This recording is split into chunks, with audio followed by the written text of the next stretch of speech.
Every time this guy dies, he goes back in time by 1 day, and now he has to kill himself 4,000 times to rewind 11 years into the past, just to be able to kill an unkillable guy, from whom he copied this same regression skill. From the start, Ganja was F-rank trash that everyone mocked. He had only one useless skill that he basically couldn't use. He could copy one random skill from anyone who killed him and make it his own, but what's the point of new skills if he's going to be dead anyway, right? So he just lives his pathetic life with no skills and no purpose. Until one day, as he's heading home after having a couple of drinks, he hears something strange. He witnesses a top-ranked hunter, the #1 guy he had always admired, about to kill a girl because she tried to poison him, even though there's no evidence. He kills her like it's nothing. Our guy tries to sneak away quietly, but a traitorous empty bottle gives him away. To make things worse, he slips and falls. Before he can get up, the Flame Emperor catches him. He asks how much our boy saw, and whether he's from the same guild as the girl. Ganja denies everything,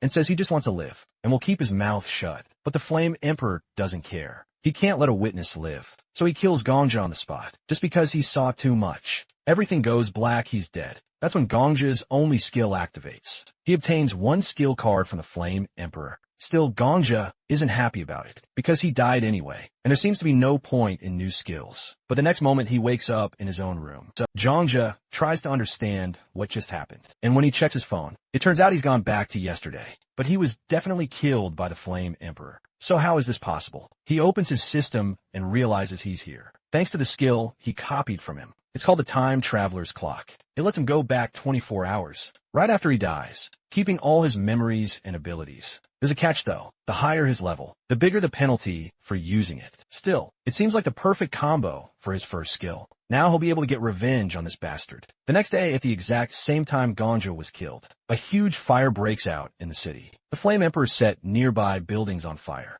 to destroy the evidence. Everyone rushes to put out the flames, and Ganja goes there too. The Flame Emperor is there as well, joking about how someone dared to play with fire without his permission, while not lifting a finger to help, saying he won't get paid for it anyway. Everyone thinks he's just an eccentric hero, but Ganja knows the truth. He's a murderer, so Ganja sets his goal to kill him. But right now it's impossible. Even if Ganja somehow managed to kill him, the Flame Emperor would just rewind 24 hours, turning it into an endless loop. So instead, Ganja runs straight past the Flame Emperor, and into the flames it burns. It hurts, but it's the only way. He returns 24 hours into the past. The skill works perfectly, and even better since Ganja is still F-rank. There are no penalties yet, so now he's going to die 4,050 times to kill that bastard before he ever awakens. After countless painful attempts, he finally succeeds. He somehow remained in the same building for 11 years and with the same knife, and finally reached the point where he could meet the Flame Emperor before he ever becomes the unstoppable killer. Everyone fears our hero lies on the floor, with his mind all over the place. He gets up and sees that his plan actually worked. There are no annoying posters of the Flame Emperor on his wall anymore, and no posters of him anywhere in the city even. Apparently, he died 30 times more than he's supposed to, and he feels kind of traumatized by that. He sets off immediately to start his mission. Our hero gets to the Flame Emperor's house when he is just a regular F-rank hunter. Frustrated with his life, he remembers the Emperor's complaints about having to deal with slimes, hating every minute of it, but not being able to escape. It wasn't just the slimes he hated, it was his whole boring life. He watches the Emperor deal with his daily grind, getting real pissed off while killing slimes. He stands back with his knife, waiting for the moment when the Emperor, tired of the slimes, starts looking for something bigger. When a slime attacks, Ganja cuts it down quickly. He doesn't care much about it. It's just another thing to deal with. The Emperor's still hunting, doesn't realize the danger that's coming over. At the 6th floor of the hunting zone, the Flame Emperor stands there with his weapon, and Ganja shows up, covered in fake blood from a fight with wolves, which is actually just a story he made up. He asks for a potion to heal, but the Flame Emperor asks for a lot of gold. Ganja gives him 20 gold, but the dude laughs at him, calling him poor Ganja, then gives him 40 gold. But the dumbass Emperor still wants more, trying to see how desperate Ganja really is. Ganja, pretending to be in worse shape than he is, hides the pain, sensing Ganja's weakness. The Emperor decides to take advantage of him. He grabs Ganja's wallet, counting the gold inside. Ganja knows this is exactly how he really is, but he knows this is just the start. The confrontation gets heated when the candle Flame Emperor gets ready to attack, but our hero kicks him where it hurts. Flame Emperor falls over, and our boy takes a shot, stabbing him with his knife. He falls with blood spilling everywhere, and our hero stands over him, looking down at his lifeless body and thinking about everything that led to this moment. Killing the Emperor doesn't bring him the joy he expected. After the Emperor's death, a pack of wolves pulls up to the location. They circle him, but he doesn't even care. He doesn't need to fight them, as he's already won the battle that mattered. He walks away, letting the wolves tear the Flame Emperor's body apart. He heads to a hidden spot where he has supplies and digs into the ground, pulling out a briefcase with some stuff in it. He changes out of his bloody clothes into a fresh black sweater and gets ready to teleport to another place. In the city, Ganja walks through the streets unnoticed. He passes a guard in shiny armor, but doesn't stop to chat later. He's in a bar drinking away his life essence to forget about everything he's just done. The news on a screen talks about failed attempts to clear the 10th floor of the hunting zone. Even though Ganja is ranked first, he doesn't care the other failures don't matter. His win over the Flame Emperor is enough for him, even if it's just for a moment. As Ganja keeps drinking this, mysterious old dude walks into the bar. He immediately gets everyone's attention and orders for milk vodka and honey, and everyone in the bar whispers, unsure of who he is, but recognizing that he's someone important. Our hero looks at the TV and realizes that he's the famous Sword Saint, and everyone starts to catch on slowly. A newspaper shows a picture of the Sword Saint. People used to talk about him all the time, but after disappearing for 11 years, everyone forgot he used to be the top hunter. But then the Flame Emperor came along. Man stands in a room fixing his tie. Gangjia takes a sip of his yellow drink. Watching the old man, this guy's got S-level skills. But unlike the Flame Emperor, he's not all showy. His skills are all about fighting and attacking. Gangjia thinks about which skills he can copy, including the Sword Saint who's right in front of him. Gangjia looks at his phone confused. There's nothing useful about the man. It's really weird for real. The Sword Saint's got no public presence at all, unlike the Flame Emperor, who is always in the spotlight. Ganja thinks it would be way easier if this guy liked attention too. Suddenly the Sword Saint yells, making Ganja jump. The old man says something about someone not being quiet enough, and Ganja just watches in silence. The old man says all the top hunters are a little weird, and Ganja wonders if they're all like that. Ganja gets a notification on his phone. It's something he definitely shouldn't mention. To the Sword Saint, he reads about some bandits causing trouble in the 9th floor hunting grounds. The Sword Saint had heard about this before, but didn't react the way the bandits expected. Instead, when one of them tried to mess with him, the Sword Saint wiped his sword and mocked them, saying he'd never heard of their rule about avoiding fights. One bandit tried to say the Sword Saint was too rich to care about rules, but he didn't finish the sentence because the Sword Saint killed him right there. Gangjia reads it surprised. This guy really lives up to his reputation. Gangjia focuses on the details, especially the warning, not to mention the bandit's family. To the Sword Saint, it's clearly a touchy subject, and Gangjia is even more curious now. He watches the old man sit down and order a drink. Talking to himself, Gangjia realizes this guy is unpredictable. As the Sword Saint gets ready to leave, Gangjia follows him to the old man walks out, and Gangjia quickly leaves the building behind him. The people inside seem relieved the Sword Saint is gone, and some say they don't like him. Gongju smiles and leaves money for the bartender, who thanks him and says he's welcome to come back anytime. Out on the street, Gongju is confused. He thought he was following the old man, but now the Sword Saint's gone. He looks around and eventually spots a man in a blue suit and hat. Yep, it's the Sword Saint. Gangjia follows him through the crowd, noticing how the old man stands out. Gangjia wonders what kind of skill the Sword Saint has, if it's a fighting skill or something else. Gangjia feels that if he can figure out the old man's skill, it might become his own suddenly. Gangjia feels some kind of danger vibe. The Sword Saint notices him, and Gangjia realizes he's been caught. The old man tells him to come out, and Gangjia, a bit nervous, steps out from behind a tree. The Sword Saint leans on his sword, and Gangjia feels a chill down his spine. There are no witnesses here. Gangjia asks the old man for something, though it's not clear what he means. He realizes his requests sound weird, but he asks anyway. He doesn't have weapons, just his knife, and his heart's racing. As the old man watches him carefully, the Sword Saint seems to think Gangjia is pretending to be someone he's not. Gangjia, still confused, apologizes and tries to explain he's not what the old man thinks. The Sword Saint, agitated, assumes Gangjia must be a high-level assassin. Trying to trick him, Gangjia tries to convince him that he's just a regular guy, but the Sword Saint isn't buying it. The old man draws his sword and shows Gangjia a reflection of himself in it. He tells Gongja to shut up. His face, serious Gongja, is still not understanding, realizes things are getting serious. Sword Saint warns him that he can tell when someone's lying, and Gangja's lie is obvious. The old man talks about the 91 people Gangja's killed, which is shown by the red number above his head. Gangja thinks back to all the lives he's taken, including his own deaths, since he's killed himself 90 times. To reset things, the Sword Saint is furious, seeing Gongja as a demon who's killed without mercy. Gongja, standing there terrified, tries to explain that he only killed the Flame Emperor. Gongja, realizing there's no way out, bolts, but the Sword Saint's right on his tail. Gongja barely dodges, but then he trips on something and falls straight into the ground. He just lies there, too tired to move. He knows it's over, and Sword Saint stands over him, raises his sword, and finishes the job. Or at least that's what Gongja expects. But nothing happens instead. Sword Saint suddenly tells someone to shut up. Gongja is still on the ground, looks up confused. The old man is talking, but not to him. He's arguing with someone only he can hear. From the way he's talking, it sounds like this person is telling him not to kill Gongja, yet keep him alive and ask him some questions instead. Our suicidal protagonist has absolutely no idea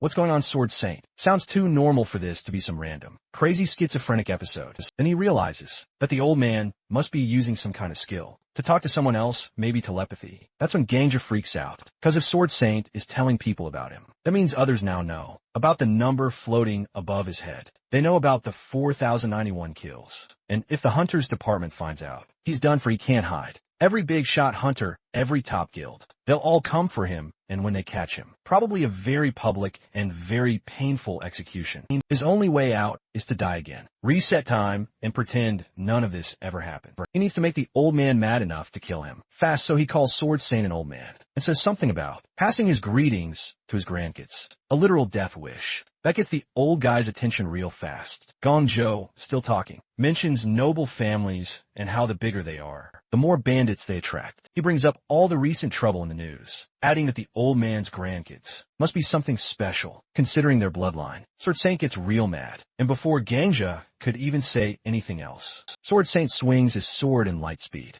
For a second, our boy is flying through the air, and for some reason the moon looks upside down. Then he sees his own body, his rather headless body. He expected to feel pain, but there's nothing, just a weird and kind of good floating feeling. Well, at least it was quick. That sword was so fast, he didn't even notice it happened. He would love to have that kind of skill. Then finally, he appears in the game lobby, and the system pops up, telling him that the skill condition has been met. That means he can copy it. This was the plan all along. He'll grab an S-rank combat skill, come back stronger, and be unstoppable. He looks at the choices, but there's no golden card. This has to be a joke. He just died for this. He stares at the choices, feeling like he just got scammed. It makes absolutely no sense, as the Sword Saint was the best fighter. He had to have an S-class skill, but then he realizes the old man made it to the top without any S-class skills. His power wasn't from some overpowered ability. It was just him. What a waste of time. Still, he doesn't have a choice. Most of the silver cards look terrible, but four seem okay. He picks one and hopes for the best. The system confirms it, and he reluctantly accepts it as he gets respond. Then he hears something. He turns and sees a red-haired man right beside him,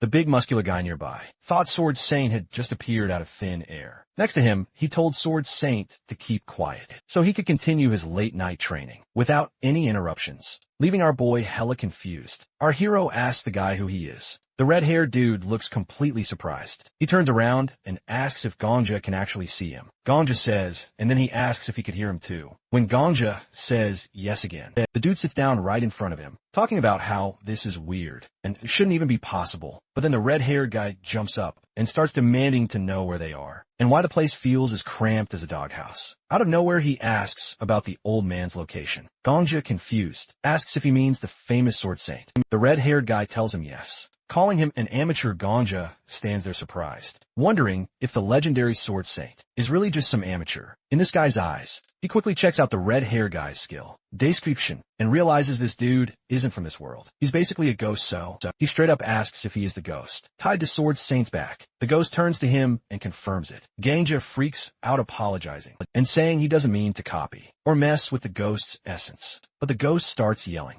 demanding to know if he could send him back to the old. Then he shouts that since Gongja copied his skill, he should be able to undo it. He's not having it if Gongja says it can't be reversed. But the protagonist says that he hasn't gotten rid of the skill like he wanted to. The ghost then climbs onto the ceiling, hanging upside down, and yells that he, Sword Saint's teacher, has been kidnapped by some incompetent loser. Ganja begs him to stop screaming upside down, saying that he's scaring him. The ghost calls this a disaster and blames Sword Saint for neglecting his teacher. He says he's warned Sword Saint 1,000,000 times to respect and appreciate him, especially in tough times. Ganja asks him to chill, but the ghost dude says he's been dead for ages. Protagonist tells the ghost that he should just die quietly and move on. The ghost yells back, saying Ganja is cursing him as a dishonest ghost and pushing him toward the afterlife. Ganja thinks that this dude is talking way too much and way too loudly at that moment. He starts to understand why Sword Saint is always so aggressive about telling people to shut up. Ganja admits he spent his whole life hiding from Sword Saint, using every skill he has to avoid attention. The ghost looks surprised, saying no other hunter in the world is as noble as Sword Saint, but then he adds that's only true as long as they're not talking about grandchildren. Out of nowhere, Gong Jo says that out of all Sword Saint skills, there's one that shows the number of kills. The ghost guy asks if he means the skill that just shows if someone has killed before, which he thinks is useless. Ganja points to himself and says the number of murders hanging over his head is 4,091. The ghost gets mad, calling Ganja crazy since he's such a newbie. He says he is the newest of the new and doesn't even have the right aura. The ghost asks how a bum-ass loser like that could account for 4,091 deaths. Ganja explains he hasn't actually killed that many people. He's only killed one person. The future villain, the other 4 through 90 are the times he's killed himself. He adds that he's been reincarnated just to take out this one guy 11 years in the future. He also explains he has a skill to copy one of the abilities of whoever kills him at the moment of death. So every time he dies, he just goes back a day. The ghost looks surprised, realizing Gongja's body is basically immortal. Gongja says he wants revenge, but knows he can never truly kill his enemy, as long as the guy has the rebirth skill and is ranked number 1 in their world. That's why Gongjo goes back in time, to before his enemy gets that skill. The ghost asks if Gongjo has really gone back 11 years, just to get revenge on one person, and Gongjo says yes. The ghost can't believe Ganja has killed himself over and over to go back that far. The two just sit there in awkward silence for a bit. Then the ghost asks him for his name and why he's copied Sword Saint's skill. He replies that Sword Saint is the top hunter of their time, and it's better to copy strong people's skills. To get stronger fast, the ghost gets suspicious and says that Ganja's answer makes it sound like the skill card says no one but he would notice the ghost's presence, meaning it's supposed to be a secret. And Gongja agrees suddenly. The ghost tells Gongja to stand up. He starts flying around him. Checking him out, he says Gongja is stubborn, has a decent body, and really wants to improve himself. Then the ghost flies right up to Gongja and tells him to show how he catches monsters. A while later, they're in a forest facing some monsters. Gongja asks if catching a couple is enough, and the ghost agrees. Gongja pulls out his knife and swings at a slug-like monster. The slug flies at him, wrapping around his body, but Gongja stays calm and stabs it a few times. Killing it, the ghost wipes slime off his face and says he expected that. Gongja asks what he means, and the ghost starts talking about his past life. He says he was once the best swordsman in another world, where a huge tower appeared, and he climbed it faster than anyone else. Yongja remembers the legend of the Flame Emperor, reaching the 40th floor, with maps even showing a 99th floor. Something crazy impressive. The ghost points at himself, saying achievements like that naturally caught the attention of experienced hunters. Like him, he says that's why he's interested in watching Gongja hunt. Our poor boy says it all seems pointless, since he has no potential. And the ghost says that's nonsense, as he actually has incredible potential. Gongja can't believe it. He asks if the ghost is joking. The ghost says no, and then he explains that Gongja has no talent for martial arts. His moves are clumsy, his body isn't suited for it. And awakening a rare martial art is something only heroes can dream of. But the ghost says Gongja has one unique talent. No fear of death. Most people instinctively dodge danger, but our suicidal MC charges in without hesitation. The ghost says dying over 4,000 times has erased Gongja's fear of death, rather than traumatizing him like everyone would think. Gongja asks if that really counts as a talent. The ghost says yes, it isn't natural, but earned through hardship. He says overcoming the fear of death is one of the hardest things anyone can do. He adds that it's really amazing. Gongjo realizes that no one has ever said anything like that to him before. He remembers how the Flame Emperor treated him like trash, which has driven him to keep sacrificing himself without thinking about the past or future. Gongjo looks at his hands and realizes his many deaths have become his talent. The ghost asks what Gongjo was thinking when the sword saint killed him. Gongjo looks away and says he thought about how beautiful the moment was. The ghost starts laughing and making fun of this weird experience. Ghost then talks about Gongja's copying skill, saying since it copies instead of steals, Sword Saint must have another ghost as his friend. Spirit he flies closer, curious about who will become the better hunter, Gongja or Sword Saint. He says he'll train him to not just match, but surpass Sword Saint the next morning. The ghost screams at Gongja to get out of bed. Gongja asks for 5 more minutes, but the ghost yells that Sword Saint might already be taking over the 10th floor, while Gongja is still sleeping. Gongja covers his ears with a pillow. The ghost threatens to sing a song from his homeland, saying one verse once made 33 soldiers' heads explode. Gongja checks his phone and sees it's 4 a.m. The ghost says even bugs are up by now, and since Gongja is weaker than a bug, he needs to wake up earlier. Gongja says the ghost is only waking him because ghosts don't sleep and he's bored. But the ghost calls Gongja a zombie who can't even die right. Gongja finally gets up annoyed. 3 days pass. Gongja trains hard, copying Sword Saint's skills and staying away from Sword Saint. The ghost makes fun of Gongja's talent, calling it an abyss. But Gongja sticks to the training plan the ghost made. The ghost says Gongja needs extra classes and tells him to win the lottery to pay for them. Gongja goes to the Merchants Association, the only place in Babylon where they sell lottery tickets. The guild is run by a hunter called the Countess, who has a special skill to trade tower items with the outside world. She controls the tower's economy. Gongja hands over his lottery ticket. The clerk checks it and announces that Gongja won first place. The ghost makes fun of the clerk's cat-eared hat, saying the guild leader must be weird. Gongja stays calm because he knows the ticket is from last week. The clerk calls Arthur Taylor, also known as the caretaker of gold. Arthur is a big deal in the guild and takes Gongja to the top floor, a place usually only for important people. Gongja feels special for once. In the VIP room, Gongja sees his prize, 53,000 gold coins. That's like 5.2 billion in his country's money. Our boy is beyond surprised. Now the ghost warns him it's dangerous to carry that much money, so Gongja decides to leave it in the guild safe. He asks Arthur to find him a place to stay in the Merchants Association and tells him to keep his name secret if the media asks about the winner. Arthur agrees, but looks a little annoyed. The ghost says Gongja is thinking smart for once. He points out that guilds give protection and support, something the Flame Emperor ignored, and that's why he failed. Gongja realizes he needs the guild to avoid making the same mistakes. While Arthur handles his requests, Gongja thinks about his goals. The money is nice, but he really wants to climb the tower. He remembers the system panel's golden glow, which feels more important than the coins. Gongja buys a second level honorary membership in the Merchants Association for 10,000 gold. This means the guild will protect him. The ghost says Gongja is finally using his brain. Gongja tells the ghost to stop calling him dumb. The ghost laughs and says Gongja seems happier. Gongja agrees. He feels like he has what he needs now: money, protection, and a plan. With the ghost's help and his new resources, Gongja is ready to take on the tower and get his revenge. They leave the building, and Sword Emperor reminds Gongja that the main thing about extra classes is paying for them. He tells Gongja that since the tuition fees are now covered, it's time to take the next step.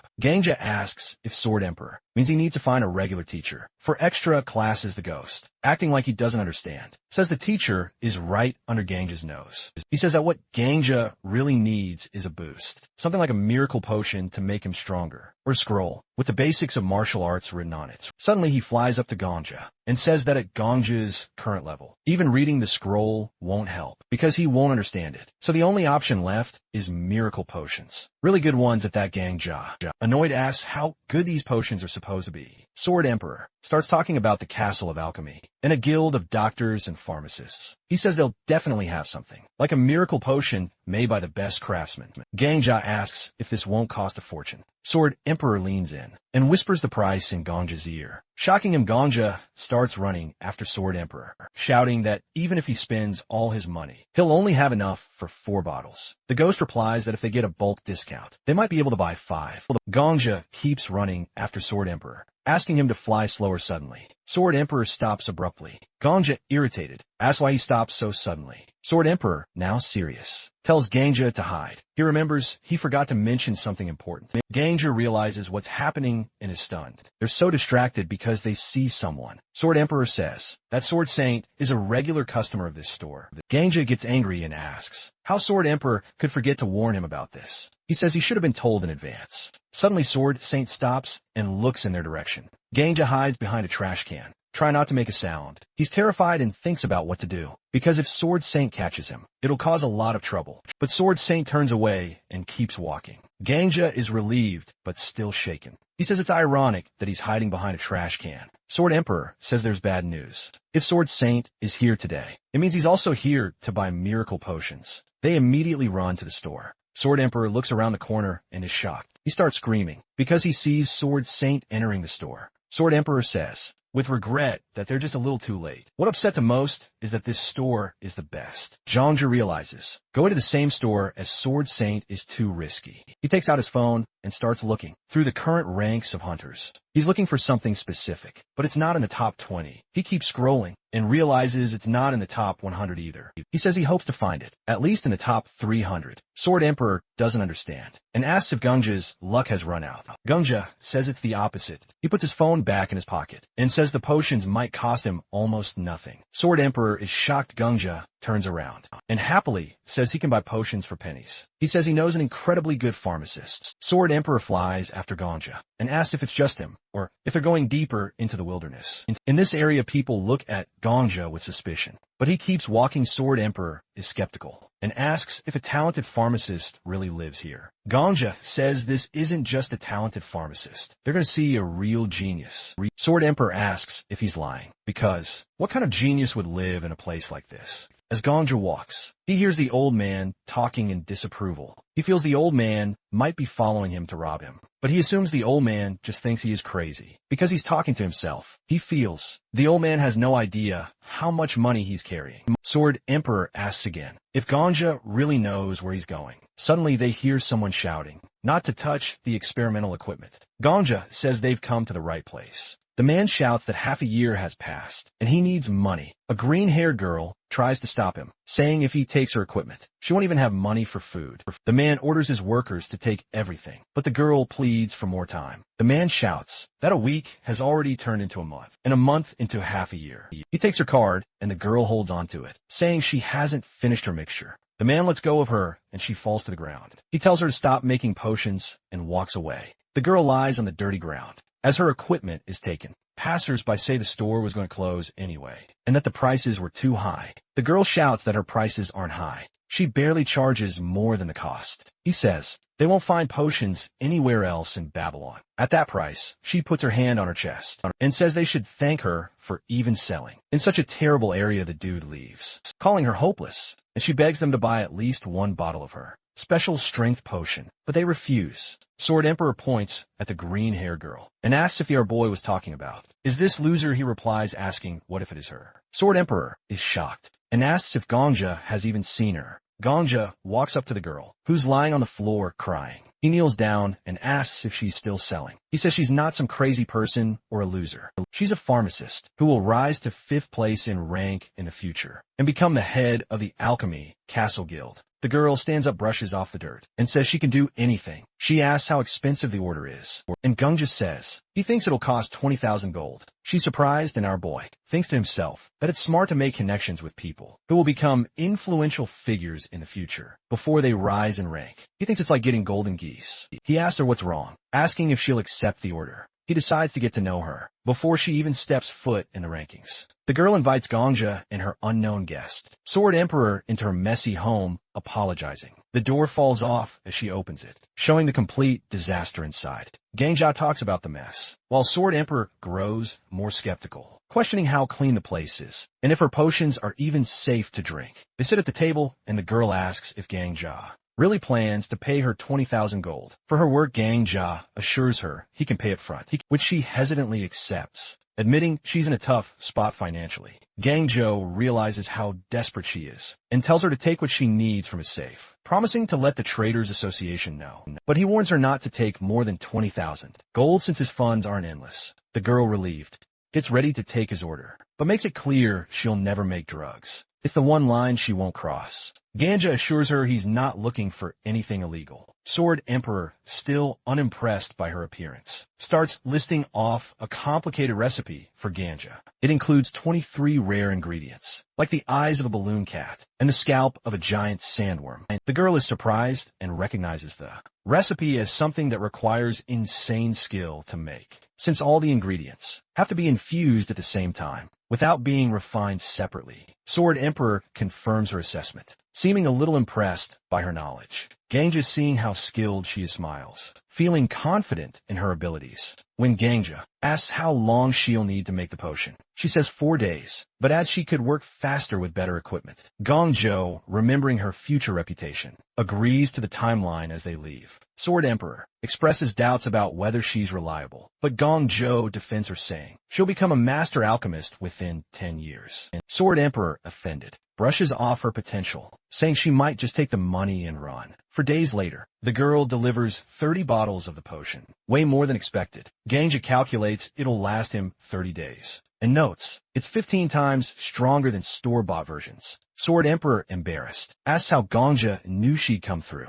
Ganja explains he trusted her because she seemed genuinely kind and talented. He remembers her bravery during a city fire and her dislike for the Flame Emperor, realizing she's a rare genius. Ganja offers her a partnership, hoping to build a better future with her help. The girl agrees and promises to prioritize his orders. The next day, Ganja gets ready to hunt on the 3rd floor. Knowing it won't be easy, Sword Emperor tells him to drink the potion first. Ganja drinks it, noticing it tastes like mild lemon and honey. Almost immediately, he feels a sharp pain in his chest and starts sweating like crazy. Sword Emperor explains the potion is working, heightening Ganja's awareness of his aura, the energy all hunters have inside them. Ganja struggles to control the overwhelming sensations, his vision doubling as Sword Emperor teases him about how hard it is to master his aura. Sword Emperor says Ganja's ability to control his aura will decide whether he succeeds or fails, and then suddenly,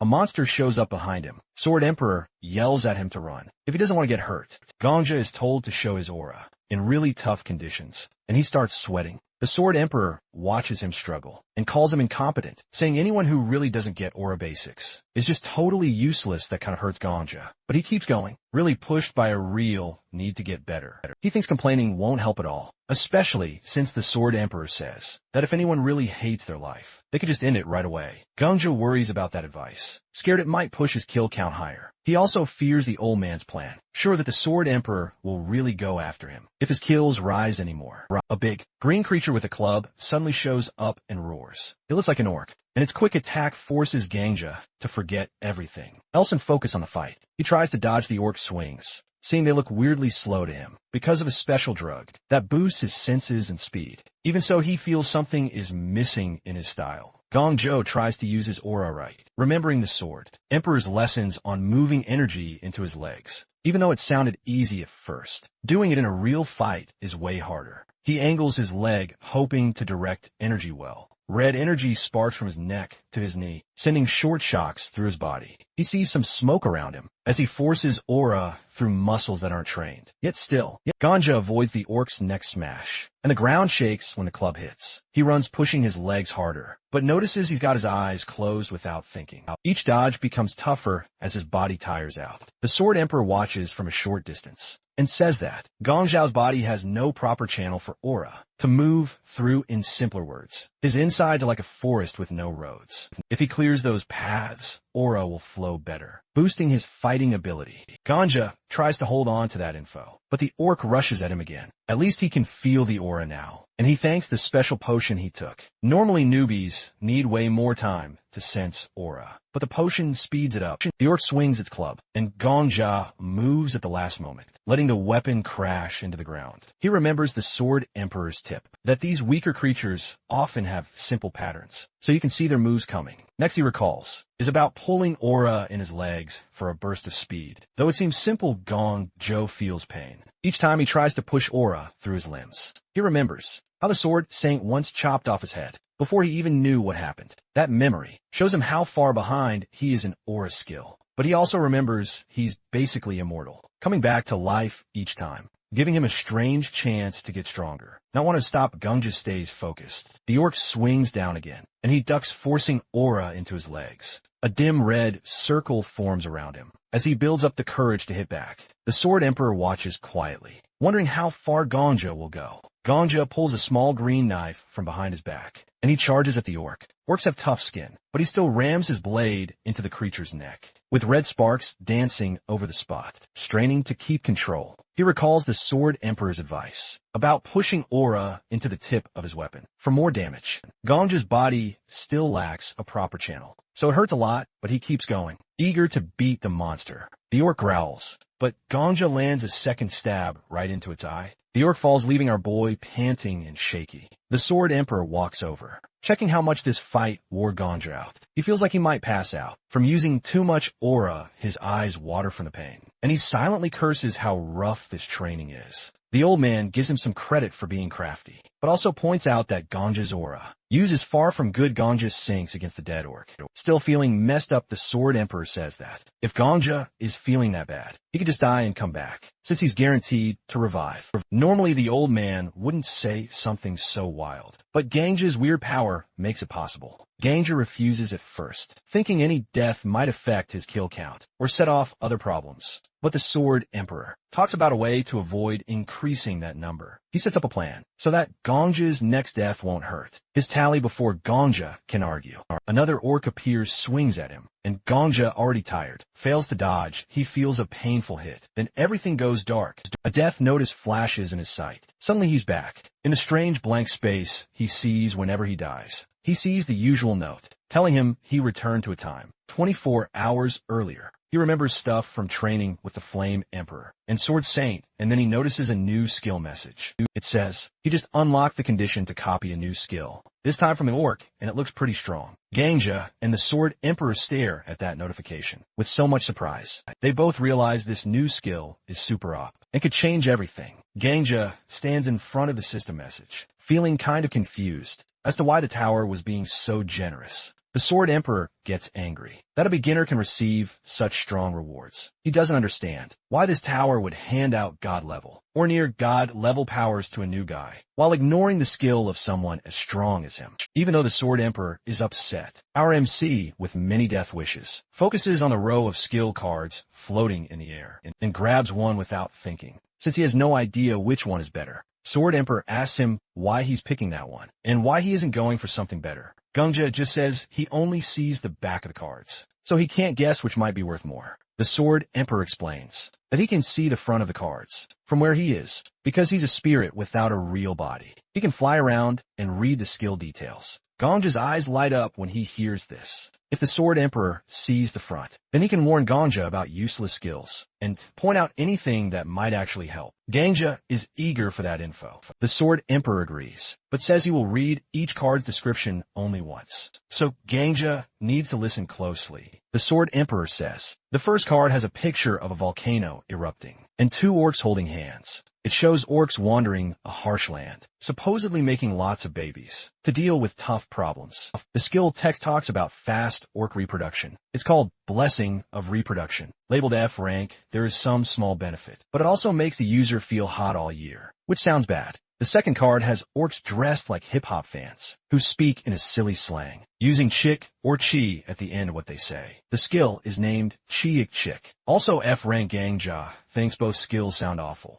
The Sword Emperor jokes that Gangja might have taken Chiik Chick by mistake if no one stopped him. Gangja doesn't see how Blessing of Reproduction is any better. Both are F rank and neither seems good for fighting. The Sword Emperor points out that if Gangja really wants a bit of orc power, at least once Chick Chick might be sort of fun. So Gangja decides Chick Chick is a bit less bad. Right before the Sword Emperor finishes talking, Gangjia picks the Chick skill. The system blares that the skill is copied. The Sword Emperor gets furious, calling Gangjia a fool for missing a deeper plan. But Gangjia has already locked in his choice. Next, Gangjia wakes up on a bed in a safe place. A blue screen shows his rank and says there's no penalty for getting Chick. The Sword Emperor holds his head, really upset about what he thinks is a huge lost chance. Gangjia doesn't care and notices how comfy the bed is. He figures this is normal for the merchant group that runs the tower's rooms, and he kind of feels calm after all the rough training. The Sword Emperor complains that Gangjia is too soft, but Gangjia ignores him and says they should go hunting again. Gangjia doesn't listen to advice about regular training. He says they're heading to the 3rd floor hunting grounds. The Sword Emperor tries to explain that 6 months of deep meditation is the right way to build strong aura paths and avoid the injuries Gangjia suffered. Gangjia says he can't wait that long. He reminds the Sword Emperor about his special resurrection power, which lets him die over and over without any lasting penalty. The Sword Emperor thinks careful training will get the same results,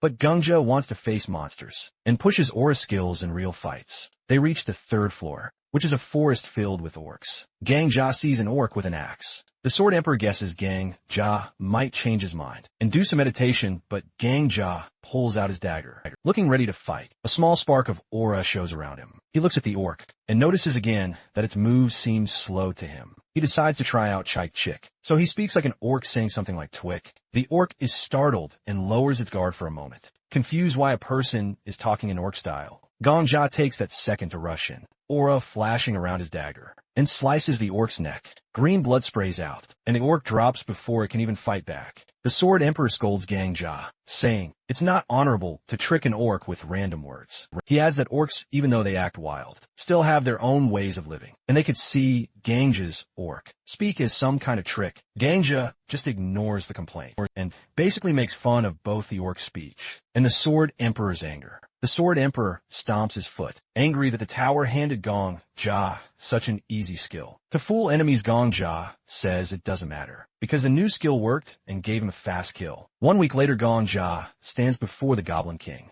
the boss of the 5th floor hunting grounds. He activates his skill and jumps forward, speaking in the special goblin language. The Goblin King looks surprised that a human can speak the royal goblin lingo. Gangjia stabs the monster's neck, sending green blood flying. He pulls out his dagger and thinks this goblin is the strongest enemy he has seen all week. He closes his eyes for a moment and hopes the goblin's soul finds peace. Sword Emperor says that he's being too dramatic, but Gangjia says he spent 6 coins, meaning 6 deaths to beat this foe. He believes 1 coin means 1 life, so he can do what he wants. Sword Emperor taps Gangjia's head and says it is nothing special, but Gangjia disagrees. He points to his new goblin speaking skill card, at level F, earned at the cost of many coins. Sword Emperor says goblins are not much different from humans, but Gangjia looks at a black and white ball by his hand. That shows his new power, but Sword Emperor calls it unimportant. A system alert says Gangjia's strength grows. Both he and Sword Emperor see a bright light. Red sparks float around him, and the system says his level goes up. He feels a lot happy that his skill slot is bigger now. He looks at his hands and thinks about his higher rank. Another system notification praises him. Sword Emperor wonders if the red sparks mean blood, or Fire Gangjia thinks they come from leveling up. But Sword Emperor explains that this glow shows an aura tied to a big memory. He mentions the Flame Emperor, who once killed Gangjia and had a fire aura. Gangjia remembers that, and Sword Emperor says that aura types often show what is hidden inside. He thinks Gangjia's aura is blood, not fire. Gangjia asks about the Sword Saint, and Sword Emperor tells him about a child lost in the mountains who kept climbing to stay alive. The child loved the moonlight, believing even moonlight can be beautiful. Gangjia listens, not sure why it matters, and then they drop the topic. The spirit claps and says that Gangjia has cleared the 5th floor, so he should keep moving. Our boy raises his hand and asks if they can go straight to the 10th floor boss. Sword Emperor thinks he is too sure of himself, but the protagonist insists he can do it.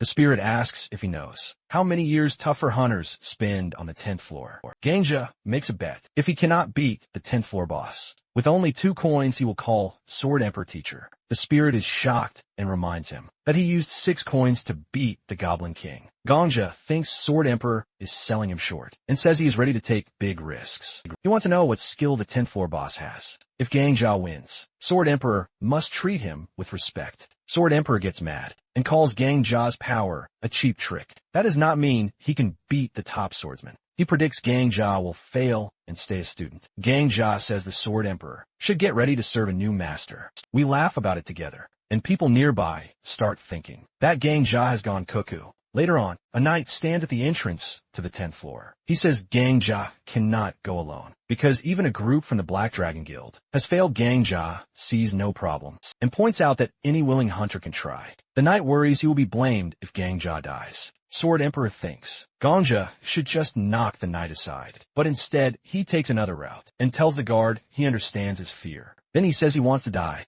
which surprises both the knight and Sword Emperor. He explains that he lost his partner a year ago, and also learned he has a deadly disease, so he does not have much time. Instead of waiting in a hospital, he plans to fight monsters until he dies. He offers all his money meant for treatment, and asks the knight to let him through, without writing down his name. The knight, moved by his story, finally agrees when the gate opens. Gangjia goes through with Sword Emperor. They reach the 10th floor, once cleared by the Flame Emperor. Gangjia wants to beat that record. He walks to a door and steps inside, aiming to do something greater than the Flame Emperor did. The room is filled with creepy dolls that's got shining eyes in different colors. The dolls ask to play with them, and they picked hide and seek. Gangjia and Sword Emperor get ready, and a system message says he has entered the boss stage. He agrees to join the game, and another message pops up wishing him luck. Black Dragon Guild has always been the top guild, ever since the tower opened. However, today, the guild faces its 30th loss in the purge. Paparazzi crowd around, taking pictures and asking her why they failed. This hot, purple-haired chick holds up a device and says their skills were fine, but their luck was bad. But the Flame Emperor stands all cocky as fireworks light up behind him. Apparently, he's got the 10th floor stage cleared. He says luck counts as a skill too, and calls them pushovers later. People call this interview the push-over declaration. Everyone wonders why. Only he managed to beat the 10th floor. Back to our suicidal protagonist, in the burning building full of dolls. These dolls belong to Hellfire Maiden, the 10th floor boss. The way to beat this floor is simple. The true doll is hidden somewhere in this estate. Destroying that real doll is the goal. These flames aren't ordinary flames. They're aura-based hellfire. Even with aura, the protagonist only has 10 minutes to stay alive. People with fire-type aura don't get burned, which is why the Flame Emperor did it easy peasy. Gangjia creates a shield around himself to fend off the flames. Flame Emperor tells him that he's been living off his luck, but the protagonist disagrees, saying that he's having it pretty rough right now with these flames. Flame Emperor tells him that his time is almost up. He adds that old man, Sword Saint, could last for 30 minutes here, and he's waiting till he can last an hour before he takes on the floor, unlike someone who charged and unprepared. Sword Emperor asks what he will do. With only 2 coins left, the protagonist replies that he'll die once. Then figured out the ghost tells him that dying won't strengthen his aura. There are 2 ways to finish this stage. Either find a real doll by sheer luck, or handle aura well enough to survive the flames, till he finds the one. Sword Emperor tells him that 2 coins won't help, but Gangjia says there's a third choice, and the ghost doesn't fully know his stuff. He starts to pick at random, and he picks the closest doll. Gangjia get a hold of its tiny noggin, but it melts right away, screaming it's the wrong one. 5 seconds left, and Gangjia wonders why this stage is made like this. The spirit says nobody gets the tower's reasoning, so he should go ask the idiot who gave a sorry sweaty. Weak loser, such a strong power. Time's up for our boy, and the fire immediately consumes him. He yells and asks the fire to kill him quicker, while Sword Saint teases him, saying there's no doubt he's a masochist for going straight into such a painful death with no plan, and that he's much weirder than the tower. Our boy finally dies, and a notification pops up saying that a skill condition is met through death. He asks the spirit if he remembers their agreement. He points to a golden card and says it's S tier. The user must be inside the barrier to use it. He tells Gangjia to grab it, cause that skill can create the same hellfire. That killed him, but Gangjia freezes. Thinking about something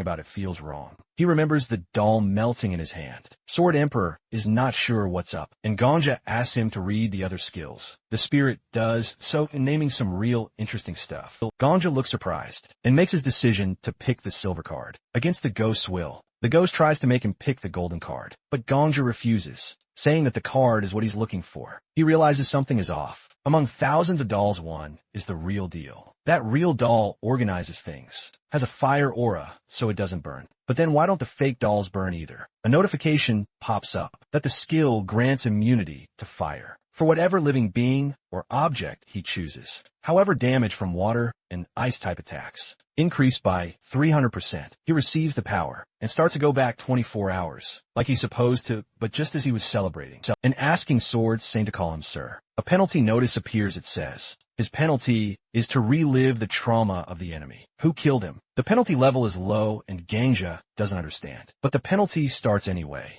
Recreating Hellfire Maiden's pain over somewhere else. A hungry girl goes to a man asking for bread. Even if it's just scraps, he mocks them, calls them beggars, then slams the door in her face. She keeps going from house to house, but everyone turns her away with excuses. A distant person says he wants some people to carry these orphans away, forever treating them like they are dirty pests. Afterwards, she bumps hard into another random guy. She says sorry rather than tease her. He simply puts a hand on her head and asks if she has any parents. Seeing her hunger and pain, he says he is a doctor, brings her to his home, and also says more kids really wait there to have fun with her. When they get there, the gate closes and he locks her in a cage. Girl, scared and hungry, wonders if she can leave. The man looks at her and calls her an animal. He says orphans should be treated like farm animals because they do nothing for others. Holding a knife, he pulls her from the cage, saying he knows orphans well, calling them parasites who roam around. He says he is a guardian and a doctor who wants to clear out this place by getting rid of them once and for all. He cuts the girl's hair,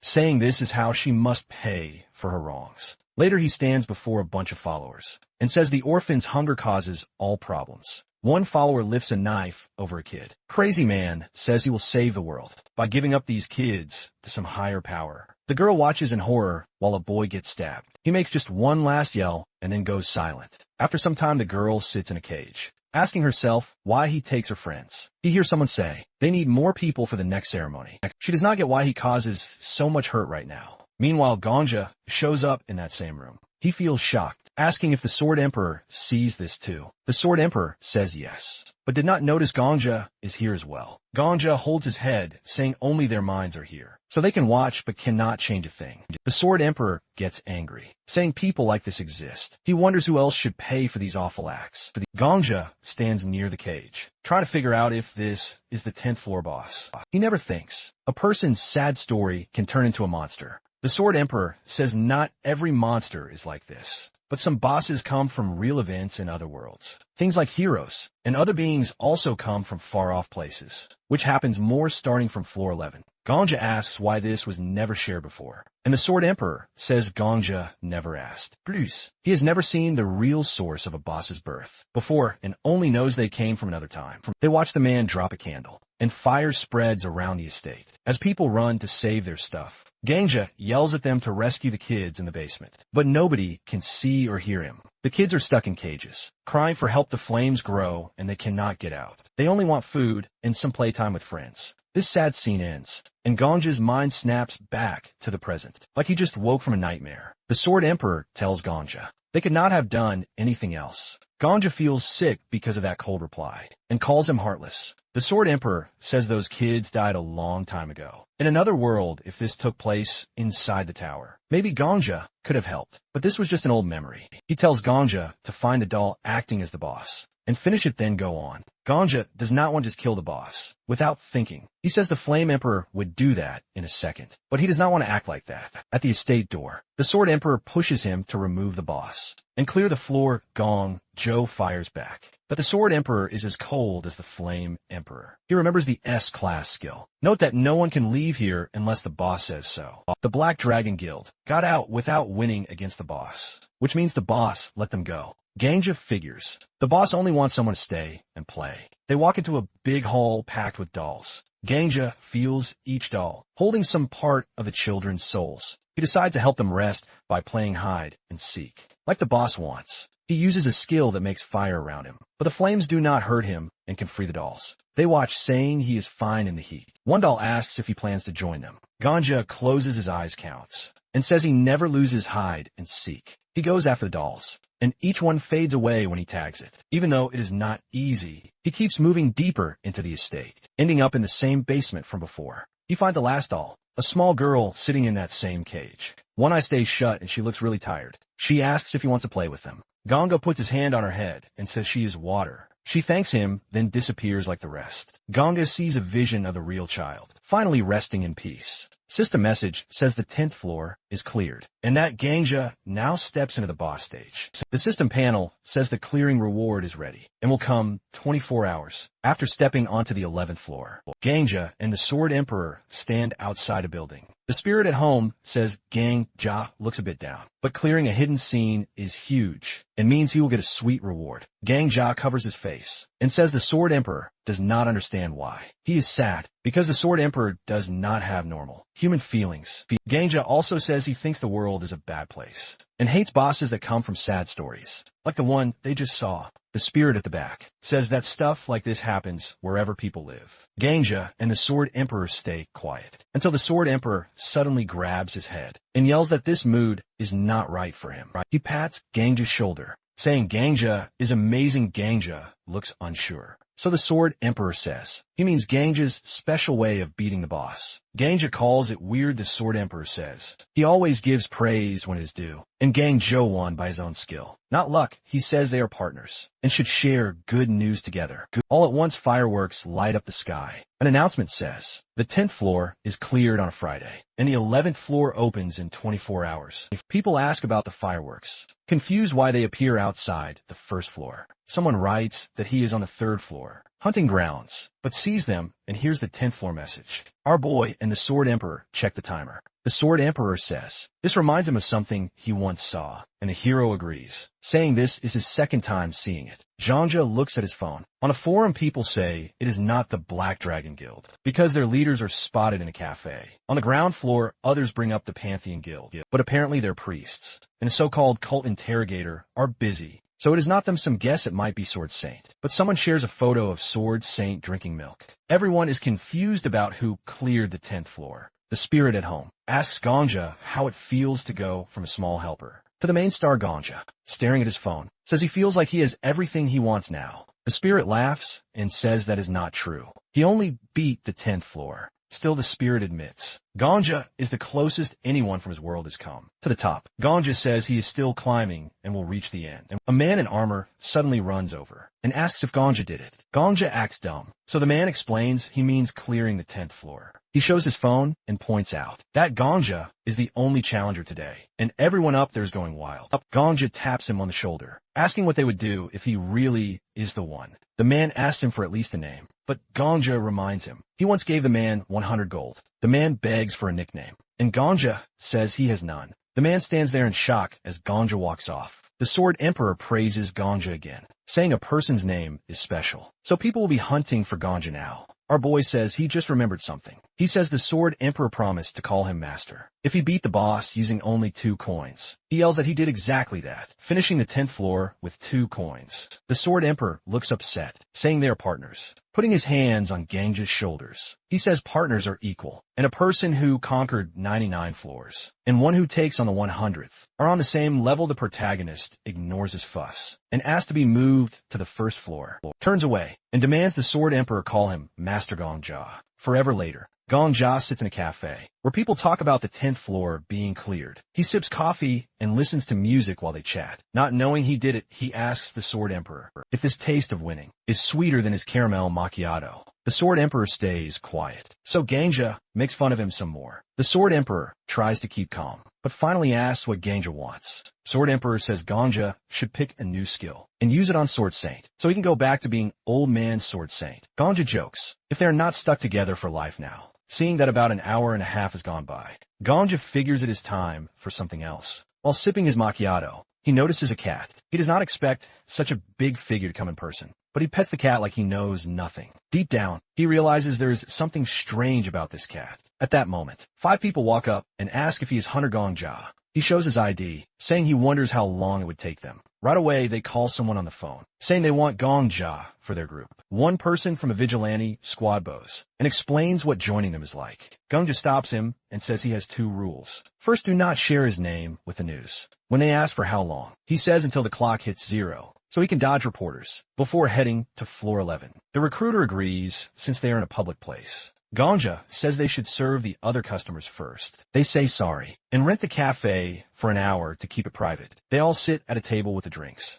and the vigilante squad offers 10,000 gold. Up front, someone from the League of Adventurers laughs at them for being broke, offering 20,000 in a leader spot. A person from the Gate of 1,000 Faces says they will treat Gang Ja with the highest respect and pay 25,000. Then someone from the Pantheon group says they will give him an honored seat. Another from the department says they will also put him in a top spot. Gang Ja notes that everyone fears Sword Saint, a big freelancer who stays out guilds, so the big groups feel threatened. If another strong person shows up, they want him on their team fast. Right then the cat in Gang Ja's lap talks, offering 500,000 gold if he joins the Merchant Alliance. The cat jumps off and changes into a stunning woman, showing she is the leader of the merchant group. Ranked third, she tells Gongja he can have not just the gold, but also the job of vice guild leader. Gongja smiles, takes off his headphones, and says now he is interested. The Countess says Gongja has guts, noticing he does not look shocked that her cat form turned into a person. Gongja says he even sees ghosts now and then. The Countess laughs, saying he stays really calm, and Gongja wonders how she looks so young. For someone over 40, he figures she must be the richest person in the tower, and probably drinks something like an eternal youth potion every day. A recruiter from the Vigilante Guild tries to talk to the Countess, but she cuts him off. He says sorry and asks if giving Gongja a 500,000 gold deposit is too much. A man tries to argue, but the Countess stares him down and he looks away, stumbling over his words before admitting he was wrong. She taps him with her fan, telling him to call his bosses if he wants to keep arguing. If anyone has a better offer than 500,000, they can stay, but if not, she won't waste her time talking to them. Everyone except the Countess and Gangja leaves. Out of nowhere, someone yells insults from far away. The Countess says that guy finally showed up. An angry man with a bandage, leader of the 1,000 Faceless Gate Guild. Ranked 5th walks in with a few others. A cult interrogator who is ranked 4th follows, saying the other guild leaders should admit they messed up by letting Gangja slip through their fingers. Miss Paladin, ranked 8th, says that calling the Countess Miss might not be right, and reminds them their job is to keep hunters in check. The Black Witch, who runs the Black Dragon Guild and is ranked 2nd, just stands there quietly. Gangja cannot believe all the big names in the tower are now in one place. The Countess says it has been a long time since they were all together, and remembers how they once worked as a team to clear the 2nd floor. This Viper threatens her and says she is only good at throwing money around, calling her deal with Gangja ridiculous. The cult interrogator raises a hand, saying they should order coffee first. He says it would be rude for guild leaders to come to a cafe and not buy anything they start ordering drinks. While Viper keeps complaining, saying the world is falling apart. The 10th floor was just cleared, and yet here they are drinking coffee, like it is the only thing keeping them alive. The cult interrogator ignores him and calmly orders, making Viper curse at him, calling him a crazy religious guy. The cashier looks confused, but rings everything up as they sit. Someone finally remembers Ganja is there, and asks if he wants anything. He asks for a menu, saying he already had a macchiato, so he chooses hot chocolate. He sits down like he belongs there, knowing they're all here to pressure him into picking a guild. The Sword Emperor tells him not to stress. These people are just trying to scare him. Gangja agrees and jokes that getting burned alive was worse than this. The Sword Emperor says that is exactly Gangja's edge. He is not scared to take risks. Gangja sarcastically thanks him and reminds him that he still owes him something. The Countess then mentions that Gangja once won some lottery in her guild's world, saying this proves he has real luck and guts. He says those traits will take him far. Viper says that there is no way. Someone who just beat the 10th floor is a complete nobody. He says they should stop playing around and make a deal already. But the Black Witch says nothing is decided yet. Just because one guild looks weaker right now does not mean it is over for everyone. She asked Gangja straight up which guild he's going to pick. She also says that if he refuses them all, they will have to prepare for a mess in the media.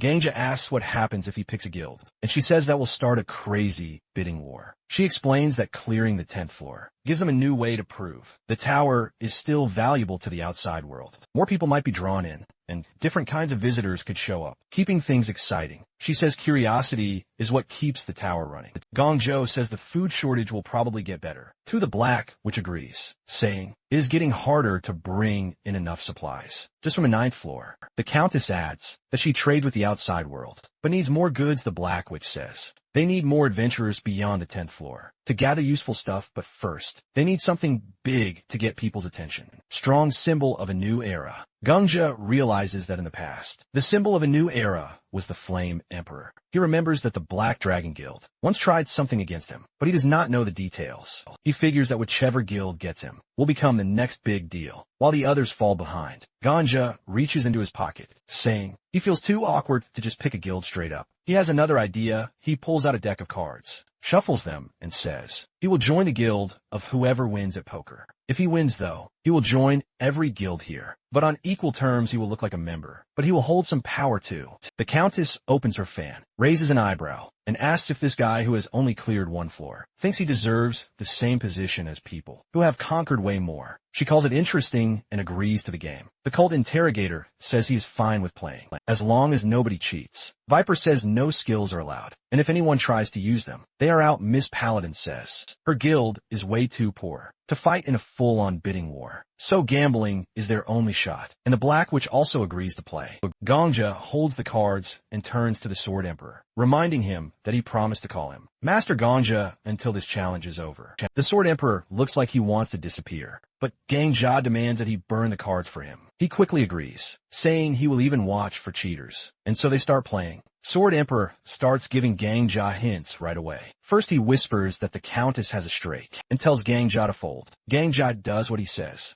and Sword Emperor moves behind Viper, and tells Ganja to call, forcing the snake to fold. Ganja listens again. When Sword Emperor checks Ms. Paladin's hand, he tells Ganja to go all in. Ganja trusts him and does it. After 30 rounds, Ganja has not lost once. Viper slams the table, yelling that Ganja is cheating. He points at him furious, that an F rank could win this much. Ganja asks how he knows his rank, casually mentioning that he got promoted to E rank just yesterday, thanking the snake for the high ratings. Ganja then asks if he ran out of chips. Snake, completely beaten, goes to sit at the loser's table. The cult interrogator waves at him, saying he ordered an extra espresso for him, knowing he would lose fast. The snake gets even madder, curses at the Inquisitor, and flops into a chair. Time passes, and only 3 are left. Ganja, Miss Paladin, and the Black Witch. Miss Paladin loses next and throws her cards down. She says she thought her poker face was her best skill, and wonders if Ganja can read minds. Ganja just smiles and says maybe he has a skill, or can see through everything. Miss Paladin stands, sighing that new players are getting harder to handle. She joins Viper, who is still fuming, saying she gave up too easily. He keeps shouting that Ganja must be cheating. Miss Paladin says it was obvious from the start. No newbie would suggest a game like this, unless he was sure he could win. She says Ganja basically told them he would beat them without getting caught cheating. Then she adds that brute force is fine, but sometimes people need to use their brains. Snake yells about pride. She asks him if pride will put food in his mouth. Suddenly, the cult interrogator offers the snake a sip of coffee, joking that at least his pride can help him finish his espresso. At the table, the Black Witch says things just got easier for her. Ganja raises an eyebrow. She says she feels more sure now that they can make a deal. Then she says she is from Ukraine. She lost her family in a civil war and has been on the run ever since, whether in the tower or outside. Life alone is rough. Ganja tosses in some coins and says he gets it, but asks what her point is. He points out that nobody from the first generation in the tower had an easy past. He was an orphan too. The Black Witch says to her, the tower is home. Nobody cares where you come from, and they all work hard to keep things that way.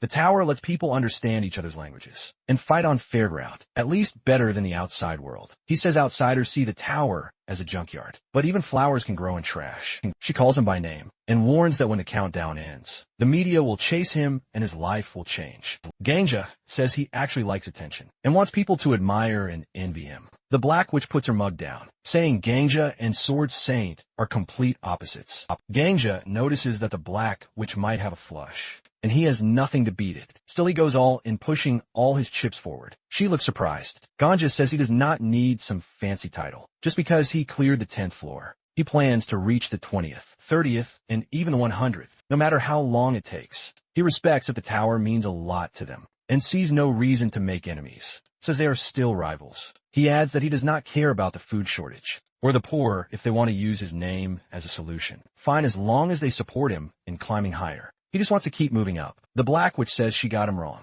He and Sword Saint are the same. Never satisfied, Ganja lifts the edge of his card and asks if that is a compliment. She calls an insult, saying people like them always want more. They flip their cards, and the Countess announces that the Black Witch has a flush, while Ganja has a full house. our boy wins, and says that that is the best compliment he could get. He stands up, saying he expects to be treated as an equal. As promised, the Black Witch asks if he will take responsibility for the benefits he will get. Ganja tells her not to worry, because a hunter's job is to climb. The Black Witch says, that is a bold thing for a newbie to say. The Sword Emperor agrees, joking that if boldness were a skill, Ganja would be level 5. He says that he can finally live, then starts making fun of Ganja. Ganja ignores him, thinking the Sword Emperor does not act like someone with such a big title. The Black Witch asks if our boy is leaving already. He says yes, because the 11th floor is opening soon, and he needs to get ready. She says nobody knows what is up there, and asks how he plans to prepare. He replies that floors 11 through 20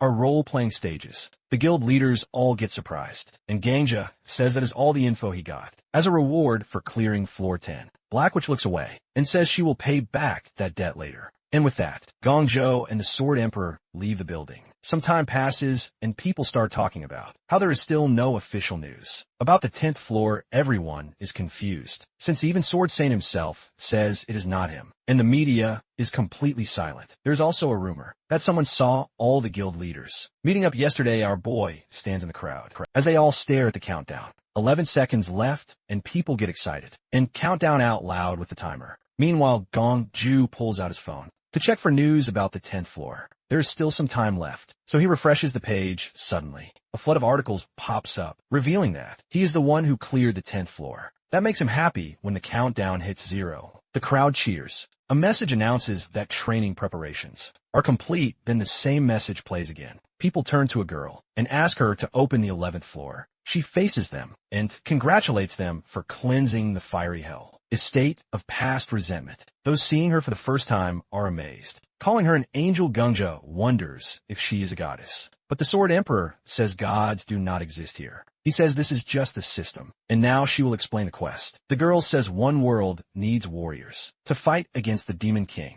She adds that they will challenge the Demon King and save humanity. The Time Lord says that even if she is a goddess, this is just a pre-recorded message. Gungja asks how he knows that. Meanwhile, the girl continues, saying that to accept the mission, they have to say transfer. But suddenly, Sword Saint jumps at her and cuts her in two. It turns out the girl is just a hologram. The hologram speaks again, telling them to say transmit if they wish to accept the mission. Now everyone realizes it is just a recording. The Sword Emperor says he has done the same thing in the past, so he already knows this is an NPC. After that, Sword Saint accepts the mission and he gets transported to the 11th floor. People are surprised, and the cult interrogator laughs, saying it is a beautiful day and that Sword Saint beats him to it again. He says they will meet on the 11th floor, then disappears as well one by one. Hunters start transferring to this new game level. The NPC announces that warriors will face a test of faith from the 11th to the 20th floor. She tells them to seek the truth, and in doing so, they will discover the truth about themselves.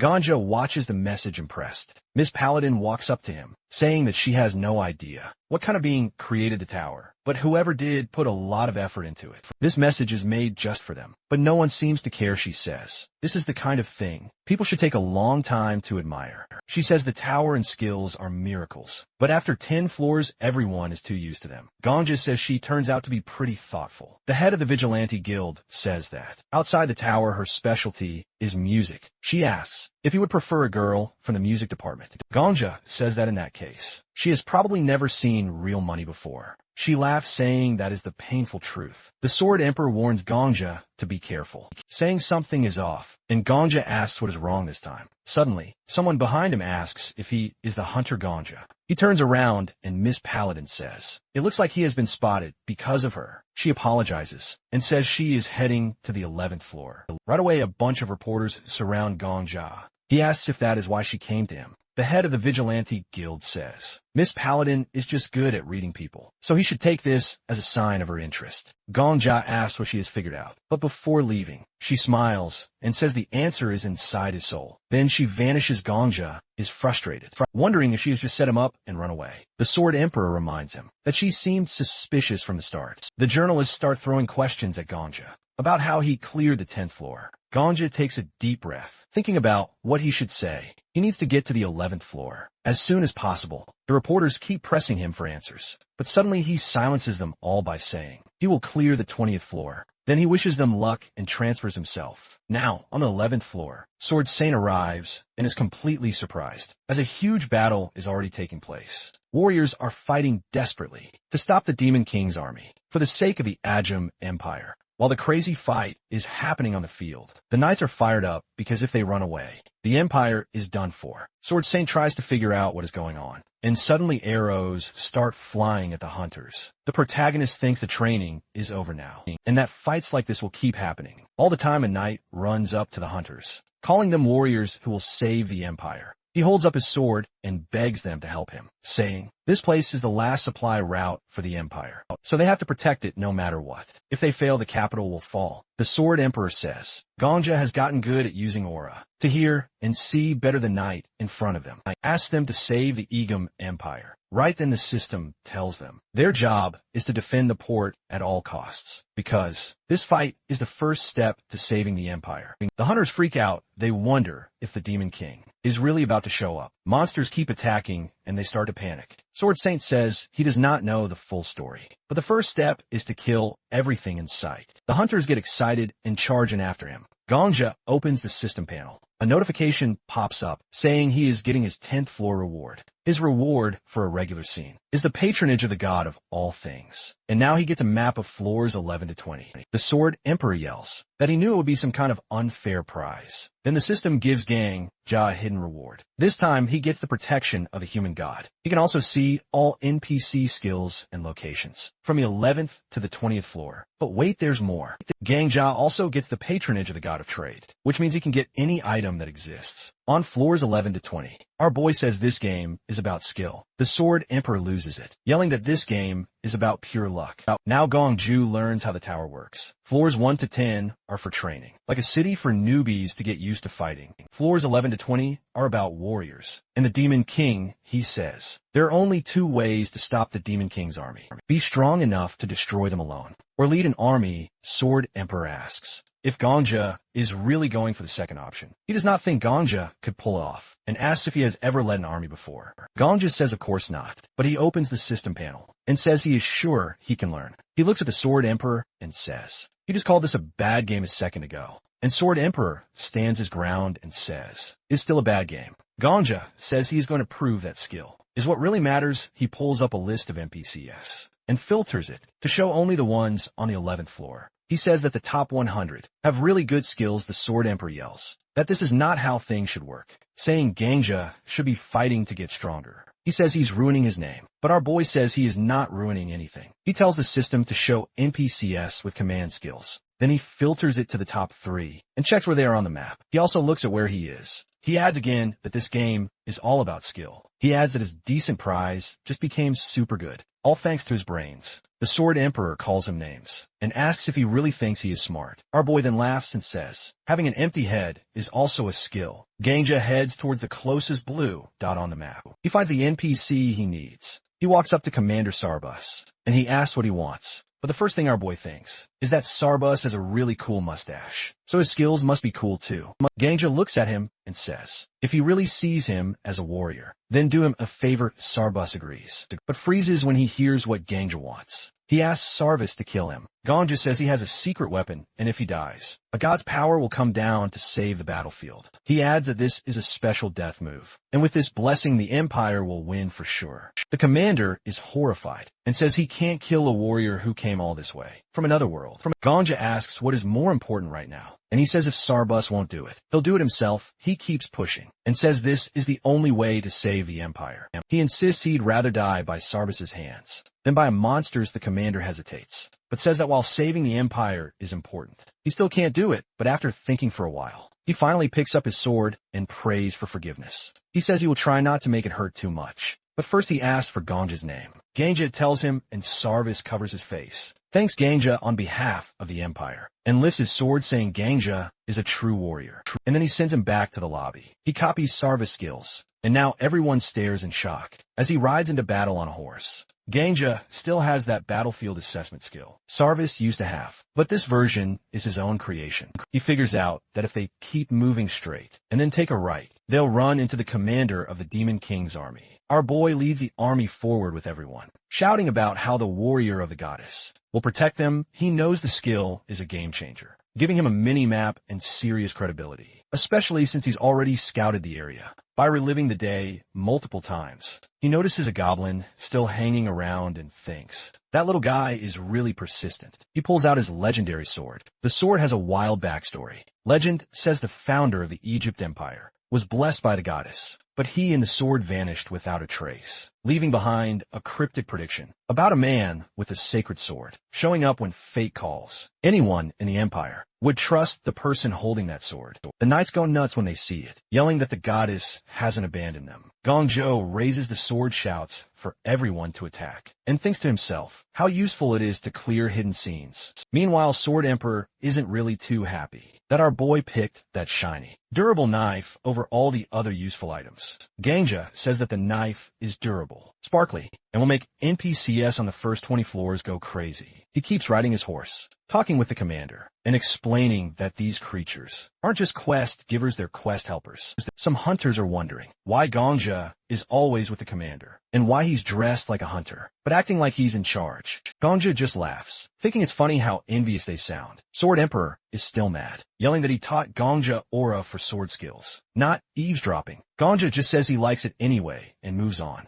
Adam's army destroys the left side of the Demon King's forces, and Gongjo orders them to push forward. Sarvis even calls Gongjo his commander, and tells everyone to follow him. Finally, they face the big boss, the great Goblin King from the 11th floor. The Goblin King yells at his minions to stop the heroes, but Gongja isn't having it. He launches into the air, hits the Goblin King with a skill, and just like that, the boss is down. The knights go wild, shouting that the Demon King's army is defeated, and the warrior of the goddess has taken out their leader. The goblins panic and try to run, but the hunters aren't letting them off that easy. They go full beast mode, taking out goblins left and right. And just like that, the 11th floor is cleared. The hunters are hyped, celebrating that they've beaten it. In just 24 hours, the system tallies up the participants and announces the top 10 conquerors. Gongja is number 1, and the Sword Saint is number 2. Everyone is shocked that Gongja doesn't have an alias, and that the Sword Saint is in 2nd place. They wonder if Gongja is some hidden master. Sword Emperor tells him that he's just a cheater.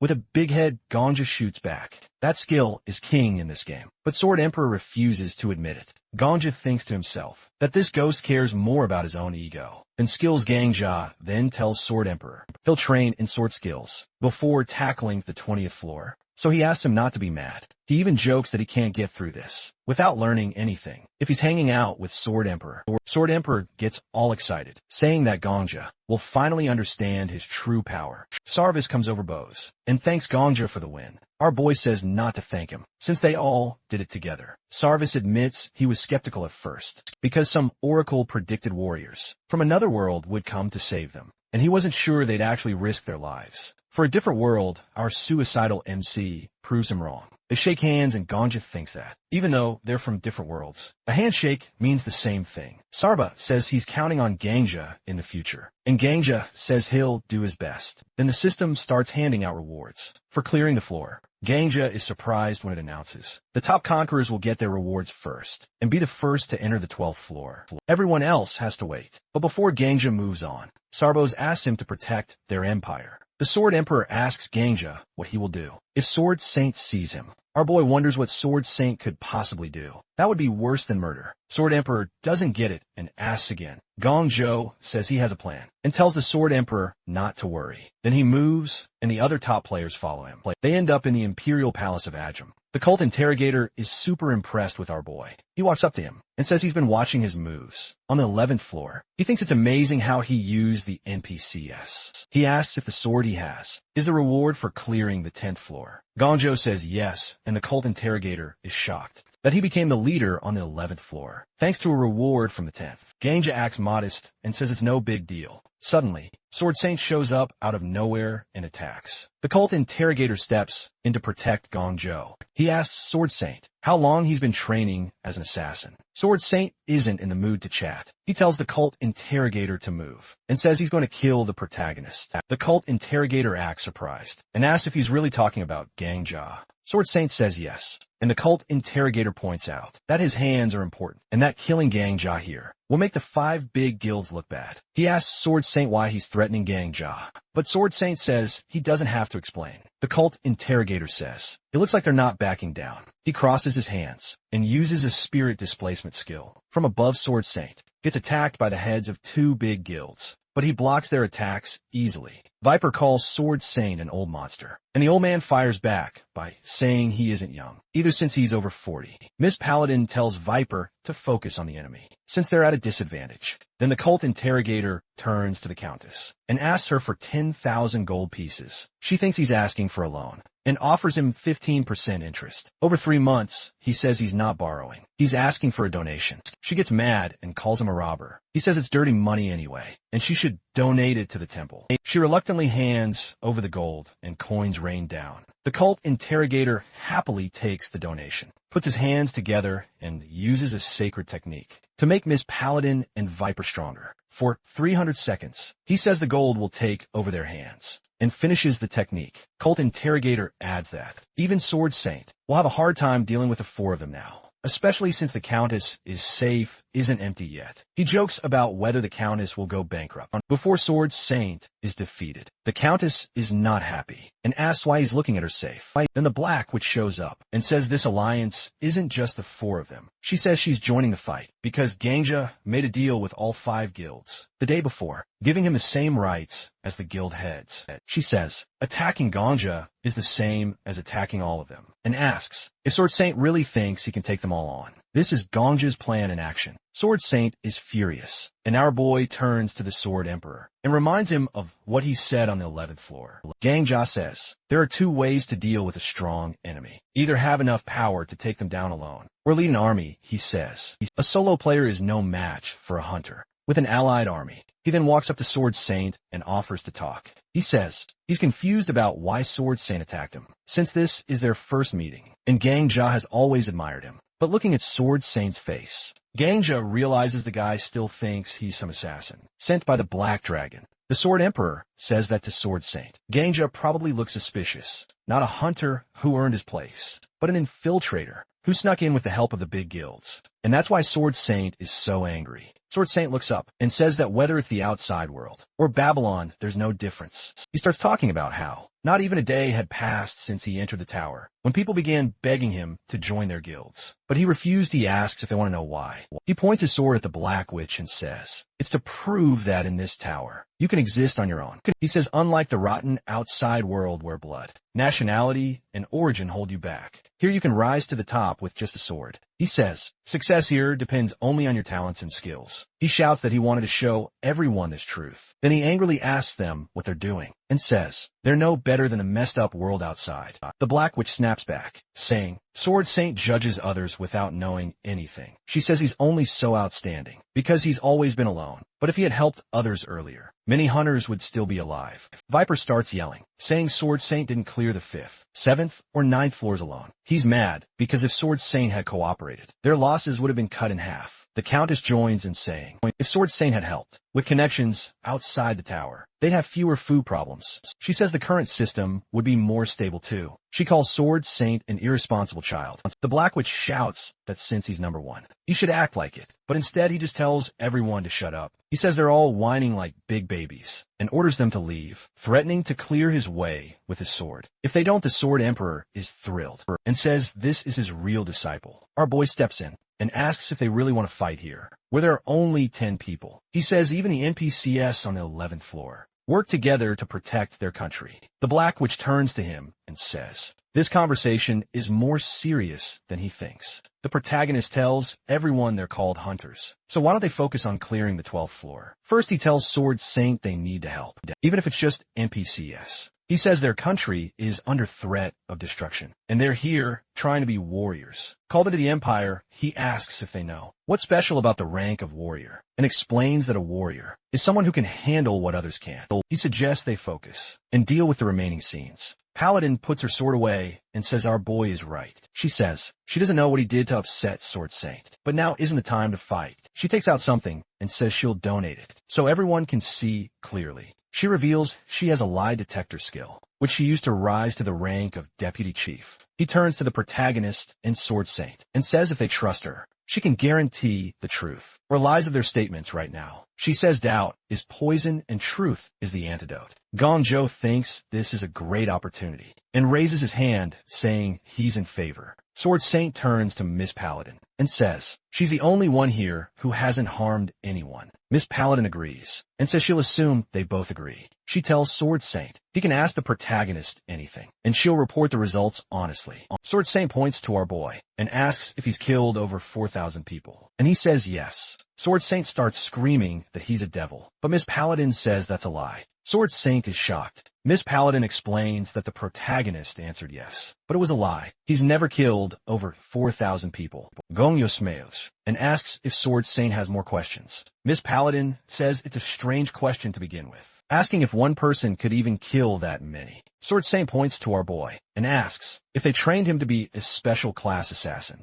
Gonja says yes, but Miss Paladin again says it's a lie. Sword Saint starts yelling, saying he trusted Miss Paladin to judge honestly. She says she made it clear from the start whether he was ready to believe her or not. Sword Saint is stunned when Miss Paladin asks if he's going back on his word. Now Sword Saint says the protagonist must have killed at least one person. Ganja says he's right, and Miss Paladin confirms it's true. Our boy adds that he killed exactly one person. He says murder is murder, but that man deserved it. Young Joe gets angry and says that man tried to kill him first and was a cruel killer. Sword Saint doesn't know what to do because Miss Paladin confirms everything the protagonist said is true. The cult interrogator starts laughing and says it's a good conclusion. The Sword Emperor covers his face in shame and says he told the old man he couldn't rely on skills forever. The protagonist walks up to Sword Saint and says it seems like they just had a misunderstanding. He says he's glad it was just a simple misunderstanding. Jonja gets closer and asks if he'd already be dead, if the guild heads hadn't protected him. He looks at Sword Saint and asks if now isn't the perfect time for Sword Saint to apologize to him.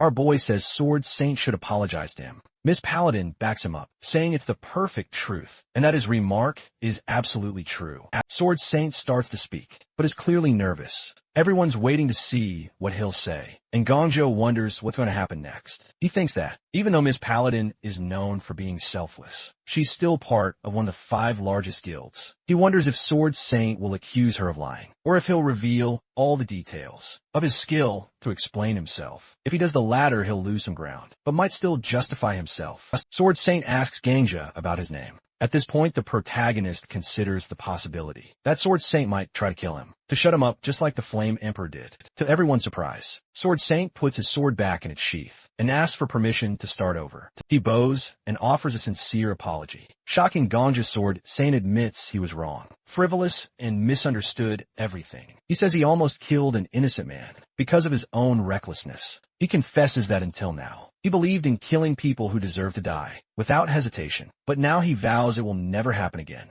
Gangja notes that Sword Saint didn't blame Sword Saint, or make excuses about his skill. Instead, he takes full responsibility. Sword Saint says, words alone can't make up for his guilt, and offers to fulfill any wish Gangja has. Protagonist is surprised instead of killing him. Sword Saint admits he was wrong, and even begs for forgiveness. Ganja thinks about how Sword Saint, a legendary figure, is now humbling himself before an inexperienced hunter. He looks at Miss Paladin, who says that everything Sword Saint said is true. Ganja then addresses Sword Saint and asks him to teach him the art of the sword. This shocks Sword Saint. The protagonist scratches the back of his head and clarifies that he's asking for sparring sessions in the future. He mentions he recently got a teacher by chance, but has no one to spar with. Gongyo thinks it's better to keep his promise to the Sword Emperor and make Sword Saint his sparring partner, as it would be beneficial for his growth. He starts to ask again, but suddenly stops, apologizing and asking to start over. He says he has the right to demand this from Sword Saint, but feels awkward about it. Sword Saint is surprised. Gangja turns away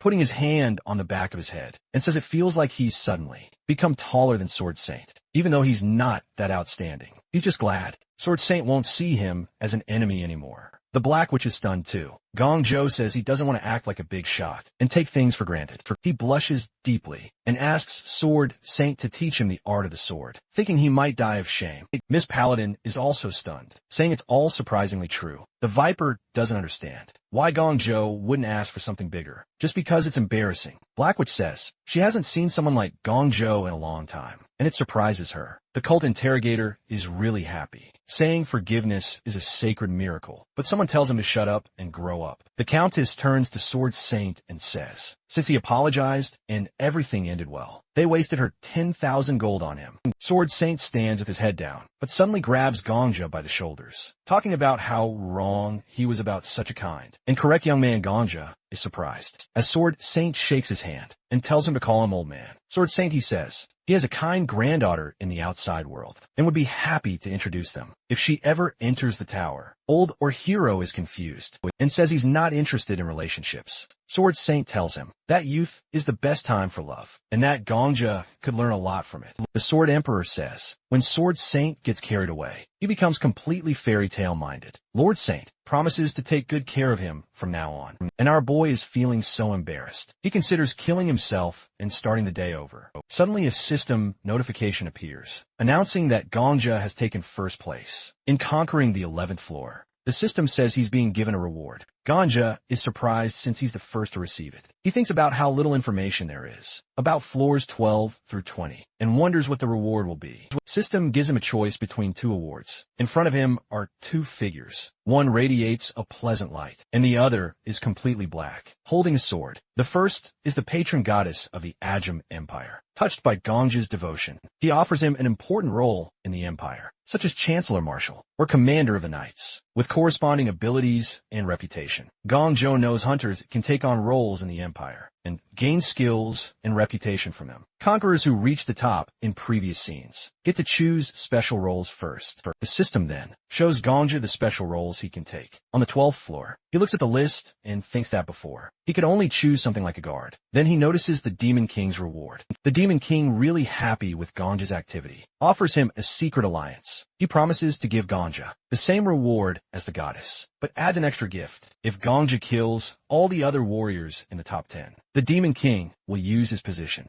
to transport Gongja directly to the 99th floor of the tower. Gongja silently stares at this offer shocked. The Viper asks why he's gone quiet and is staring into space. Ganja is confused, wondering if killing all those people would let him skip straight to the 99th floor. The system asks him once again to choose one of the two rewards. The Sword Emperor says it's a trap and tells Ganja not to fall for it no matter what. The protagonist replies that he knows it's a trap because the Flame Emperor definitely chose the Demon King's reward. He says that the Flame Emperor probably picked the Demon King's reward, but ended up stuck on the 40th floor, not the 99th, which proves it's a trap. Everyone looks at him confused. Gong Zhou keeps speculating that maybe the Flame Emperor initially sided with the Demon King, realized it was a trap, and then got reborn. But he admits it's still tempting. He wonders what it would be like to face the boss monster of the 99th floor, even if it meant dying. The Sword Emperor looks at him seriously and tells him not to even think about it. He says he reached the 99th floor alone and fell through calling the Demon King's reward a cruel and disgusting trap. He assures Gong Jia that even with his skills, he wouldn't be able to kill the top 10 fighters. And even if he did, he'd never conquer the 99th floor. Gong Jia asks if the boss of the 99th floor is really that strong. The Sword Emperor says there's no boss monster there. It's something far worse. He covers his face, clearly disturbed, and warns Gong Jia again. The protagonist asks what's so scary up there, feeling uneasy because it's the first time he's seen the Sword Emperor. Like this, the Sword Emperor admits he hates to say it, but Gongja is doing a good job and should just keep going the way he is. He says if the protagonist stays on this path, he'll clear the 90th floor on his own. Without any issues, Gongja looks away thinking, and sadly says he won't try the Demon King's reward. He adds that he'll take the safest path and ignore the rewards for now to see how things play out. The Sword Emperor asks why he's ignoring the goddess's reward too. Gong Zhou replies that sometimes you need to take a step back to move 2 steps forward. He turns to the hunters and announces that the rewards for the 11th floor have appeared. In front of him, The Black Witch says she's tired of waiting and asks him to choose so things can move forward. Gongja says he's already decided. He won't accept any reward. Everyone is shocked. System announces that the scene reward wasn't selected. The goddess of protection is puzzled, while the autumn rain demon king quietly laughs. Miss Paladin is also confused and asks Gongja why he did this, since Sword Saint is in second place and will now choose his reward. Sword Saint says he understands Gongja's choice because it's the safest option, but he asks why they have to refuse the reward altogether, saying Gongja might end up with nothing if he's always this cautious. Gongja thanks him for the concern, but says he has no regrets. Sword Saint admits this philosophy is too hard for him to follow and chooses the goddess's reward, the role of commander of the knights of the Ajam Empire. Suddenly knights enter the gate and swear allegiance to Sword Saint, surprising everyone. The cult interrogator is next to see the rewards and says it's like playing Mafia. He promises to explain everything and touches the ground, making descriptions of the rewards appear, of the Viper and the Black, which are both surprised by the second reward. Cult interrogator puts a hand to his chin and says, the person who chooses the goddess is called a warrior, while the one who chooses the demon king is a traitor. He adds that the chairman's position is much more dangerous than a mafioso's. 9 people will become warriors, including the vice head of the vigilante detachment. Miss Paladin confirms this and says she can identify the traitor. The cult interrogator looks at Gongja and says he went too far in refusing the reward, but respects his decision. He chooses the title of Marshal of the Empire. The Viper says choosing a reward is more profitable and picks the rank of Guard Commander. Miss Paladin chooses the title of Minister of Foreign Affairs, thinking it's the most acceptable. The Black Witch picks Chancellor and warns everyone not to choose the Demon King, or his reward will be destroyed. The Countess reassures her and chooses the title of Minister of Finance. With that, the careful calculation of the awards is completed. The Sword Emperor asks Gongja if he's confident in his decision. Gongja says it's the right choice, thinking that sometimes in the pursuit of prey, it's better to retreat and let it go. The system announces that the selection of the top conquerors is complete with 1 person refusing the award. It also says 8 people accepted the goddess's reward. Shocking everyone then, it reveals that 1 person accepted the Demon King's reward. The Black Witch gets angry and starts yelling at everyone, reminding them not to choose the Demon King's reward. The cult interrogator smiles and says it's surprising, because being a traitor is a very unprofitable game, but someone still chose it. The Viper feels nostalgic for the atmosphere of the early days of the tower, and the Countess asks if he's talking about a time when there were 10 large guilds. Instead of 5, she says a lot of people died back then, many of them killed by others. They start shouting at Miss Paladin to use her lie detector on everyone immediately to find a traitor, the Black Witch, as the owner of the Black Dragon Guild, says she doesn't know who dared to betray them, but she'll make sure that person gets the most painful reward. She tells Miss Paladin to interrogate everyone with her lie detector immediately. Miss Paladin starts by revealing that she's not the traitor. She then turns to Gongja and says he's above suspicion since he refused the reward, but she still asks him if he chose the Demon King's reward. The protagonist denies it, and Miss Paladin confirms he's telling the truth. She then turns to Sword Saint and asks if he chose the Demon King's reward. Sword Saint swears on his honor and glory that it's not true next. The cult interrogator says it's not him, and that he doesn't want to die at the hands of the Black Dragon Guild leader. The Viper and the Countess also deny choosing the Demon King's reward. Miss Paladin approaches the head of the Black Dragon Guild and asks if she chose the Demon King's reward. Black Witch denies it, and Miss Paladin confirms it's true. The Viper is shocked, wondering if none of the top 10 chose the reward. Miss Paladin says not to be too surprised. It's possible the traitor has a skill to hide the truth, or even a split personality. She adds that no matter how strange it sounds, anything can happen. Sword Saint looks at Miss Paladin with hostility and says she could still be the traitor. The Black Witch asks if he really doubts them. Sword Saint says he dares to doubt, and even if Miss Paladin isn't a traitor, she might be lying to protect the 5 guilds.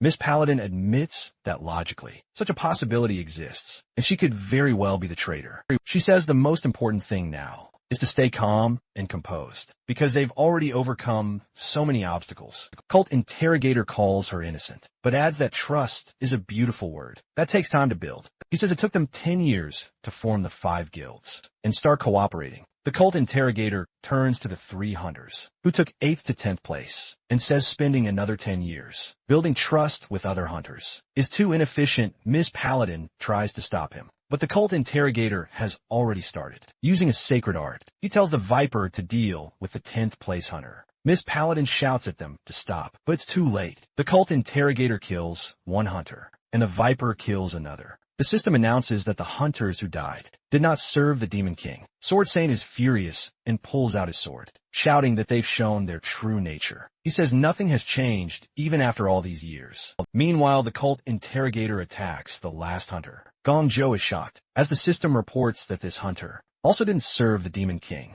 The cult interrogator calmly says it's not them, and that the situation has become more complicated. He's convinced the traitor is among the top 5. Miss Paladin screams at him to calm down, but the cult interrogator says he's already calm, and that the highest probability is the traitor is among them. Sword Saint attacks the cult interrogator, but Viper steps in to block him. Sword Saint calls the cult interrogator a fanatic, and tells him to give a signal before killing someone. The cult interrogator sits on the floor, looking at his severed hand, and says the situation is heating up. He won't be able to use sacred art techniques without both hands. The Viper, under Sword Saint's onslaught, asks for help, saying he's about to die. Miss Paladin entrusts Gong Zhou with full authority, saying he's the only one who didn't accept any reward, and can't possibly be the traitor. She asks him to stop Sword Saint. The cult interrogator, pouring a potion on his hand, agrees that it's better to trust someone who can't be the traitor. Another guild leader also entrusts Gongja with full powers. The protagonist is shocked and turns to the Sword Emperor, asking if he has some kind of talent for winning over psychopaths. The Sword Emperor just congratulates him on his rise in social status and asks if he refused the reward because he foresaw all this. Ganga says rancor relationships are never stable, so if a traitor appears, something will definitely happen. He knew giving up the reward was the best option, but didn't expect things to get this bad. He decides he'll have to be reborn later anyway. He turns to Miss Paladin and asks about the cult interrogator. She says he's always been like this. When they first entered the tower, religious conflicts were extreme, and the cult interrogator just killed everyone. To solve the problem, Ganga realizes the religious groups never actually came to an agreement, and it was just a media cover-up. The cult interrogator admits he made a mountain out of a molehill due to an error in judgment. He says since Gongja now has full authority, he should stop Sword Saint. Gongja covers his face with his hand and says he'll talk to the cult interrogator seriously. Later, meanwhile, Sword Saint continues fighting the heads of the large guilds. Youngjia asks Sword Saint to listen to him, reminding him that he bowed to him earlier. He asks Sword Saint to stop fighting and talk first. Sword Saint suddenly stops when Gongja asks him to introduce him to his granddaughter. Gongja says if she comes to the tower, he'd like to go on a date with her at least once. Sword Saint says he'll never forgive them, and that Gongja's words won't change that. He says all he needs to do is pick up his sword, and they'll die soon, so it's no big deal. He asks if he can kill them after they identify the traitor. Ganga wonders why Sword Saint is asking him this. Sword Saint puts his sword back. Surprising the Viper, Ganga tells everyone to calm down and says he doesn't know who the traitor is, and they might not figure it out, but that's not the most important thing right now. He says they can overcome this trouble without capturing the traitor. Miss Paladin says the traitor choosing the Demon King's reward means their lives are at risk. Gongja tells them to look at the description of the awards. He points out that the Demon King's core is located on the 20th floor. He says they should forget about capturing and executing the traitor because it's a trap. The traitor might be shaking with fear, and the system might have forced the role on someone. Gongja says the priority is to deal with the Demon King first. If he disappears, his reward will too. The system informs Gangja that the autumn rain Demon King clicked his tongue, but the goddess's eyes are sparkling. Gangja says no matter what test the tower comes up with, the solution is always simple. He suggests they rise up and smash the Demon King's core. The system then begins issuing the quest for the 12th floor. Everyone's terrified at the red rain. They say that this is the same rain from a nightmare. And now it's all over. Viper is surprised and wonders if this is some kind of setup, asking if the NPCs are acting this way on purpose. But Ganja says the quest has begun. He walks over to the window, breaks it, and the autumn rain Demon King appears. The Demon King calls them all pathetic nobodies. He mocks them, asking if they really believe people summoned from another world would become their shields. He says they can call thousands of warriors and millions of knights, but they're all just the same little people. Gungja opens the map and sees the castle is surrounded. The entire map is covered in red dots. The Demon King says they'll be consumed by their malice. A quest notice pops up saying the Demon King has been weakened and the heroes need to stop him. Viper is surprised and asks if the Demon King is really weakened. Gangja repeats that. Now isn't the time to quarrel with each other. But Viper starts shouting that this quest is designed to fail. From the start, Gangja tells them to calm down and says the tower doesn't give impossible quests. He points to the NPCs and says the Viper, as the head of the Ijima Empire's guard, needs to lead the guards. Gongjo says they can't complete this stage. Just as hunters, the guild heads need to inspire the NPCs and lead them into battle, treating them like real people. He tells Sword Saint as a commander to unite with the Viper, since they've both been given leadership roles. It's time for them to do their duty. Gongjo then tells Miss Paladin to find the Emperor and the NPC, officials from a Ministry of Foreign Affairs. He turns to the cult interrogator and says he doesn't like hunters like him, but right now they can't afford to lose the marshal. The cult interrogator laughs and says he likes Gongja more and more, but Gongja cuts him off, reminding him that they've handed over all powers. To him, our boy says, the knights on the fortress wall are terrified of the army in front of them, so the marshal needs to personally climb the wall and calm him down. He orders the marshal to protect the wall at all costs, because if the enemy breaks through, the scene will end the marshal bows, and says he's never broken a promise since birth. They all start acting on Gongjo's orders. Protagonist says he'll go first. The other hunters are surprised and say this is much cooler than the port. The Black Witch, but she asks him to call her the head of the Black Dragon Guild. He asks how she ended up here, and she says she has an instant movement skill that lets her move to any place in her field of vision. The Sword Emperor says Gongja should die from her, just once, because instantaneous movement is a top-tier skill. Gongja asks why she's here. Instead of going to the fortress wall, she says she came to take him away. She saw on the 11th floor that he has a sword that affects local NPCs, and with it, he can raise their morale. She says the knights on the wall need him, not her. She extends her hand and asks him to agree to move with her. She says he needs to clearly say he'll move with her, or her skill won't work. Gongja is surprised. Instantaneous movement is at least an S-class skill, and she's sharing information that should be kept secret. The head of the Black Dragon says she's the chancellor of this empire and asks how she could hide something while defending her country. She tells Gongja to hurry because there's no time. He agrees, and she grabs his hand, saying there's one more condition. They jump off the ledge, and only then does she use her movement skill. As they move, Gongja thinks about the NPCs and how they're no different from living people. Even if they seem like an illusion, their fear is real. They land, and Gongja thanks her for bringing him here, but she surprises him by asking him to wait. She says she can't leave without showing her leadership to the younger ones. She adds that she didn't become the head of the guild for nothing. The head of the Black Dragon Guild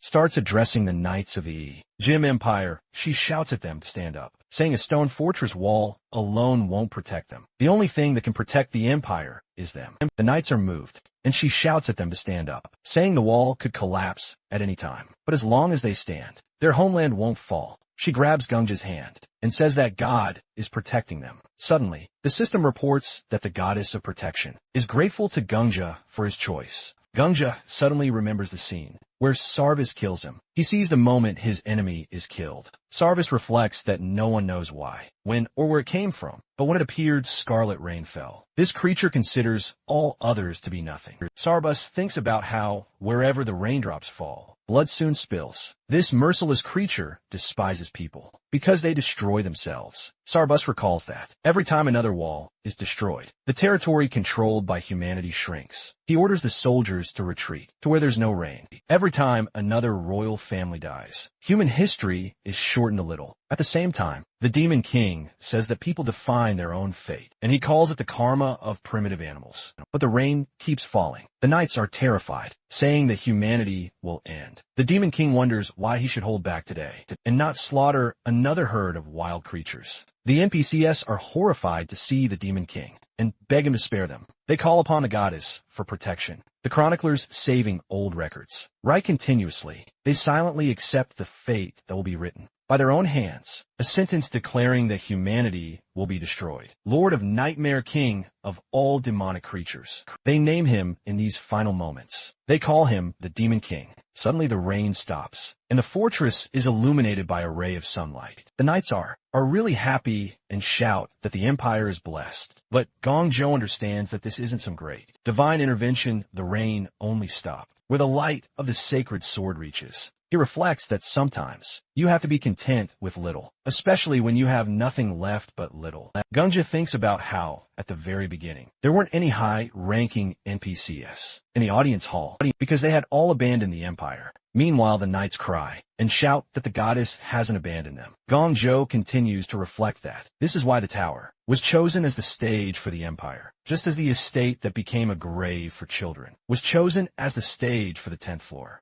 The Black Witch shouts at the knights to stand up. The knights immediately become inspired and regain their composure. The head of the Black Dragon Guild sighs in relief. She looks at Gongja and asks why he has such a strange look. She asks if he's really that impressed by her speech. She turns away and says, there were a lot of Reds in their country, and she couldn't stand communists, but they were excellent speakers. Gongja is confused, and the Sword Emperor calls it a failed joke. The head of the Black Dragon then turns back and asks Gongja what he's planning to do. Protagonist confirms that they first need to hold the fortress wall. He thinks about the S-class skill of the Black Witch, instantaneous movement, but he realizes that even if he moves there, it's enough to blink once, to find himself surrounded by monsters. He says they need to balance the forces with the Demon King. First, Anja tells the witch that while the NPC warriors hold out, they need to lead the hunters. Otherwise, the Demon King might bring in more monsters. To break through the fortress wall, he asks her to take him directly to the Demon King. The witch asks if he's really planning to die, calling it a suicide mission.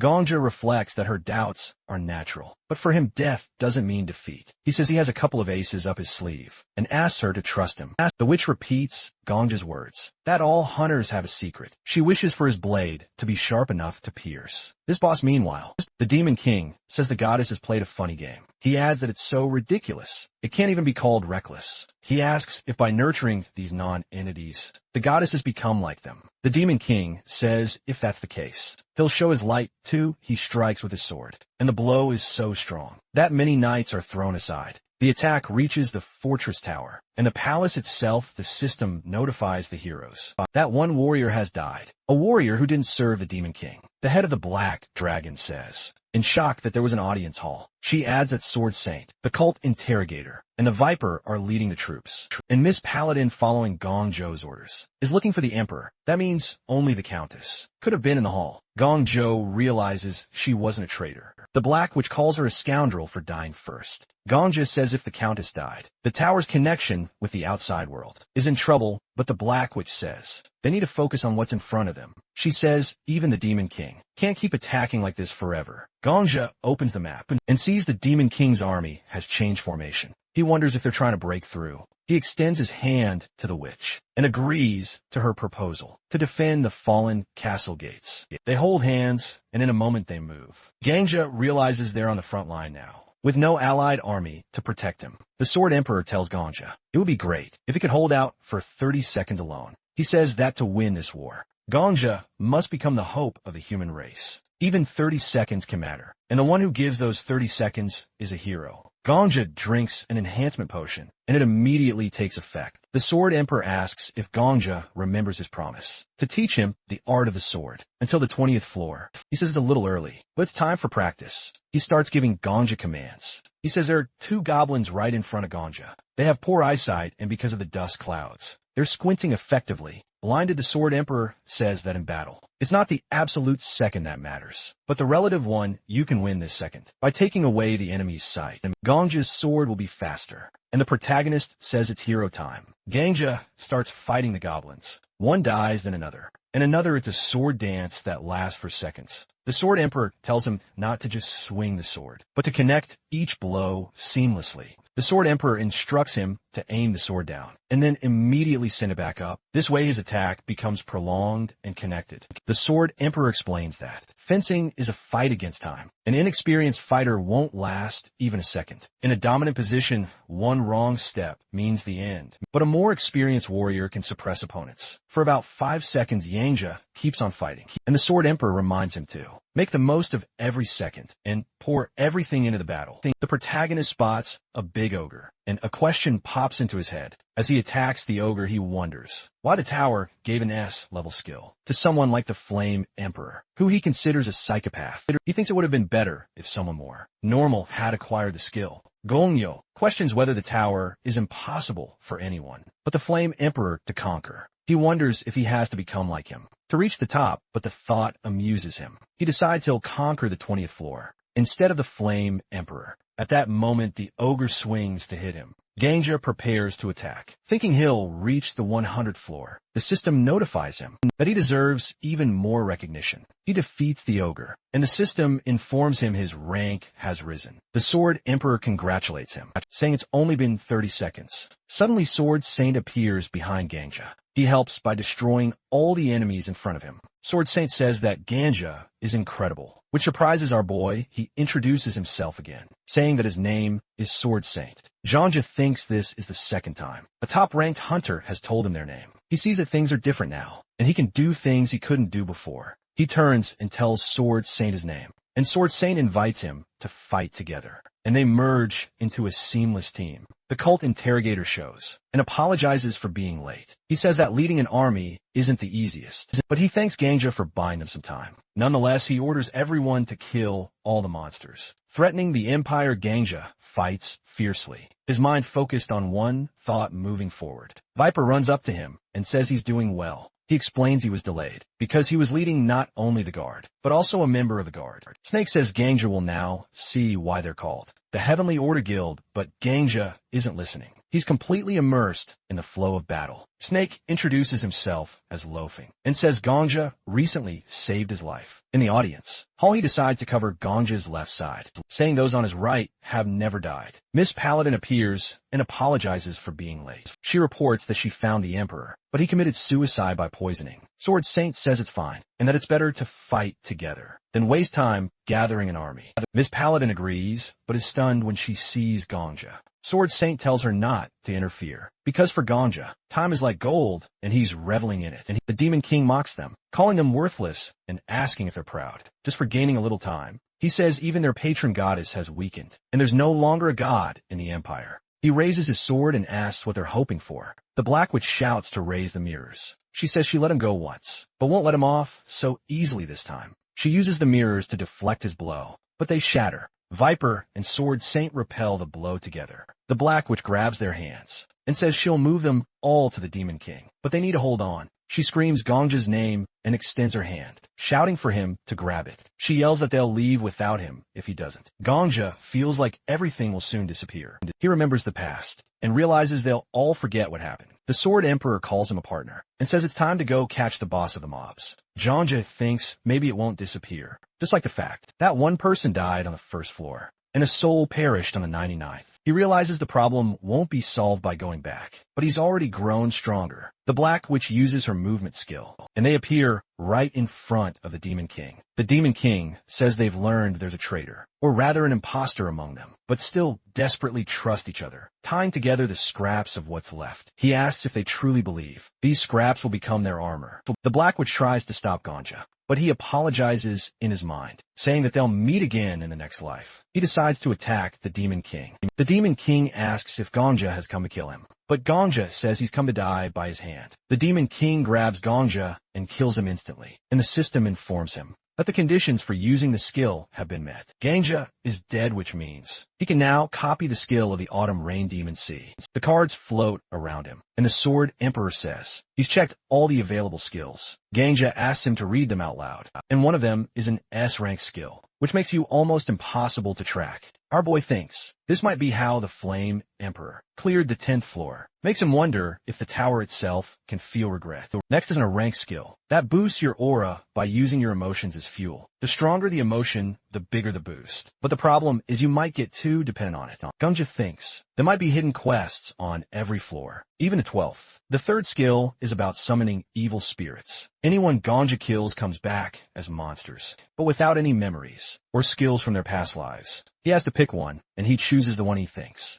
will help him clear the 20th floor. The Sword Emperor doesn't get why he picks that one, but it's Ganja's choice then. Ganja asks the Sword Emperor about the daily routine of the Sword Saint. The Sword Emperor says the Sword Saint lives like a strict old man with a fixed schedule. Gongjo asks about the evening routine, which makes it clear he's planning something. After copying the skill gong, Joe comes back. It's been 24 hours since then. He briefly thinks about the Demon King's injury, but decides to deal with that later. Just then the Black Witch asks if he's really leaving. Gonjo says yes, the 11th floor is about to open. He needs to get ready. The Black Witch asks how he's going to prepare, if he doesn't even know what's coming. Gonja isn't too worried about the 11th floor, but says the 12th floor will be a problem. The Demon King will be waiting there. She notices he looks a little pale. Gonja covers his face and says everything is fine. He's just really impressed by how amazing everyone is. Then Gonja tells them that he knows what's coming, and even the quest details for the 10th floor. The guild heads are surprised, and the Black Witch asks if he'll share the info. Janja says he will, but only if they promise to do him a favor. In the future, he makes it clear it won't involve money or killing anyone, and if they find it impossible, they can say no. The cult interrogator says it's a fair deal, and everyone else agrees. Gongcha smiles. Step 1 of his plan is done. He explains that the 11th to 20th floors are part of the Ejim Empire arc. Everything up to the 10th floor is basically just a tutorial from here on out. It's going to be big battles. The guild heads start talking about how to prepare their members. Before leaving, Ganja turns to Miss Paladin and asks if she'll take a walk with him. He says he needs her advice. She agrees, but says she doesn't have much time. Ganja says half an hour will be enough as they walk people around them. Kind of gossip about the guy who conquered the 10th floor. Suddenly, the Sword Emperor appears and tells Gongja that someone is following him. Gongja asks him to double-check. The Sword Emperor confirms it, but tells him not to look back. The person is using stealth and won't be visible anyway. Gongja asks the Sword Emperor to keep an eye on how persistent the follower is. Something feels off. He remembers that in the last round, clearing up the misunderstanding with the Sword Saint on the 12th floor happened too late. This time he wants to fix it early. He also knows the Sword Saint doesn't get along with the guild leaders. If the Sword Saint turns against Gongja, it could lead to some trouble, especially with a traitor. Now, he has to stop that from happening. Miss Paladin asks where they're going, noticing they're heading toward the slums. Gongja says he wants to show her a shop. His real plan is to lure the Sword Saint out. He's memorized the Sword Saint's schedule, and, just as expected, the Sword Saint starts following him. Miss Paladin cluelessly follows along. Gongjo says the store is run by a really talented but unknown pharmacist. He says a bit of promotion could make her successful. Suspicious Miss Paladin uses her lie detector. Ganja passes he's not technically lying. She asks if he's planning anything. Ganja smiles and says he's the one asking for a favor. So any trouble is on him. She apologizes, saying she's often told she overthinks things. They enter the shop and the alchemy master greets them. Ganja asks if she's still working. She says business hours are over, but she's always ready for clients, especially for her favorite. Ganja, and Ganja introduces Miss Paladin as the deputy head of the vigilante squad. The alchemy master panics, thinking it's an inspection. She starts saying she's never sold anything illegal. Miss Paladin, caught off guard, uses her lie detector again. It confirms everything is true, which only shocks her more. Gong Jo says he's not here to cause trouble, saying that the alchemy chick's business isn't keeping up with her skill level. He suggests giving Miss Paladin a potion sample. If she likes it, they can make a deal. Adding the vigilantes as clients would boost her business. The alchemy chick is really happy. He says Gong Zhao once saved her store with a big order, and now he's helping again. She asks how she can ever repay him. At that moment, the Sword Saint enters the store and tells everyone to leave, except Gongja, because he wants to talk privately. Miss Paladin asks Sword Saint what he wants with Gongja, but Sword Saint mocks her, saying maybe her ears don't work. He tells them to step aside, because he's here for Gongja. Miss Paladin asks what kind of conversation he could possibly have with Gongja, but Sword Saint repeats a third time, get out of the way. She doesn't move, and tells him that even if he says it 30 times, it won't change anything. She says he's old now, and clearly can't understand basic things anymore. Miss Paladin reminds him that Gongja officially joined the top 5 guilds. Attacking him now would mean declaring war. Sword Saint gets irritated. He says if the guilds are involved, then Gangja must be an infiltrator. So he reaches for his sword. Miss Paladin still looks confused and says she doesn't understand what he's talking about. She also grabs her sword and says she knows. He's been going around attacking people just because of suspicion. Vigilante Squad didn't step in before because they didn't want to deal with his personal drama, but this is different. He's about to do it right in front of her. Sword Saint asks if she really thinks she can stop him. Miss Paladin says no, but she'll fight with everything she's got. If she dies here, he'll just be remembered as a murderer who killed an innocent person. She tells him not to hold back if he wants that title. Gangja thinks to himself, yep, that's Sword Saint's weak point. The poor guy can't hurt innocent people. He remembers this from the previous round. Sword Saint really trusted Miss Paladin because she never hurt anyone. That's why Gongja brought her along. Then the alchemy chick steps in. She puts herself between them and says Gongja is her client and her benefactor. He says even though Sword Saint is famous and respected, she won't let him touch Gongja. Sword Saint starts calming down, and the alchemy chick asks him to leave her shop. Gongja realizes that these people might not be stronger than Sword Saint, but their presence alone can stop him. And Sword Saint lets go of his sword, turns around and leaves. Everything goes just as Gongja planned. He fulfills the second condition, to find a chance to exchange a few words with Sword Saint before the guy tries to kill him. As Sword Saint walks off, Gongja suddenly yells after him. He shouts that tomorrow at noon, he'll be waiting in the wasteland north of the city. He tells Sword Saint to come, if he really wants to know who Gongja is. Sword Saint looks back, says nothing, and keeps walking. Miss Paladin says this whole thing got way too intense. She jokes that this kind of meeting wasn't supposed to happen, unless it's a cursed moonlit night or something.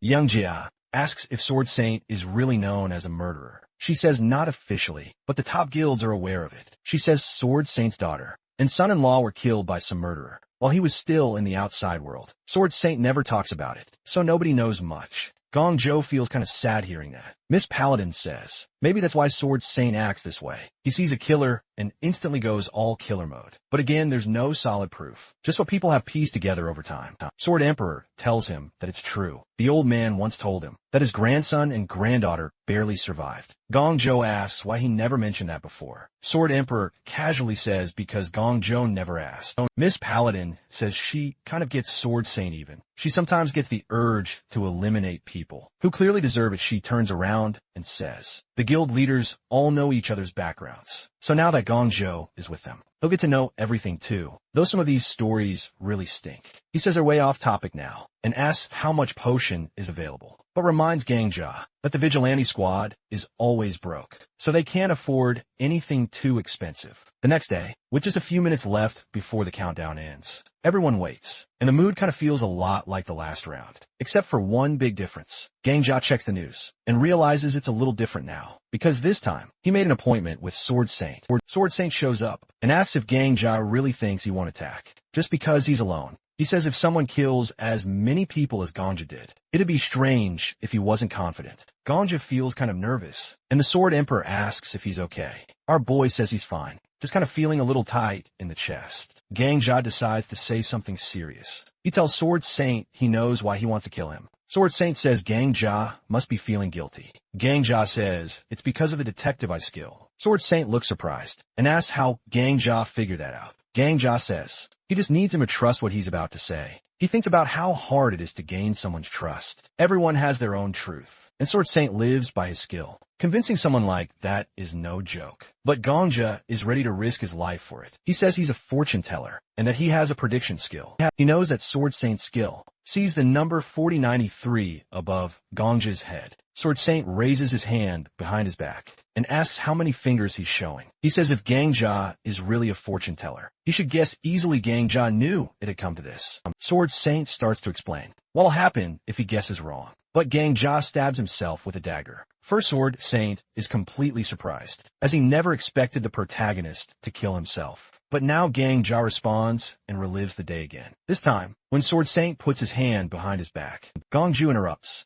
and says exactly what he's about to do, which surprises the old man. He tells Sword Saint that killing him is easy, but without him the 12th floor can't be cleared. Sword Saint still says it's not enough. Maybe Gongja doesn't have foresight, but some other skill like insight or mind reading. Gongja stabs himself again and responds, then again and again. He keeps trying to convince Sword Saint. He says he doesn't want Sword Saint to trust him forever, just for 5 days. He tells him to watch everything he does in those 5 days and decide for himself afterward whether he deserves to die or not. Sword Saint still says he doesn't believe him, so Gongja pulls out his final card. He says that in the distant future, Sword Saint will tell him something important. If he says it now, it'll prove everything. He mentions the Sword Emperor, which surprises the old man and Ghost. Sword Saint says it's enough and asks the protagonist if he really needs just 5 days. Gongja says yes. Sword Saint agrees. He says he'll observe everything Gongja does, his steps, words, behavior, everything. Then he'll decide whether Gongja is a fraud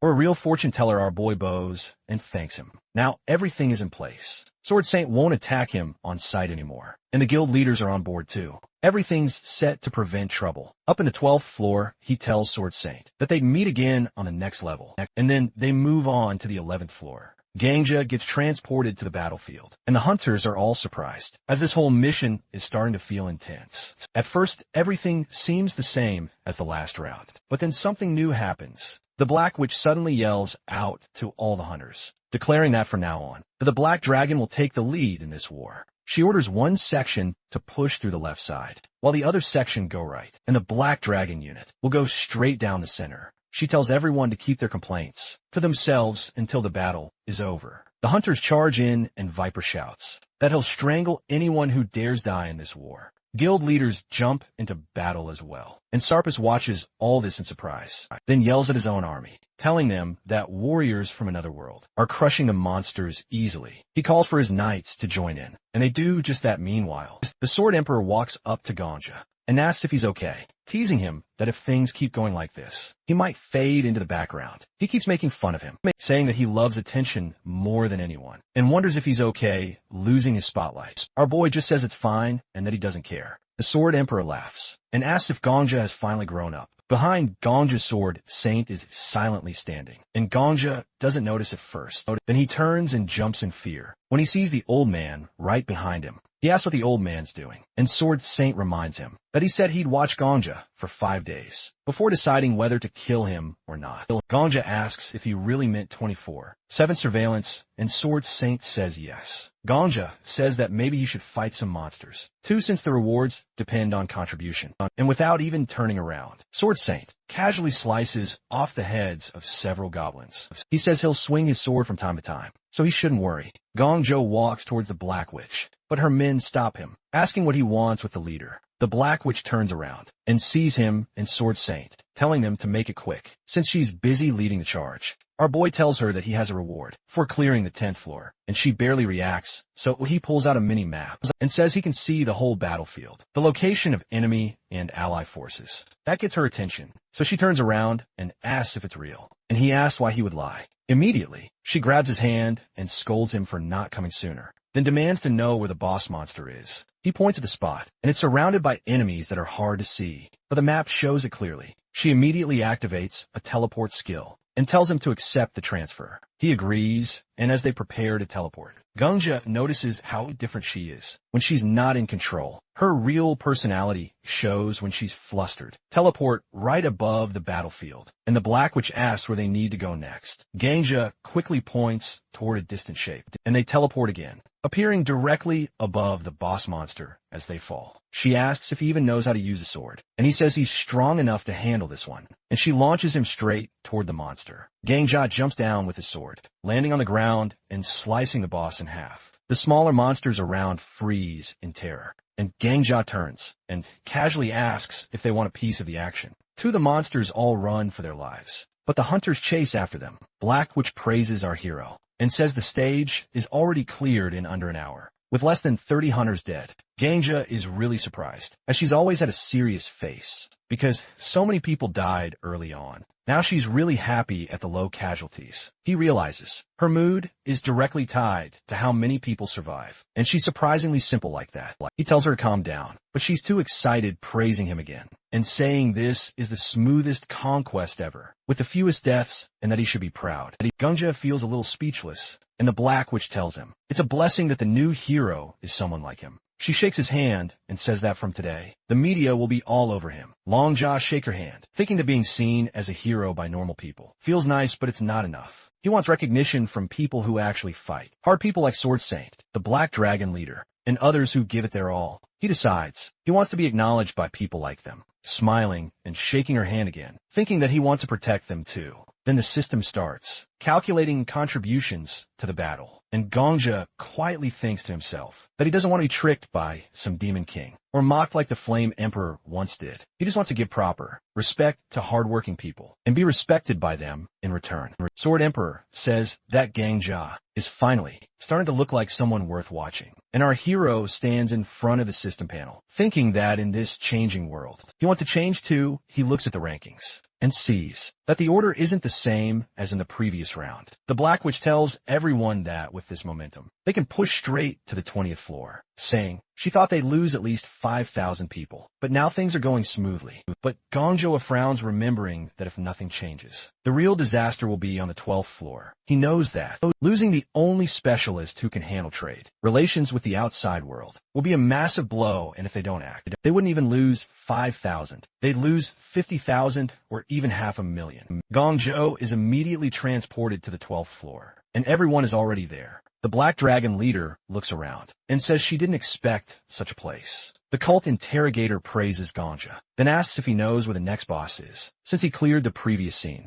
But Gongja says he has something to tell the guild heads first. Everyone starts paying attention, and Gongja asks if they remember yesterday's promise. And the cult interrogator raises his hand and says, of course. Gongja tells them to honor that promise now. He asks everyone to do absolutely nothing for the next 5 days. Just stay put, and says he'll take care of everything. Up to the 20th floor alone. The Black Witch is surprised and asks if this is a joke, telling Gongja to stop because it isn't funny at all. The hero says they hear everything correctly, and that this isn't a joke. Everyone is surprised. The head of the Black Dragon says it's impossible, adding that he knows clearing the 10th floor alone has taken them many years. Sure, they have just conquered the 11th floor in less than an hour. But according to her, Gongja is overconfident and simply too excited. The hero bows and asks them again, saying that while he clears the 10th floor, primarily for himself, he shares the rewards and achievements with them. He points out that everyone benefits from the information, not just him, and that he has every right to make this request. He asks for only 5 days, saying that, regardless of whether he has time to clear everything up to the 20th floor, for them or not, he just wants them to wait for this period. That's all he asks for. Meanwhile, the system begins issuing rewards for conquering the 11th floor. Behind Gongja, information about 2 awards appears. Guy turns around and looks at the pan, while the hero wonders if the Demon King is acting more quickly, because now they aren't fighting. Gongja, meanwhile, is waiting for an answer from the guild heads. The Demon King strongly recommends that Gongja choose the reward. He then looks at Miss Paladin and the other heads, and the Demon King hints that he can refuse the reward. Suddenly, the cult interrogator says that he doesn't see the problem. He says that Hunter Gongja shares information about the 11th floor with them, and in return, he asks them to fulfill one request, which they agree to with the condition that it wouldn't be something impossible. The cult interrogator says that doing nothing for 5 days and just waiting there won't be easy, considering the fuss the press will create during that time, but according to him,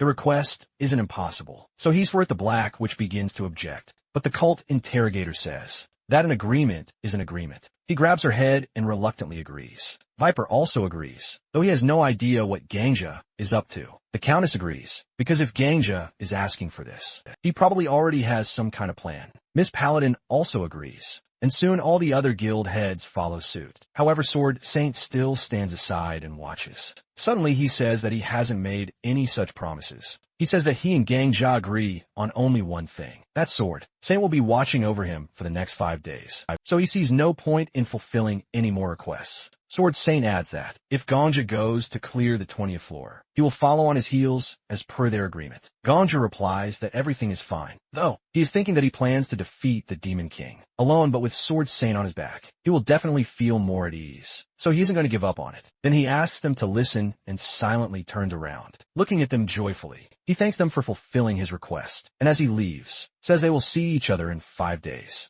Gongxia opens the gate and walks out. Both he and the Sword Emperor are surprised when they see that all the NPCs have frozen. Gongxia explains that this is because the quest hasn't started. Yet Sword Saint, as agreed, continues to follow him. The hero explains to the Sword Emperor that no one has yet chosen a role, and now the Empire has neither a Chancellor nor an Admiral. Replacing them with hunters will trigger the quest from the 12th to the 20th floors, as it ties into the quest given. Upon entering the 11th floor scene, Gongja begins to remember and wonders if last time the quest on the 12th floor has been given out. Too late, he realizes that the quest only opens after analyzing the roles. Heading toward the exit of the fortress, he says that if they don't choose a role, the quest won't begin, and neither will the invasion of the Demon King's army, or the Empire's resistance to it. As he continues to leave the fortress, Gongja turns around and asks the Sword Emperor what will happen if the Demon King dies. In this state, he opens the mini-map and asks again, what will happen if the boss dies? Before the quest begins,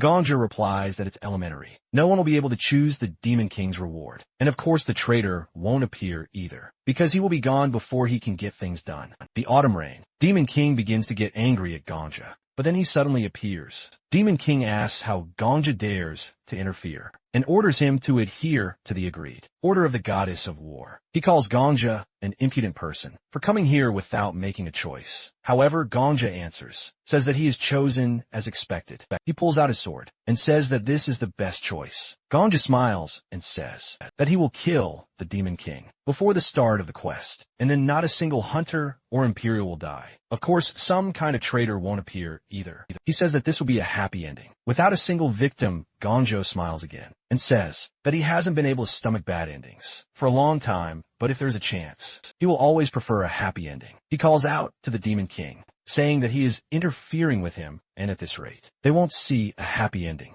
The Demon King gets angry and asks how he dares to single-handedly interfere without even enlisting the help of the Empire. Ganja raises his sword and asks the Demon King what kind of help there is, saying that warriors by nature fight alone. The Demon King kills Ganja again, but before dying our boy marks something on his palm. He thinks the Demon King's fighting style isn't anything special, just wild and mindless power. Sure, it's scary, but if you know the direction of his swing, you can dodge it. The Sword Emperor agrees and tells him it's all about timing. Gunja dies again still. He keeps drawing marks on his palm. He calls it the prison of time. On the next attempt, he drinks a potion and fights the Demon King while under its effect. But again, the Demon King's sword cuts him down. Ganja dies and draws another mark. He wonders what would have happened if they had just gone through the quest normally. How many people would die in the battle waves that follow? One dead knight means 20 years of life lost. 10 deaths, 200 years gone. 102,000 years wasted. Our boy didn't pick any special role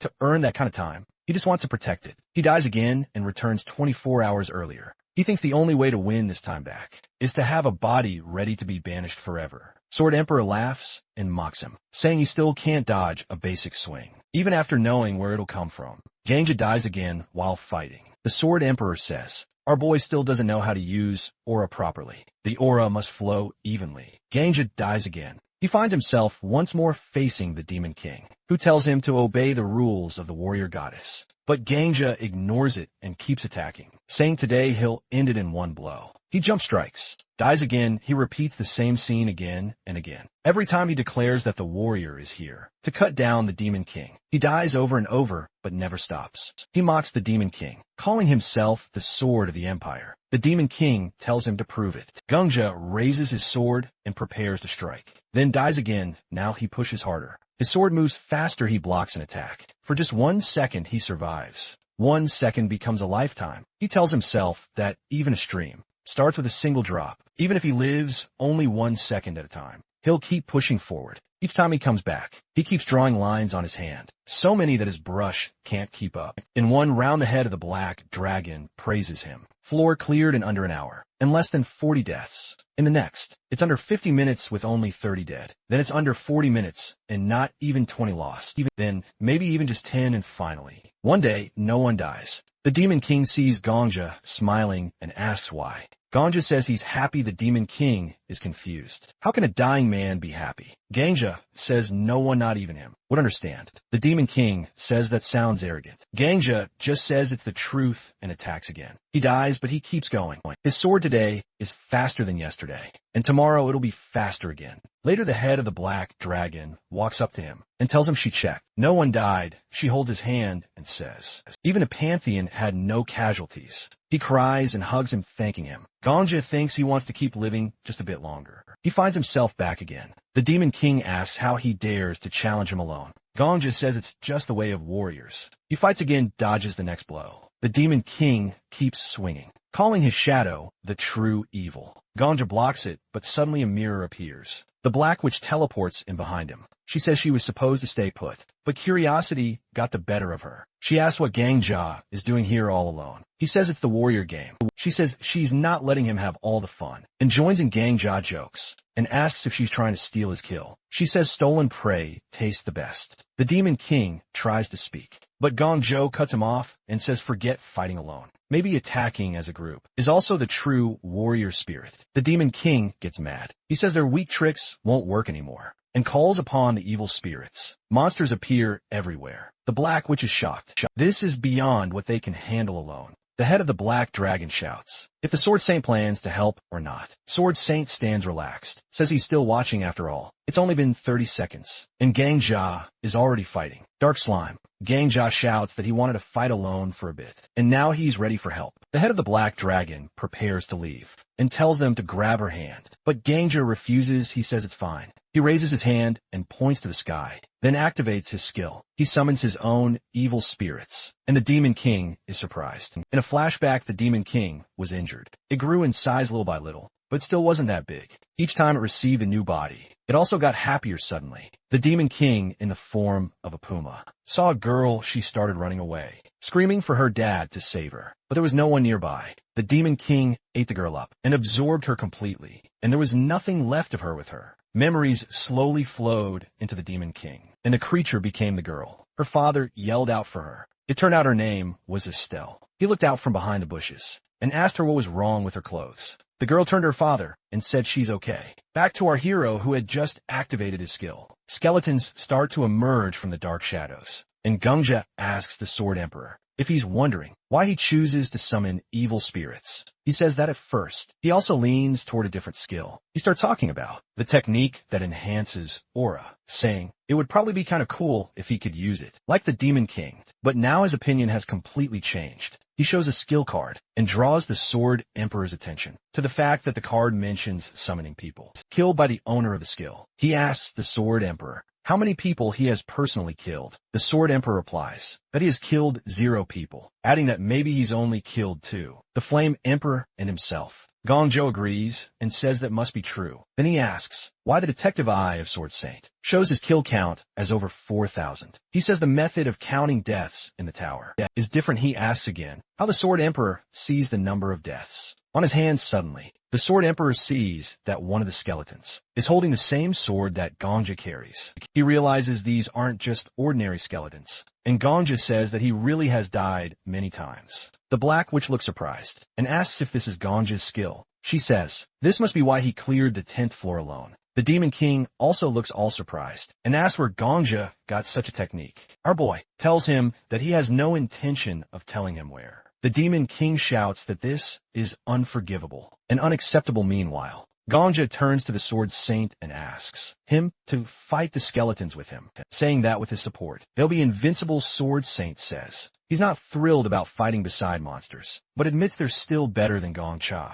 Then the hero turns to the Black Witch and asks her to help him, saying the two of them can defeat the Demon King together. Gongcha raises his sword and calls to the evil spirits, telling them to show what they do best. He points the sword at the Demon King and commands the skeletons to kill or die. The skeletons rush toward the monsters, but the large monsters take them out easily. The skeletons rise again, even with missing arms or legs. And by uniting, the skeletons manage to defeat the large monsters. The Sword Emperor watches, says that the nature of these skeletons is just like Gongja's, an army of monsters who don't fear death. The Demon King gets even more pissed and asks Gongja how he dares to do this. He calls him a mere outsider from another world, someone who hasn't carried the weight of this world's pain, hatred, or life. He demands to know how Gangja dares to interfere. Gangja points his sword straight at the Demon King and asks what difference it makes where he's from. He says he's here now, even if the Demon King doesn't think he has any right to be, and he tells him not to interfere.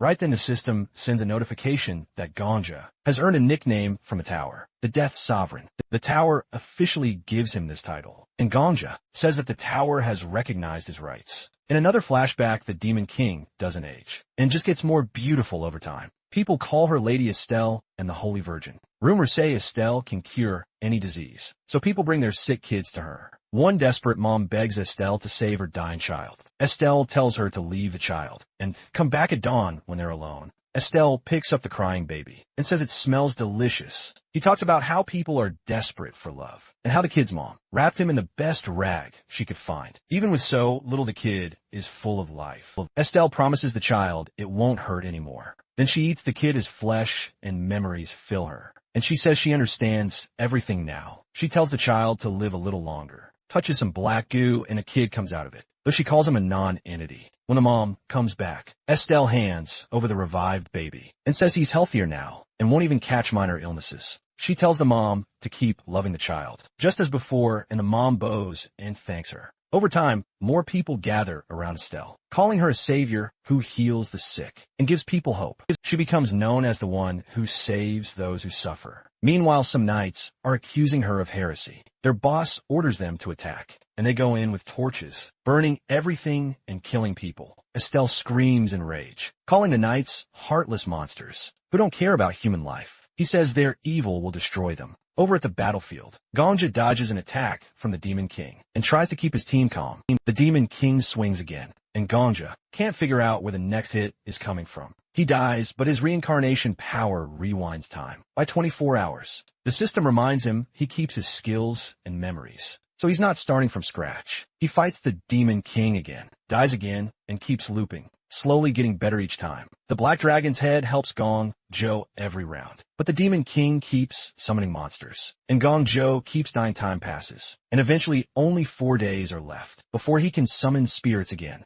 He dies again, then again, and finally, with 23 hours left, he faces the Demon King once more. The dragon is worried he'll die, but Gong Zhou dodges the attack and says he's fine. The Demon King asks if Gongja has some kind of foresight, and Gongja gives a vague answer. Then the system tells him spirit summoning is available again. Gongja activates it, surprising the Demon King. He jumps high and swings his sword, but the Demon King blocks it. The Sword Emperor, one of the summoned spirits, says the Demon King is strong but valuable. He tells Gongja to test if he can summon a second spirit later, and jokes that Gongja could go from zombie to zombie. King Gongja tells him to stop talking because it's distracting suddenly. Gongja dies again and resets the day. He's mad and yells that the Sword Emperor distracted him. The Sword Emperor mocks him, saying it's not his fault Gongja is weak. System updates showing nearly 7 days are left before the next summonings. Gongja swears he'll beat the Sword Emperor someday, but the spirit teases him, saying you can't kill someone who's already dead. He tells Gongja to hurry up and beat the Demon King. The Sword Emperor brags about reaching the 20th floor without cheats, and Gongja shouts to the Black Witch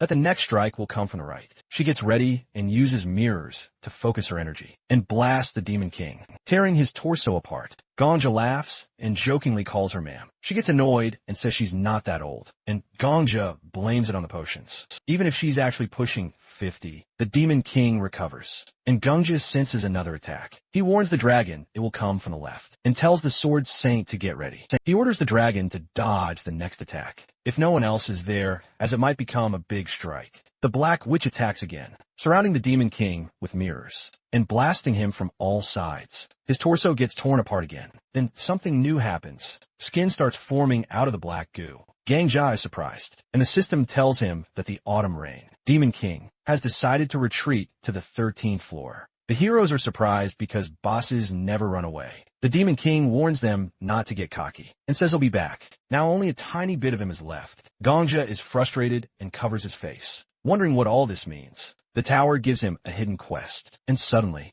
quests for floors 13 to 19 unlock. Gongja is surprised, and the system calls him a hero, and says he can chase the Demon King now. It asks if he accepts the quest, and Gongja happily agrees. Hidden quest hero of a time, Frozen World activates, and the system wishes him luck. The system starts searching for the Demon King on the 12th floor, but doesn't find him there. It keeps tracking him and the Sword Saint. Gongja and the head of the Black Dragon watch this. The Black Witch is surprised and asks Gongja what's going on, but he says it's his first time seeing this too. The Sword Emperor is also seeing this for the first time. Gangja is surprised and turns to the Black Witch, pointing out that there are way fewer banners on the fortress wall now. The head of the Black Dragon agrees and takes his hand, saying there's something he needs to check. They move to the fortress wall, expecting to see a frozen city, but instead, all the inhabitants are alive and moving around, living peacefully. The protagonist says this is a change in history and realizes history has been rewritten due to their heroic actions. He explains that the Egum Empire was originally supposed to be occupied by the Demon King, and whether they defeated him or were destroyed was always a question. But now there's no invasion in this world. Gongja is very happy. He understands that no one knows about this yet, but history changed because of him. He remembers the beginning of the Red Rain, but now life is blooming in the same place, and the townspeople are enjoying the bustling life. The heroes happily look at the city from the fortress tower, but suddenly someone starts shouting at them. Sarvis, along with 2 knights, demand to know who they are and how they dared to set foot on the fortress tower of the Empire. Gongja remembers how Sarvis once asked him to help their country. He recognizes him immediately and calls him by name, but this only makes Sarvis angrier. He asks how Gongja knows his name. Gongja thinks about how Sarvis, who was once friendly and on the 11th floor, now acts like a complete stranger. He remembers how Sarvis asked him to protect their empire before Gongja moved to the 12th floor. Gongja starts laughing hysterically, and Sarvis is confused. The Black Witch watches in surprise as Gongja laughs like a madman. The Sword Emperor also doesn't understand and looks at Gongja with confusion. Gongja laughs for a while, but then starts to calm down, suddenly yells that he protected their empire. The knights look at him with confusion, and our boy continues saying that he kept his promise. All the residents start paying attention to him. Gongja thinks about how he wasted hundreds of days because he didn't want to allow even one victim. Hundreds of days later, he finally defeated the Demon King. He shouts that he's proud of it, that he did it. Gongja reflects on how he used to be a mess, envying others, mocking them, and wasting days drinking alcohol. He justified his frozen heart with indifference and gave up on his life, but Gongja can be proud of himself, and that makes him very happy. He thinks that, even if the world only notices the Sword Saint and the head of the Black Dragon, the most important thing for him is that he was a worthy person today. The system starts counting the participants in the purge and displays 3 conquerors on the screen. The first one is the Death Sovereign. Sarvis irritably asks Gongja what he's talking about. Suddenly Gongja shouts his name again, waves at him, and tells Sarvis to take care of the Empire. Gongja confuses the knights by shouting that it's enough to catch the Demon King, but their empire can still rot here and there. He starts shouting that they'll manage it themselves. The Sword Emperor laughs and says that he thought Gongja would act like a decent adult, but all he did was brag loudly. Meanwhile, Gongja turns to the head of the Black Dragon and suggests they quickly head to the 13th floor. She says with a gloomy look that she understands. Hunters in the top are never normal. She uses her movement power, and they end up next to the Sword Saint. The old man says the right to enter first is always given to the first place. The head of the Black Dragon calls Gongja the Death Sovereign and says since he's their representative, he should say the word transmit. And he says it. They get moved to the next floor right away. As soon as they step in, the system pops up welcoming the Demon King. The moment they arrive, they hear the Demon King screaming like crazy, yelling that someone took his children. He looks furious. Sword Saint says that scream is terrifying. He's never heard anything like that. The head of the Black Dragon wonders why the Demon King is shouting so much. Gongja gets ready for a fight, but Sword Emperor suddenly asks, "What's wrong with the Demon King?" Sword Emperor notices something's off. He says the Demon King seems weaker than before. Gongja turns around surprised. Sword Emperor says, the Black Witch must have hit the Demon King hard. With aura, maybe he's messed up because of that, but he thinks that's not it. He says the Demon King's form dropped. Sword Emperor explains that this guy used to be an SSS rank monster boss back on the 12th floor, but now he says the Demon King feels more like that oversized Goblin King from the 5th floor, the one Gongja barely beat, while screaming like a little kid. Sword Emperor says something's weird. The bosses are supposed to get stronger the higher they go, so maybe the aura from the Black Witch had some extra weakening effect. Gongja starts wondering if something changed in the story. Then the system tries to calculate the reward for clearing the 12th floor, but says it can't. Rewards will be counted after clearing the 19th floor. Instead, for now, Gongja just gets a small reward. His God of War patronage gets boosted, and a map from the 11th to 20th floor is revealed. Gongja is surprised it's like a whole world map. He turns to Sword Saint and the Black Witch and says he figured it out. He asks the Black Dragon to remember what they saw before the story about the Demon King invading. The capital is gone. The refugee camp is gone too. Gongja tells them to think. Where did all those refugees even come from? He realizes it makes sense. They probably evacuated the whole continent, but even that refugee camp vanished. The Black Dragon gets it too. She says the story of the invasion changed. not just in the empire, but the whole continent. Long Jia says they've gone back in time to before the Demon King almost took over everything. They're now at the moment when this temple was attacked. He tells Sword Emperor that the Demon King's level drop. He adds that every time hunters level up, people say their existence becomes stronger. Gongja always thought that was just fancy nonsense, but maybe it's real maybe. The Demon King got stronger by killing all those Imperials and refugees, and now that all of that is gone, his power dropped too. The system says the Demon King's existence is fading. The Demon King suddenly starts screaming again. The heroes get ready for a counterattack. The Demon King calls upon his evil spirits, summoning thousands of demons. He calls them his children and orders them to attack. The Black Witch says she always hated zombie movies. While fighting Gong, Zhou turns to Sword Emperor and says, "Let's make a bet." He asks how many times he'll die before reaching the 19th floor. Sword Emperor guesses under 100 times. Gongja says he bets under 99. Sword Emperor says fine, but he won't help. Gongja agrees happily and then dies right after. He asks the Black Dragon how to deal with this mess. She says she's already doing her best and asks if Gongja can use his skill.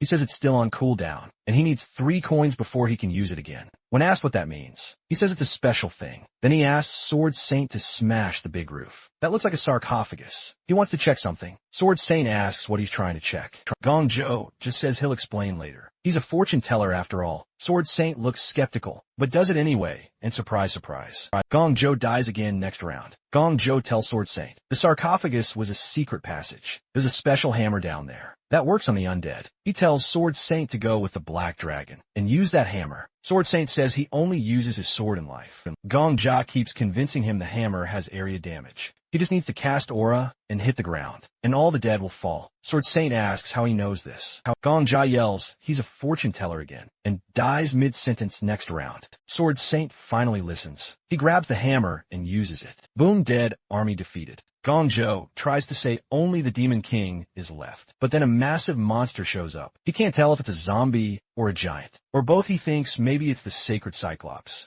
who used to protect the temple, but now serves the Demon King. Gongja says he'll fight it. Dies instantly. Sword Saint says he wants to fight it instead, but Gongja refuses and tells him to keep fighting zombies with aura attacks. Sword Saint complains that this is the perfect enemy for his sword. Gangja yells again that he's a fortune teller and orders the Black Dragon to blast the Cyclops in the eye. The Black Witch gets excited. She says she always wanted to shoot a giant in the eye, but suddenly the Cyclops shoots a laser from its eye and kills Gangja again. Gongja comes back and uses his spirit summoning skill. The Black Witch is surprised. It's supposed to be on cooldown. Gongja orders them to attack the Cyclops, but asks one thing: don't hit the eye. The Black Dragon is confused. Gangja says if they hit the eye, something bad will happen. The Black Witch complains because she really wants to hit it. Gangja says yeah, he gets it. It's a tempting target, but just don't. Sword Saint tells her to listen to him, as he is the fortune teller. The Black Witch sighs and says she'll try her best. Then she attacks the Cyclops. The Demon King retreats to the 14th floor. Suddenly flowers bloom everywhere, and kids are running around laughing. Gangja looks at the mountain and sees the Cyclops is normal again and protecting the temple. They all hold hands and move forward. They reach the forest, and the Demon King retreats to the 15th floor. They fight again. He runs to the 16th. Same thing, then 17th. The story is slowly wrapping up, and the Demon King ends up on the 19th floor. His existence is almost gone. The heroes arrive and find the Demon King looking super weak. He says none of this would have happened without Gong Zhou and his meddling hero friends. Now he's just a tiny little guy. Gongja grabs his sword and says now he can finally see the Demon King's eyes. He says it's crazy that they never made eye contact until now. He tells the Demon King to gather everything he's got and attack. He asks how much weaker the Demon King will get if he runs again. He says if the Demon King wants any shot at winning, he better fight now. But the Demon King just calls Gongja a scavenger hyena. Gongja yells for Estelle. He tells her one last time, go all out. Otherwise his story will last longer than hers. At another time, Gongja dies and gets a penalty for using his skill. He and Sword Emperor get transported to a burning village, and he gets surprised he hears knights shouting that they need to kill everyone because they're all monsters who've been corrupted. Estelle watches all this in horror, as she can't understand why people are burning other people. Knights say they've got orders from the Emperor. They're doing all this on the orders of the Forest King. There are also magicians who got the same orders. The village keeps burning. and some residents don't make it out of the fire and stay in their burning houses with their children. The fire doesn't spare anyone, young or old, at dawn. When it's all over, Estelle looks around horrified. She walks through the village and sees burnt wood everywhere. As she walks, she also sees burnt bodies. She remembers taking another step and seeing the corpse of a girl she once cured. She falls to her knees, and she starts saying the names of all the dead people. He picks up ashes from the ground and starts eating them along with the dirt. After eating the ashes, she calls the nights non-entities. She repeats it again and again. Meanwhile, some black substance starts coming out of her eyes. He stands up and says they were people too. They were also born human. They know the beauty of life as well. She says they're people, so they're also capable of crying. She wonders why they stubbornly call other people. Monster's black substance completely covers her, and her eyes turn red. She wonders if they're people, but she's destined to be called a monster. It starts raining red, and Estelle keeps wondering if only they have the right to be called people. In this world, she says they need to prove that a person is a person. The Demon King's shadow covers everything around him, and he says now they'll prove it. The Demon King curses them and says their evil created him. No more villages will burn. He says their malice will consume them. Sword Emperor immediately wakes him up. He says this isn't Ganja's hell, and now the penalty reproduction is complete. Later on, Gongja is still fighting the Demon King. He cuts him in half, and Sword Emperor gives him a signal. He tells him to empty his mind, and the Demon King jumps back. Feeling so much pain, our boy sees that the Demon King's body has clearly shrunk, and almost all the dirt is gone. System notifies them that the existence of the autumn rain. Demon King is fading, but the Demon King doesn't want to admit it. Suddenly blood starts flowing from his hand, and he's surprised then. And he's even more surprised when Gong Zhou orders him to retreat. Gong Zhou tells the Demon King to retreat to the 20th floor because he still can't defeat him. He says the Demon King can safely return to his base. His last fort, he tells the Demon King to go back to his starting point because that's his final destination. Sword Saint watches all this silently. He picks up his sword and the Black Witch says she's letting the Death Sovereign take the last attack. The Demon King is very unhappy, but still retreats to the 20th floor. And Gongja changes history again. Gongja turns to Sword Saint and the Black Witch and says he wants to go to the 20th floor alone. Lord Saint bows and thanks them for helping him so far, but he says he wants to reach the finish line with the Demon King. The head of the Black Dragon doesn't object. She says thanks to his huge contribution, they made it this far. She also says she broke her promise not to move for 5 days, so this time she'll really wait. Sword Saint says today is the end of the 5th day and orders Gongja to meet him as soon as he deals with the 20th floor because they have a lot to discuss in private. Gongja agrees. He bows and thanks them once more before moving to the 20th floor. The system greets Gongja and tells him he's entered the boss stage. The Demon King stands in the forest, and Gongja walks toward him. The system starts counting all the rewards, from the 11th to 19th floors. It tells Gongja the tower recognizes his huge contribution. It notifies him that the powers of the Death Sovereign have been established. He's given limited rights as an apostle, and he gets the right to improve any of his skills, except the X-level skill. He says he doesn't know why the tower was built, who built it, or why it's filled with creatures from other worlds, and starts to guess what kind of creature the tower is. A creature monitoring their choices, and one that will remember Ganja's choice. The hero points his sword at the Demon King and says, "It's time to end him." The Demon King is terrified, shouting that Gongja should not dare destroy his paradise. And from here the boss scene starts. Our boy stands in front of the Demon King, lifting his sword. The Demon King yells that he can't forgive anything. He says the memory of the ashes is still stuck in his head and eyes. He asks how the protagonist dares to forget everything they did. He summons his sword and asks if he plans to burn his paradise. By turning back time, the hero thinks, this place is the tightest stage in the world, and this Demon King is actually the weakest boss ever. The Demon King charges at him, swinging his sword, but our boy easily blocks it. He says that everything has changed now. He and the Demon King have switched roles. On the 12th floor, the Demon King used to be the boss, and he was the hero. The Demon King was the one who attacked, and he was the one who stopped him. Now he pushes the Demon King back without trouble. He says this world is crazy, because now even the Demon King is the one trying to fight back. The Demon King screams and attacks again, telling him to die. But our boy just says those words mean nothing to him. I mean, dying is literally his hobby. Then he cuts the Demon King straight in half. the system pops up and says, the Demon King's existence is fading away. The Demon King heals, but the protagonist cuts him again and says he'll just have to keep getting weaker. Every time he slashes, the system keeps saying, the Demon King's presence is fading, and he cuts him again. And suddenly the Demon King freezes. Dark dirt starts pouring out of him. Estelle panics because the tower has taken away her title as the Autumn Rain Demon King. She screams and begs the tower not to do it. But it's useless. Even her eyes turn back to normal. The hero watches her struggling. He says she's weak enough now. Estelle looks scared and tells him not to come closer. But he walks toward her and says, if she doesn't stop him, he'll keep coming. Estelle backs off, rambling about her children and what people did to them. Then she shouts that he has no right to treat her like this. But our boy cuts her off and says she's wrong. He tosses his sword over his shoulder and says that from her point of view, he's just a stranger from another world. He also says her whole world worked together to burn her village down, and only he is truly an outsider here. He says the other hunters had nothing to do with what happened, so she has no right to judge him, and she doesn't even have the strength to stop him. Anyway, Estelle cries out, saying she was only trying to help the sick. But the protagonist's face turns serious. He asks if she really believes she did nothing wrong. He says she must have felt just as scared before, just like she is now. He remembers how she begged not to be killed and cried out for her father.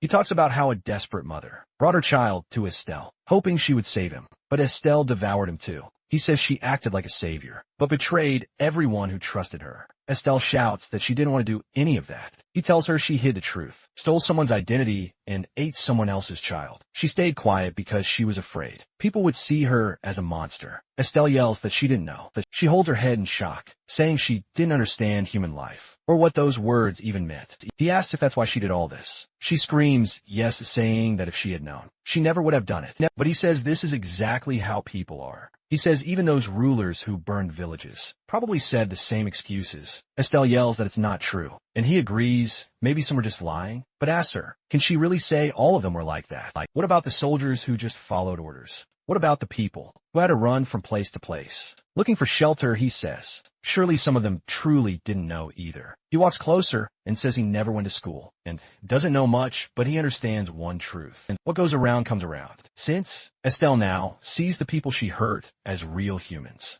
and she has to go through the same pain. That's what fairness means. Estelle stares in confusion and asks what he's trying to do. He talks to the tower and says he wants to use his cleanup reward. He says the tower lets him improve any skill. The tower agrees, but says there's a limit. It can only raise a skill from SS to SSS level. He chooses to upgrade his evil spirit summoning skill. He says he wants to change it so that if he wishes, the summoned person keeps their memories from life. Estelle is surprised and asks what he's planning. He says this is a fair change. He doesn't want their skills, only their memories. The tower checks if it's possible and confirms it. The skill is upgraded to SSS level. Now, when he summons the dead, they can keep their memories and faces, but not their powers. This becomes his first ever SSS skill. He says he'll now kill her. If she doesn't like that word, she can just imagine that he'll consume her, the same way she did to others. He swings his sword and says he'll absorb her and spit her out, the same way she did to the sick and helpless. Estelle crouches and picks up her sword. He says he's glad she became human now, but before this, she was a monster. If she stayed like that, he wouldn't even be able to summon her with this skill. She decides to fight back and charges at him.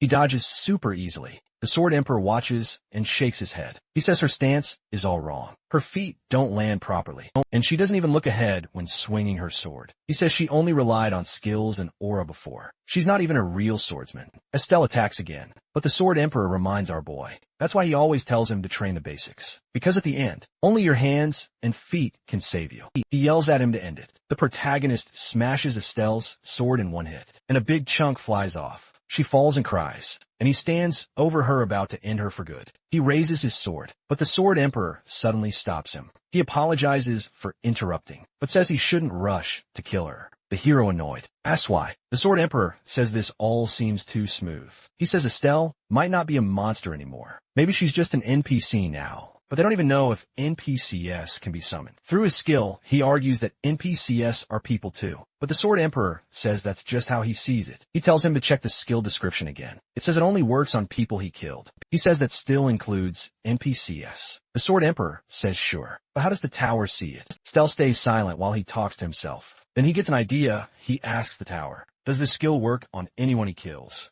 Or only people like hunters? The tower says the question is unclear. Then it says the question is outside its authority. The tower checks his rights and announces something surprising, because he is acting as the Death King and has temporary apostle rights. The question will be taken seriously. The tower says it'll call a meeting with the 6 pillars of eternity to vote on the answer. He is surprised and asks the tower to wait, but it's too late. He's already being transported to the meeting. The protagonist appears in an empty space, totally confused when a notification pops up about participant verification. One by one, the pillars start joining. The 6th pillar, the ancient staff, shows up, followed by the 5th pillar, the princess who walks through mirages. Then the 4th pillar, moon, that observes the blind. And finally the 3rd pillar, the one who legislates the beginning. Our boy stays on edge, but he can't see anything. He just feels this overwhelming presence. 2 more notifications appear, saying that all pillars have arrived, and they would now be discussing the question asked by the King of Death. They ask if NPCs should be included in the revival skill, and they decide to hold a vote for it. They start speaking in weird, untranslated languages, and our boy holds his head, confused by these strange sounds he's hearing. Normally the tower translates everything, but this time it doesn't, and he realizes these beings aren't part of the tower. They're beyond even the Demon King. He starts thinking these might be the tower's creators. Voting begins, and the 5th pillar votes in favor, followed by the 4th pillar, also voting in favor. He looks at the other 2 silhouettes, and the 3rd pillar votes against, while the 2nd pillar refuses to vote. The result is 2 in favor, 2 against, and 1 abstention. He wonders why it's a tie, and then realizes that one person hasn't voted yet, and that's the tower's owner. He suspects they're worried about him abusing the skill to summon armies by killing NPCs. He believes he's proven his intentions. He speaks up, saying that he's not the kind of person to misuse the skill for such reasons, nor would he become one. He gets a response, saying that his declaration is not bad, but still complicated. The celestial being asks him to speak from the heart, and not the brain this time. With a confident smile, he replies that the Demon King is his prey, so they shouldn't even think about touching it. The 1st pillar master of all lives votes in agreement. And with that, the voting ends with him wishing him good luck again. NPCs are now included in the skill, but his temporary apostle power is revoked. He snaps back to reality, and the Sword Emperor asks why he zoned out, after he simply asked him to ask the tower question. He stays silent for a moment before finally speaking up, saying that it all happened in the blink of an eye, but at the same time, it feels like an eternity has passed. He asks the ghost hard anything strange, telling him that the tower summoned him to another world, and that the tower's creator appeared and laughed at him. The spirit admits he knows nothing about it, not even a legend, who cleared the tower to the 99th floor, knows what our boy is talking about. He raises his sword at a terrified girl, preparing to strike, and decides to handle other matters. After reaching the 100th floor, the Sword Emperor asks if he's going to ask about the tower, but he says he already got his answer. He kills her and then uses his power to make black slime form on the ground. The Estelle chick rises from it, and he tells her to stand, though she looks the same. This is a new life, and he carries responsibility for it. She can't keep the name Estelle, so he gives her a new identity. Hungry Ghost, now loyal to him. She bows to him and raises her hand.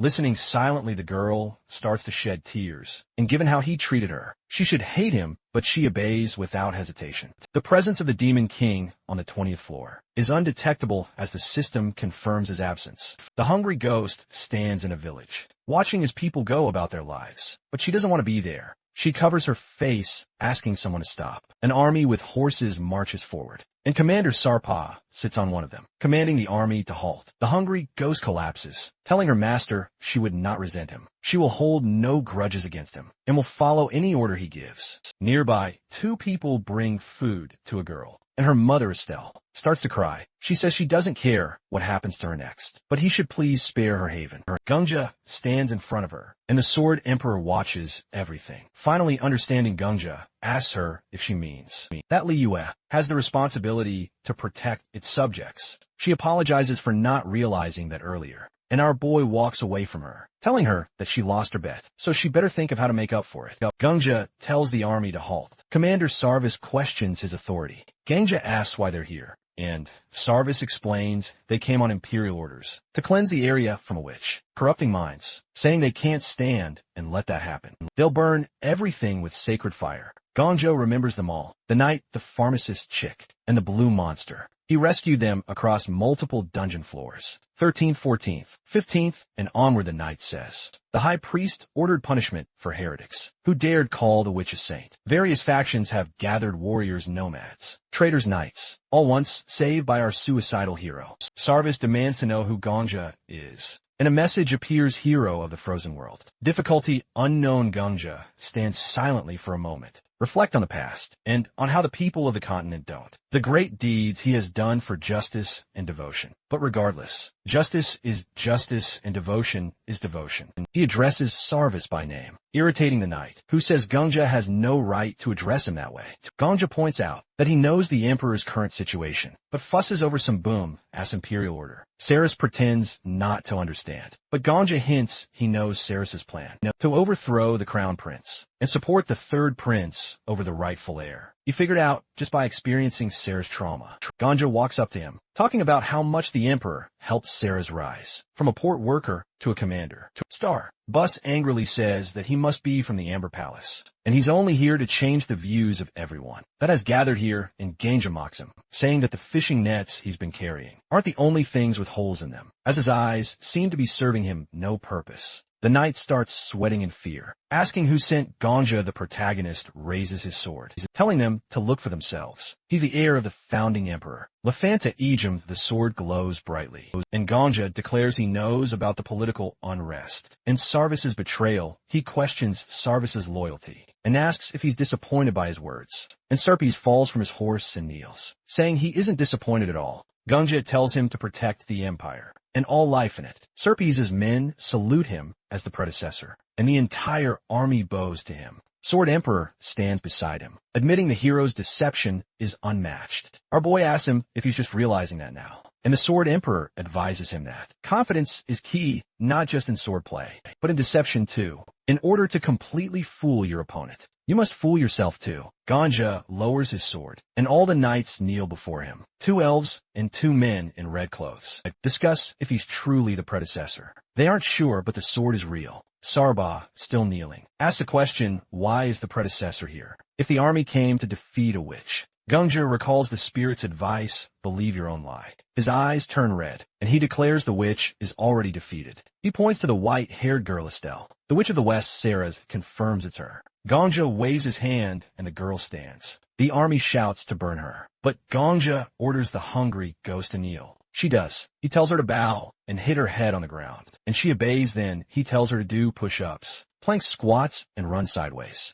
She follows all commands until she collapses, saying she can't move anymore. Gongja says this proves the witch is no longer a threat. She now obeys his every word. Sarvis and his warriors are surprised, and a knight questions this, saying the girl might still be dangerous, and they can't fall for this. He says Gongja has nothing but a sword to prove his identity. Sarvis defends him, saying doubting the sword means doubting the goddess. The knight says he's just following orders from the High Pope. Sarbos interrupts, accusing him of prioritizing the church over the empire. He declares the third prince no longer needs the priest's support, and they start fighting over it. Gongcha smiles quietly as he has seen clearly what the third prince's faction truly stands for. No wonder Hungry Ghost try to put a wedge between them. The elves talk about the pointless fighting, with one saying, humans with short lives are always thick-headed. Some knights are offended, and one warrior suggests settling this with a duel. Suddenly a blue monster with a long tongue appears and tells everyone to give way. The lizard-like creature says, it's easy to resolve everything. Test a witch and a hero using a soul gem. The gem given by the ruler of the Mare people shows whether someone's soul is light or dark when exposed to their blood.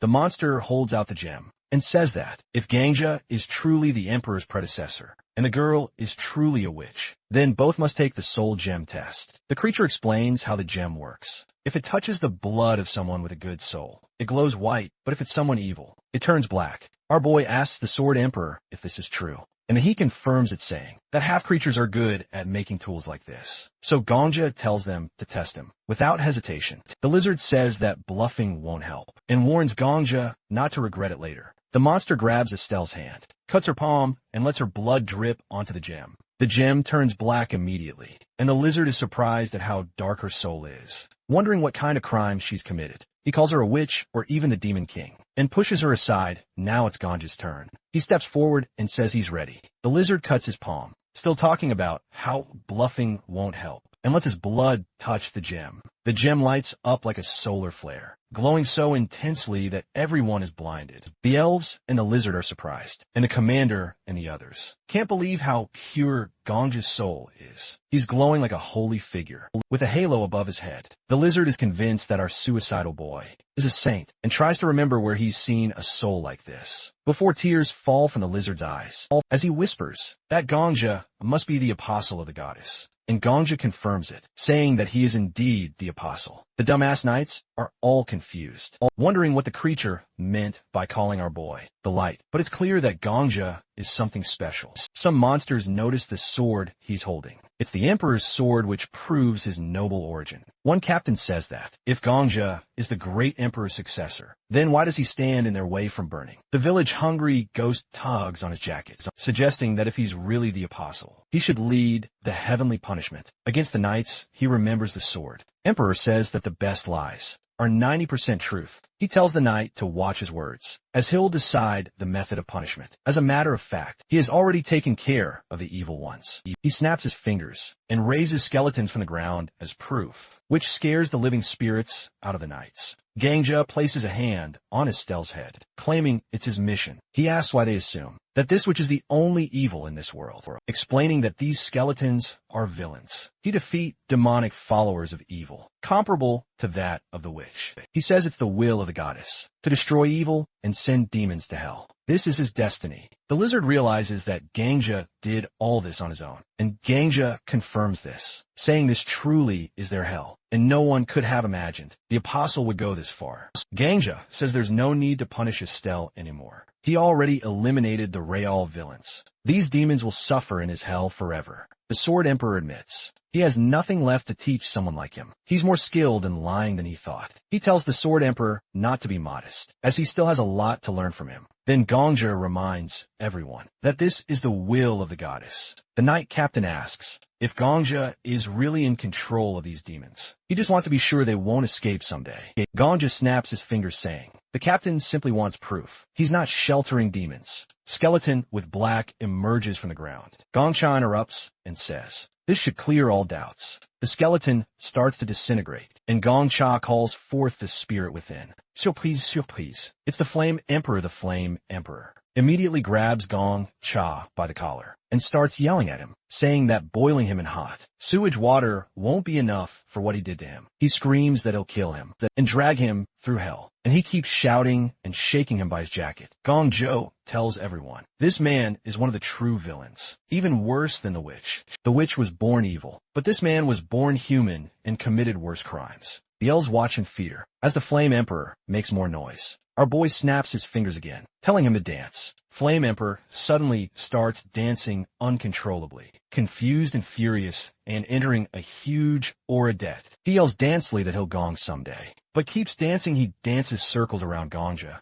literally and definitely anything but a victory dance. The captain kneels, seeing this overwhelming power, and Gongja says the demons can't disobey him yet. The warriors still hesitate. The knight asks the hero's name, and Gongja replies it's Confucius, which actually is the meaning of Gongja. All the knights fall to their knees and say they will follow him, while the Flame Emperor continues to put on a show and throw fabulous threats to our boy. The system congratulates him, telling him that he has cleared the quest, and the boss stage has been completed. 2 notifications pop up above the hero's head, and the sky changes from orange to blue. System starts to calculate the rewards for clearing the stage, and it will be given in 24 hours. The 21st floor will open soon. Sword Emperor laughs, looking at the hero, and talking about how insane it is to clear a boss stage like that. The hero raises his head and says he doesn't care if he's crazy or not. At least he cleared the tower up to the 20th floor, doing everything his own way. Not a single hunter died during the battles. He remembers how knights died in the past, but this time,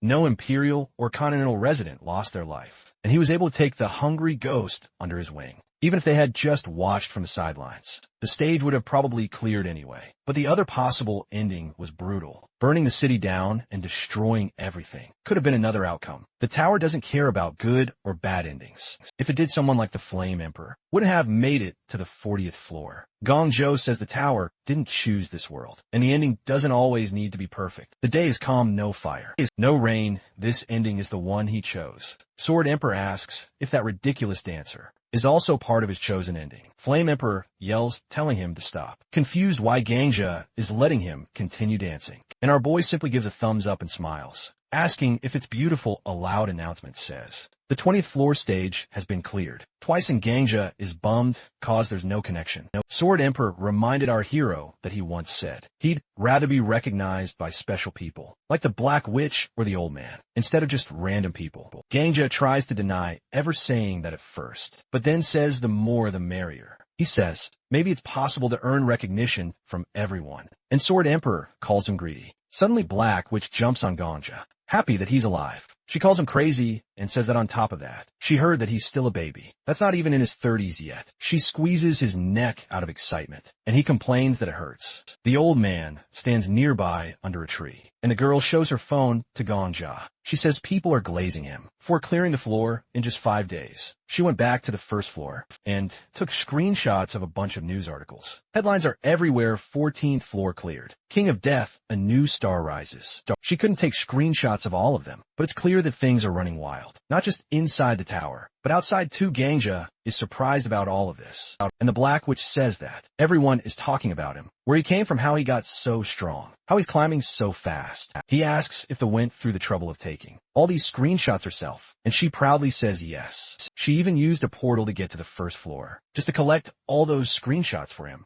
He can't believe it, the number 2 hero going through all that trouble just for him. She moves his face closer and tells him again yes. She did all this herself. His face turns red, and the girl warns him not to look at the comments because of the trolls. They obviously have nothing knows to say. Gangja looks at her and thinks she's like an angel. Sword Emperor jokes that anyone would look like an angel if they treat him nicely for even a minute. His face turns even redder in his head. She's not just an angel now, maybe a goddess. She shows him a newspaper with rankings, and he's surprised to find out that he's in 3rd place. Now something that's never happened this fast since the tower opened. He says he now represents all the hunters, and hits his shoulder with the newspaper, reminding him to think about his next steps. Technically, he's a member of 5 major guilds, but he's not really part of any of them. Someone in 3rd place shouldn't just be called a regular member. He should be the head of a guild. He thinks about that title, guild leader. She says that if he plans to go off on his own, like the old man, and kill everyone in his path, she won't force him. Sword Saint heard that, obviously, and asks why they're talking behind his back.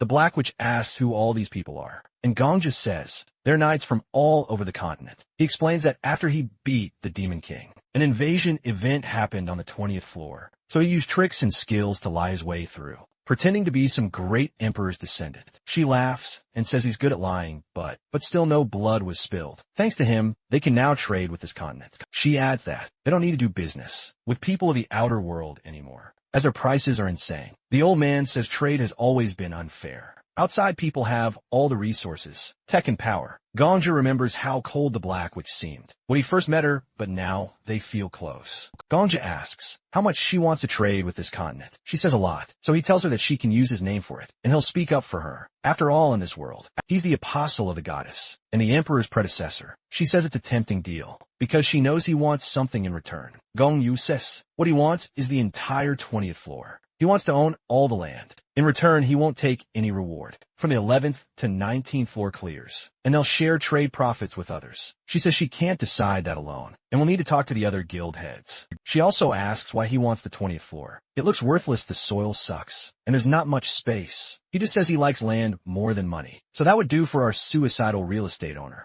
She agrees to talk to the others, but she has one more pressing question. He looks at Flame Emperor, still dancing like an idiot, and asks what the hell that is. Gong Zhou says they should just pretend they didn't see anything. The hunters teleport to the 1st floor city, and the Black Witch asks if they can make the same coffee shop their meeting place again. Gong Zhou says it's fine by him, and they walk forward. For others, it was only 5 days. But for our boy, it was hundreds. The Black Witch tells him everyone in the tower is talking about him now, so he should be prepared. As soon as he steps out of the building, Tons of paparazzi start taking pictures and yelling his name Ganga. Sword Saint and the Black Witch are making their way down to the first floor, and people start whipping out their phones to record the whole thing. Everyone's calling Ganja the King of Death, which is a pretty badass nickname. Journalists are shoving mics in his face, asking if it's true he soloed the 20th floor. And what's the deal with him and the Black Witch? Young Joe is sweating and the Black Witch whispers for him to keep his mouth shut. She quietly asks if he's ever dealt with the press before, and he doesn't answer. She tells him he's got to pick a vibe. Either go full on mysterious mode, or embrace the whole celebrity thing. Once he picks, there's no going back. Sword Saint says he'd rather stay out of the spotlight, avoid the drama, which is why he chooses to travel alone. Gong Joe asks about being mysterious, and the Black Witch says it all starts with keeping a straight face. No social media, no live streams, no constant filming interviews twice a year max. And only with reporters. She oaks Gang Joe, still confused. So she breaks it down. Attention is like a drug, and once you get a taste, it's hard to quit. Sword Saint calls it all meaningless, and the Black Witch agrees, but says it's fun meaningless. Then she asks the hero what he really wants. He says he's after recognition, not just attention. She says that most people are cool with a small circle of fans, but Gunja is aiming for something bigger. She respects that even if the difference seems small. Suddenly the journalists get even more up in his face, and he asks the Black Witch how to keep a straight face. So she shares her secret. Think of something super depressing. For her, it's remembering the time she fled a civil war,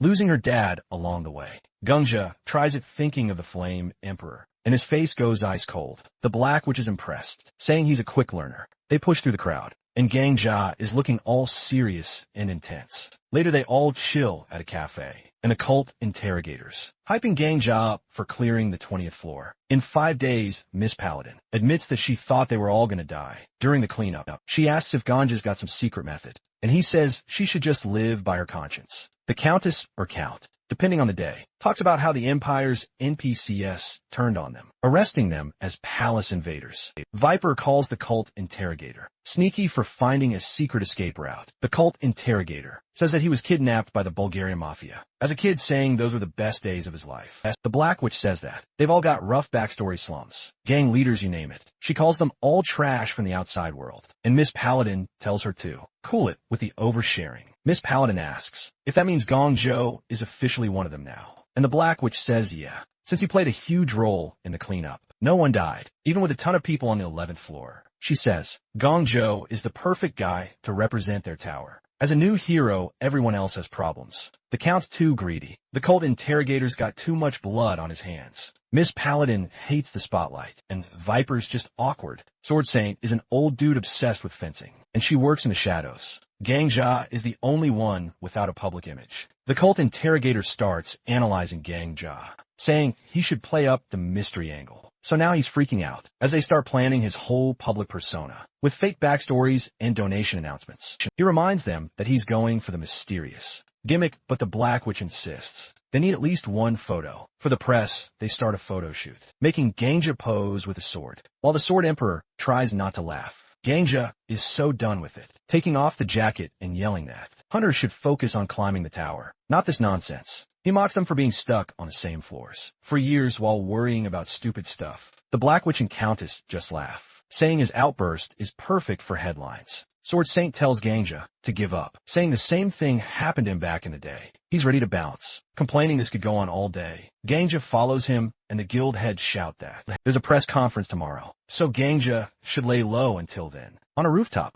a hunter recognizes our boy and asks for an autograph. Gang Joe has never signed anything before, but does it anyway once the guy leaves. He talks to Sword Saint, saying that he has killed a lot of people, but never punished himself. He admits he lives by his own rules, and says that everyone else at the top has a tragic backstory, but he was born into luxury. He joined the tower to see if his skills were real, or just privilege. He draws his sword, saying he used to rely on skill, but ended up depending on a skill card called Vigilance. He asks if Gunja has ever killed an innocent person, and he says no, never. Sword Saint cuts his skill card in half, saying he'll trust his own eyes from now on. He thanks the protagonist for sticking with him through the last 5 floors, and tells him to rest up for the press conference in the 21st floor. Then he jumps off the roof, leaving our boy behind. Ganga asks the Sword Emperor if Sword Saint just acknowledged him, and the Sword Emperor says yeah. Ganga collapses, crying in relief that it's finally over. Sword Emperor teases him for acting like he cleared 50 floors. Then, out of nowhere, Ganja gets a system notification. The goddess of protection's impressed with him and wants him as her apostle. Ganja is confused, and the goddess tells him to look down and to the left. He realizes the last authority is activating, and it hits him. The goddess of protection has been a sword. This whole time, she confirms it, and Ganja's mind is officially blown. Ganja sits on a couch watching the news, which is completely focused on him, clearing the 20th floor. They keep showing clips of him, taking down a massive ogre, like it's nothing. They even claim that if the footage is real, the so-called King of Death defeated an 11th floor stage boss in a single strike, something no one has ever done before. Our boy feels super awkward about all the attention and quickly turns off the TV. The Sword Emperor says he wanted to keep watching, but Gangjia points out that every channel is running the same story anyway. Suddenly Gangjia's sword starts talking. It's the goddess of protection again, who lives inside the blade, congratulating him on his incredible achievement. He says all this fame feels like a heavy burden, like some kind of tax he never asked for. He's already exhausted from yesterday and asks if the goddess is maybe overestimating him. She calls him the light and brings up the speech he gave when he first entered the tower. Ganja cringes so hard he wants to disappear. He realizes that she might be fangirling over him, the same way he used to glaze the Flame Emperor. Ganja holds up the sword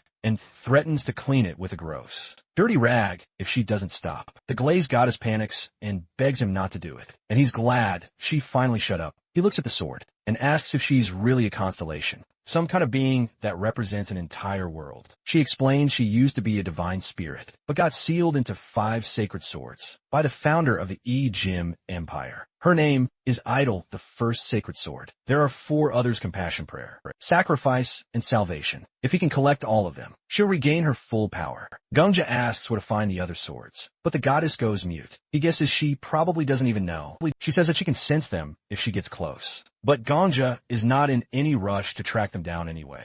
He asks what else she can do, besides rallying Empire citizens and glowing like a flashlight. She brags about slashing through monsters, and then blasts him with that blinding light he's seen a million times before. He tells her to come up with something better. Just then the Black Witch knocks at the door, reminding Ganja they've got 5 minutes before the press conference. She also says that the 21st floor will open right after, so he can head there once it's done. He agrees, and when she leaves, he goes right back to pressuring the goddess. He decides that, aside from glowing and giving basic support, she's pretty much useless. The goddess says that's not fair, but Ganja shuts her down, pointing out she didn't even protect her own empire. He threatens to toss her back into Ogum if she keeps talking, and that shuts her up real fast. Soon the press conference kicks off, and Ganja, the Black Witch, and the Sword Saint sit at a table, while reporters swarm around them. The journalists immediately ask the Black Witch to face them, and Ganja reckons that she used to rule this generation before the Saint came around. The Black Witch grabs the mic and announces that floors 11 through 20 have been cleared. She knows everyone wants details, but says there's something even more important to celebrate, not just the decades-long effort to clear the 10th floor or the lightning-fast win on the 20th. She reveals that not a single life was lost this time. She points to the stones beneath their feet, where the names of those who died in past tower conquests are carved. The room goes silent as everyone remembers how each cleared floor used to come with a deadly cost. Now no new names will be added to the square. When it's time for questions, the Black Witch tells the reporters to go one at a time.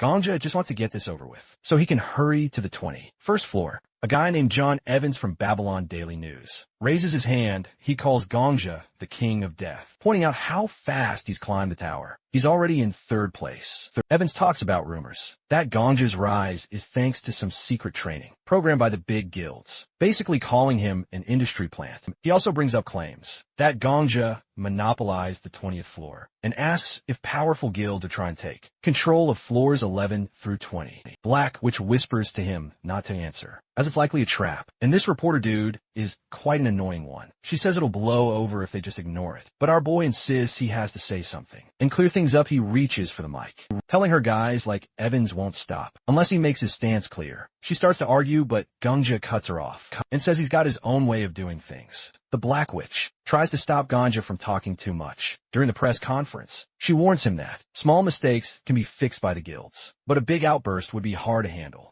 Ganja says he's calm and won't mess up. When he finally takes the microphone, he introduces himself politely and turns to John Evans, journalist who asked about him taking over floors 11 through 20. Gongjo remembers an old interview where the Flame Emperor yelled at John Evans, insulting him and his family, which turned into a big mess. Gongjo decides to do the opposite. He bows a little and says he's not as strong or well-spoken as the Black Witch or the Sword Saint. He couldn't have reached the 20th floor without their help. He makes it clear his success isn't just his own. He says aiming for 0 deaths is his job as a hunter, not a way to get famous. He also says he's giving up control of floors 11 through 19 and will just manage the 20th floor. After finishing, Gongja smiles at John Evans. Evans has no more questions. Other reporters start raising their hands, all trying to get Gongja's attention. Genya remembers how the Flame Emperor once ignored a big newspaper, so he makes sure to let that same paper ask the first question, doing the opposite of what the Flame Emperor would do. Time flies as he answers questions, but with only 5 minutes left before the 21st floor opens,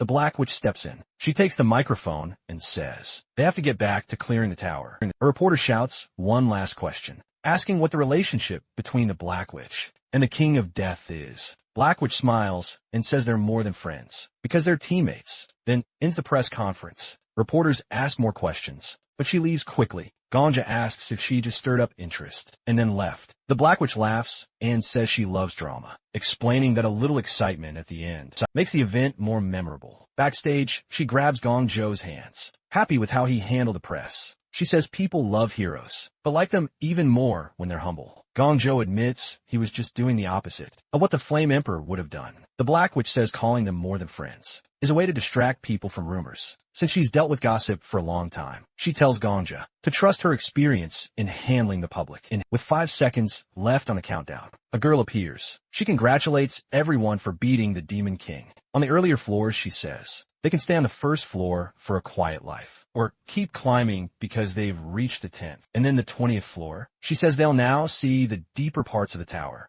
Almost right away, the system starts moving people to the next stage, even though still sitting in cafes. The tower seems to be forcing everyone to go. They end up on the 21st floor. Someone greets them, saying he's been waiting forever. He calls the place the Great Library of Boundless Knowledge and welcomes them. The hunters are surprised because absolutely all the hunters, even those who are washing or sleeping, have been brought here. The library manager says that he wasn't careful enough. Suddenly, the hunter who was just washing finds himself wearing a black box. Gongja feels relieved and breathes hard. The Black Witch asks the library manager who he is. Boy says he's just a humble, nameless little man, the manager of a small library. He adds that compared to them, he's an unimportant third-rate character. The Black Witch looks unhappy, and Gongjo looks around the strange library. He says it feels like a whole world. The library manager is clearly happy to hear this. He flies up to Gongja and calls him the King of Death. He says there's no need to feel uneasy, because he just wants to greet them. Gongja surprises the hunters, including Viper, by saying that for him, they're like heroes of an epic. The library manager suddenly shows them the Chronicle of the Ajam Empire. He says his hobby is reading books. Many books fly around him, and he explains that the books in his library aren't ordinary. They're related to the worlds the tower is built in. He says they're wondering why, out of so many warriors, only they were called. He quickly adds that it's because in their worlds, only they have the names of the actors. He picks up 2 books and says all 3 on. 2 people gathered here are warriors with nicknames. The hunters look at each other in surprise. The Black Witch gets worried and asks if they really have to clear the tower with just this number. The library manager shows the Chronicle of the Agam Empire again and tells them not to worry too much. He says the 3 of them save the Empire, so it won't be hard for them to pass. The stage prepared for them, while the Black Witch thinks with her head down. Gangja suggests they start quickly. He says he understands. The manager is excited to meet people after a long time, but they want to move up fast. The library manager suddenly remembers that. In his excitement, he forgot to give them quests. A lot of books appear behind him, and he says he doesn't like explaining everything in detail. He starts choosing the piece that will move them the most. Before opening the book, he warns them not to be too scared. Then he opens the book they see a strange, futuristic city with many skyscrapers. The manager says the records in his library aren't simple books. The hunters are now floating high in the air. The library manager says these books are on a much higher level. He calls the Great Library of All Thoughts. a repository of records from many worlds. He holds the chronicle of the Egypt Empire in one hand, and a book called The Tale of the City of Ascension in the other, calling it their own world, flying among the books. The manager says these books can be called many things. An epic, a chronicle, a saga, but he prefers to call them apocalypses. He says their apocalypse, as he calls it, is in progress. The long prologue is over, and they're now at the part where the story starts to get interesting. Ganja is high in the air, looking down at the entire city. The manager says, not all apocalypses are progressing happily. Suddenly there's a huge explosion. The manager, watching with the hunters, says some apocalypses have been discontinued. He says this world isn't the only one like this, as many people do this. If the reason for stopping one apocalypse was fire, the reason for stopping another was water. The water destroys all the skyscrapers and buildings in its path, and the manager calls it tragic. They're then transported to another apocalypse, where they see a volcano erupting. The manager says, the actors in this apocalypse lived like they did, but before reaching the right conclusion, it ended for an unfair reason. He closes the book and says, while he calls it discontinuation, people just call it destruction. As soon as the manager brings them back to the library, the hunters start vomiting. The Sword Emperor says it's no surprise they feel sick, because they were shown things that are hard for ordinary people to handle. The manager tells them their quest is a post. He asks them to choose 8 discontinued apocalypses. 8 destroyed worlds, he says. He just wants to read these apocalypses to the end. He wants to continue the stories of the destroyed worlds. He points at Ganja and tells them to personally enter the 8 worlds of the apocalypse and save them from the threat of discontinuation. He says that this is the quest of their humble manager. The hunters receive a notification with a task to save the world. The boy asks everyone to clean after themselves, wondering if they've never learned basic manners, saying that everyone needs to work together to keep the place in order. Nearby, there are flat boards with brooms and human-like hands. These are patrons. One patron with a blue bow is sweeping the floor, and another with a yellow bow is holding a tray of mugs next to the girl. These maid patrons will serve everyone until the 30th floor is cleared. The black witch is handed a tray with a teapot and a mug, and she wonders if these patrons are monsters. The boy smiles and says she can think of them as monsters. If she wants, he tells everyone, but they have to follow certain rules. In the library, the first rule is not to touch any books without permission. Boy explains, he collected these books with a lot of effort, and each apocalypse exists in only one copy in the entire universe. A man picks up a sword and gets ready to attack the boy, saying it's all a joke, because the boy is actually the boss monster. The boy just smiles, and the man shouts for everyone to grab their weapons, saying it doesn't matter if it's a quest or not. They'll just kill the boy and clear the 30th floor. He points at our boy, saying, the King of Death cleared the 20th floor alone, so they should be able to defeat the boy. In white too. Apparently, everyone wants the smoke now, and are looking at our hero with hunger. The man asks if there's anything warriors can't do, then tells all 5 big guilds to step back. How the Black Dragon looks angry at this man, raising her left hand. He doesn't like how they monopolize the 11th to 20th floors among themselves, brought in a newcomer and made him a new hero. Suddenly the hero grabs the girl's hand and tells her to be patient. The head of the Black Dragon looks at him, starting to argue that letting people like this do whatever they want will lead to trouble. But our boy interrupts, reminding her they're live on camera, with people in the city watching on a big screen. She's unaware of everything. Apparently before our hero, fortunately, turns suicidal. He once watched the clearing of the tower, up to the 30th floor, from a square, where live coverage was shown through a hologram. He tells her to remember what the constellation told them. He says that if they look bad now, people will remember it forever. She guesses. The important thing is how they handle this situation. Calmly, the hero stands straight with a notification behind him. Already working in the great library, a reward is given for clearing the 20th floor. Our boy looks at a pink table with hearts. The normal reward is the blessing of the god of beauty, which lets him see the interest levels of characters from the 20th to 30th floors. There's also a hidden reward, the blessing of the snake god, which lets him read the thoughts of those characters. The guy goes to the girl to test his new skill. She's got this pink character window, showing her favorite genres, characters, and plots. Now the protagonist can know her thoughts and knows that she likes younger men, like him and Prince Charming's. She looks at him, and our boy starts sweating from shock, while the Sword Emperor laughs until he cries. The Black Witch thinks something's wrong with him, but he says everything's fine. The Sword Emperor holds his head laughing, and Ganja gives him a dirty look. The spirit tells him he should find a horse and ride it. Now to be her Prince Charming.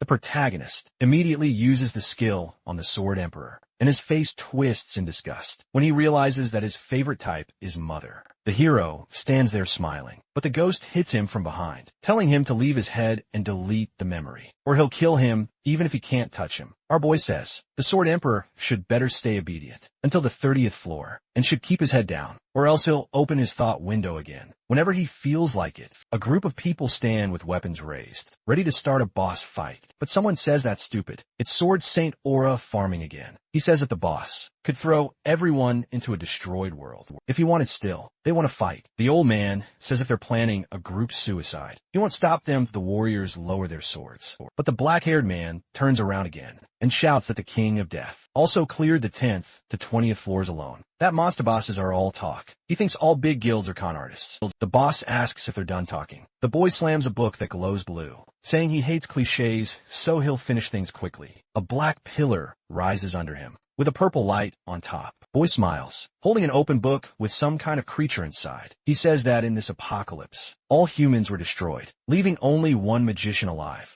The boss closes the purple book. Because of many hardships, the magician is turned into something closer to a tentacled monster than a person. The boy likes this main character a lot, ranking him about 9th among his favorites. The magician's special skill is seal magic, bound to the boy in a deal, as long as the boy gives him ingredients. Now and then the magician happily does tasks. He floats in the air with made patrons around him, with 3 patrons with different colored bows. Stand on the floor. The magician's hobby is putting made costumes into finished pieces in his own world. Since all humanity except the magician is dead, it's no surprise he's gone completely insane. The Black Witch stares at the glowing scene, which gets cleaner once useless. Minor characters are removed. Boy asks if any of them want to become main characters. 7 hunters sit not far away, books scattered around. The cult interrogator says that they've barely started, but have already lost 50 people. He says that progress always demands sacrifices. Now, they'll carry those burdens to move on. Almost 100 people were thrown out, but ending with only 50 gone is considered lucky. A patron comes up to him, asking if they want some because it's tasty.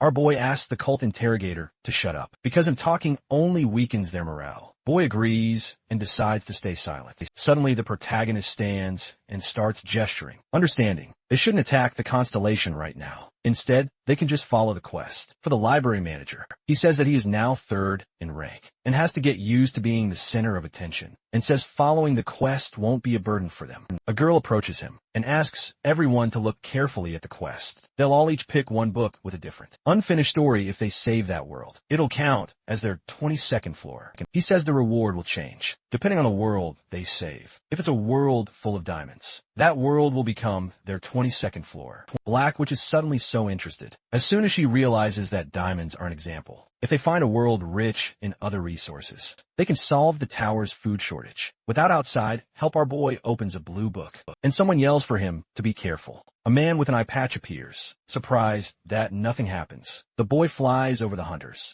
explaining that until he activates an apocalypse, the books are just ordinary. The boss has hidden the forbidden ones, which are dangerous even to touch. The protagonist looks at the group and points at the books, telling everyone to go read and choose books they can handle, ones that'll bring them benefits. Ganja opens the book, and a bright white light comes out of the pages. The book shows a young man kneeling in front of a girl in a school uniform, saying she is his other half. They hold hands as a blue comet hits a building, making the castle explode. The page shows their heads cut off, and the story just stops there. At the same time, Ganja stands, explaining that each book has a difficulty level, and they should choose carefully. But the hunters don't care. Some yawn, and others just look sad. Our boy realizes they aren't listening, because he is talking too formally. The Sword Emperor tells Ganja that the hunters are acting this way because he is using respectful speech. Ganja sees that the higher level hunters are too proud to listen, so he raises his voice and shouts at them to split into groups based on their reading experience.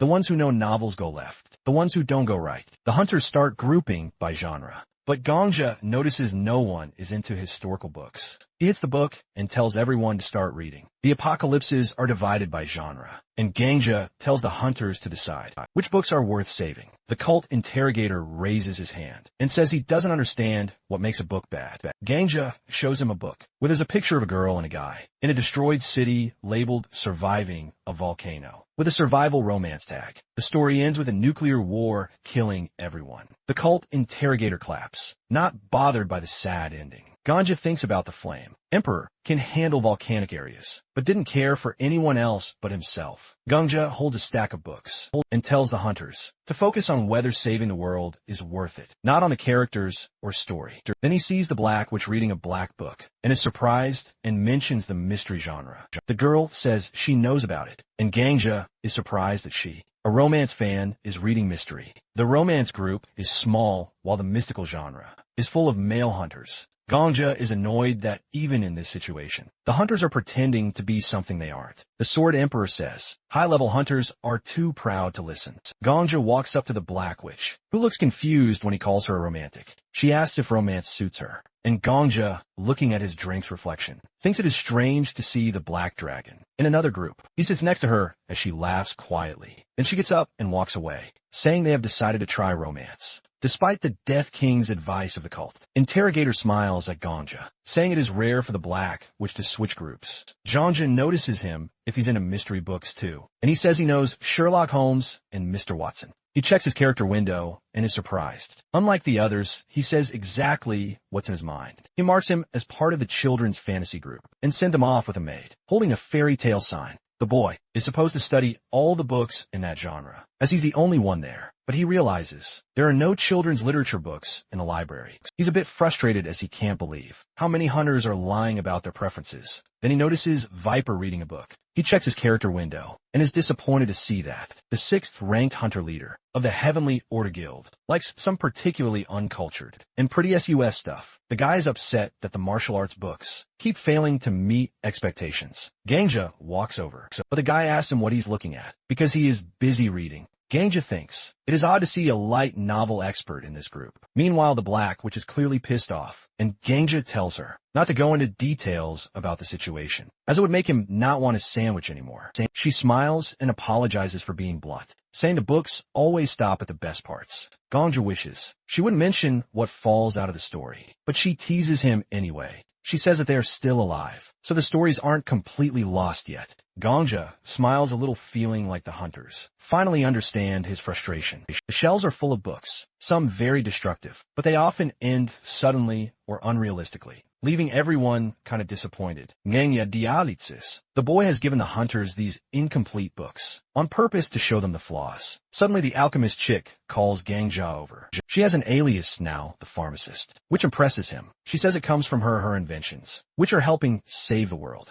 Our boy praises her for climbing the ranks so fast, saying it is all her hard work. And the alchemy chick smiles and offers to help him if he needs it all. The groups are finally done reading, and Ganja holds out his hand, asking each group to recommend their best works. Cult Interrogator suggests a children's literature book, which surprises Ganja, since there are no other books in his group. He is interested in a book called Yours and My Sacrifice, a children's literature book with difficulty level A. Ganja thinks jumping into this apocalypse, no matter how hard, is worth it. The Sword Saint recommends The Annals of the Heavenly Demon, a martial arts story with difficulty B. It's pretty easy and is about a heavenly demon who collects martial arts techniques. The old man says mastering those skills is the goal, and Gong Ju realizes saving this world will give them access to a library full of powerful techniques. His mind is full of ideas. Sword Emperor jokes about how Gongja's love for cheating. His way out hasn't changed, and Gongja ignores him, focusing on figuring out how to get through this new world. But with his current powers, it seems impossible. Then his sword starts glowing, like something big is about to happen. A yellow notification pops up, saying the sister sword is nearby.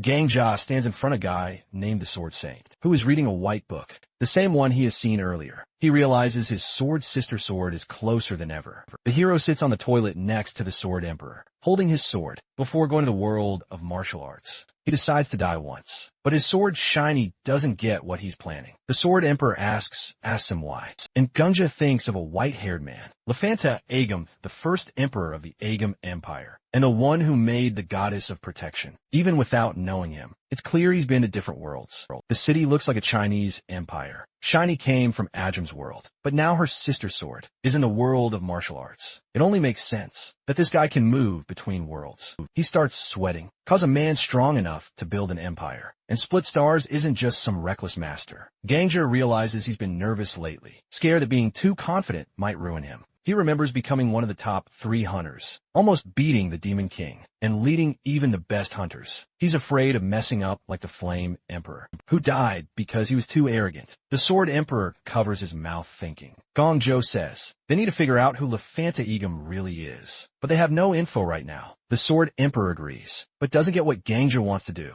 Gangja lifts his sword, saying there's still one way. Shiny is a constellation, even if she's split into pieces. Gangja wonders if killing himself with it would be suicide or murder. He puts the blade to his neck, thinking it's a 50-50 chance. The lion symbol glows, and Shiny begs him to stop because she doesn't want him to see her past. He asks why she's so secretive. Well, he shows her his everyday life, and she says she's embarrassed, even though she protests. Gangja touches the blade to his neck, and boom, he's dead again. Notifications pop up, skill conditions met, but he won't be able to. The goddess of protection skills, because they're locked away. More notifications say his rank is now D, with penalties for using skills. A vision appears. A winged girl, which happens to be Shiny, stands in front of a man on a throne, saying his journey is over, and the man agrees. Gongja appears next to the Sword Emperor again, unsure if the man was really Lefanta Egum. The warrior on the throne thinks about becoming an emperor. The Sword Emperor says, it's clear he's the constellation assassin. He got his name by hunting constellations. Well, obviously, on the 50th floor, hunters start meeting challengers from other worlds. But Agum didn't go higher. He only cared about killing constellations. He's obsessed with them for some reason. The Sword Emperor says that Egum is a hunter too, but he just says, it's surprising to see an old face here. Shiny says she feels like she's at the start of her journey, and Egum was once just a normal person. The Sword Emperor says they used to fight, but Egum never beat to him. Egum stands from his throne. Looking at the girl, she asks what he'll do next, since there are no more divine or ghost enemies left. He cuts her off, calls her a constellation. He says the world belongs to humans, not constellations. Egum raises his hand and sends out a red light. He says he won't kill her yet, because she assisted him up until this point. Instead, he plans to split and seal her power. So she can't get it back. She panics. But before he finishes, the scene fades. Trauma reenactment done and penalty gone. Gangja is back in the booth, holding his sword. He still doesn't fully understand what he saw. He asks Shiny why Agum sealed her, but she doesn't know, says Agum was fair. But she doesn't get why he betrayed her. The Sword Emperor waves his hand and says, strong hunters eventually lose their minds. Gangja lowers his head as spirit tells him not to waste time trying to understand such people. Just get stronger and beat everyone. It's over. Gangja agrees. He looks in the mirror, thinking the constellation assassin would see him as a threat, since he carries part of a constellation. The Sword Saint holds a paper. 21st floor cleared. Hunters move to the 22nd, picking annals of the heavenly demon. As Sword Saint suggested, a boy in white appears, asking if they chose the world of martial arts. As the first genre, he says this version is different, but still full of martial arts. Depending on the path, hunters might face ironic fates. The boy says powerful skills cost a lot, and dying in the apocalypse means real death. Gongju stands in the crowd. Only 4 can join this apocalypse. He tilts his head, saying he's in. The Sword Saint also joins. Those who recommend can't stay back. 2 spots left, and Sword Saint shows why this apocalypse was stopped. A super infection wiped out the world. The disease killed the heavenly demon and others. So a hunter who knows about diseases is needed. He calls out an old man with white hair. The king of medicine, Sword Emperor, points. He knows this man. He runs the clinic which Sword Saint visits. The battle will rely on Sword Saint, with backup from Death King. If any disease hits, King of Medicine handles it. Gongjo says that he wants to bring in someone as well. He points at the pharmacist, who's in disbelief, and asks if he means her. He confirms it's, saying yes. That he needs her. The pharmacist protests. She just got her alias like a week ago and is weak. Gongjo takes her hand, says she's the best alchemist he knows. She stares at him speechless, using his SSS rank skill of gaslighting. He reminds her she once promised to help. Holding her hand, he asks again. He nervously smiles, sweating. The hunters are surprised that all 4 spots are taken, and can't figure out who the pharmacist girl is. The Sword Saint says he's met her before, but the pharmacist hides behind Gangja. The Sword Saint tells her not to be afraid. because he and the King of Death have cleared up any misunderstandings. But he warns that they're going to a very dangerous place. The constellation reminds them that dying in the apocalypse means dying in real life. Gangja agrees and says she's the best pharmacist he knows. The protagonist looks at the Medicine King doubtfully, saying he makes good potions but isn't the best, especially compared to the pharmacist. The Sword Saint repeats Gangja's words, calling her the best pharmacist he knows.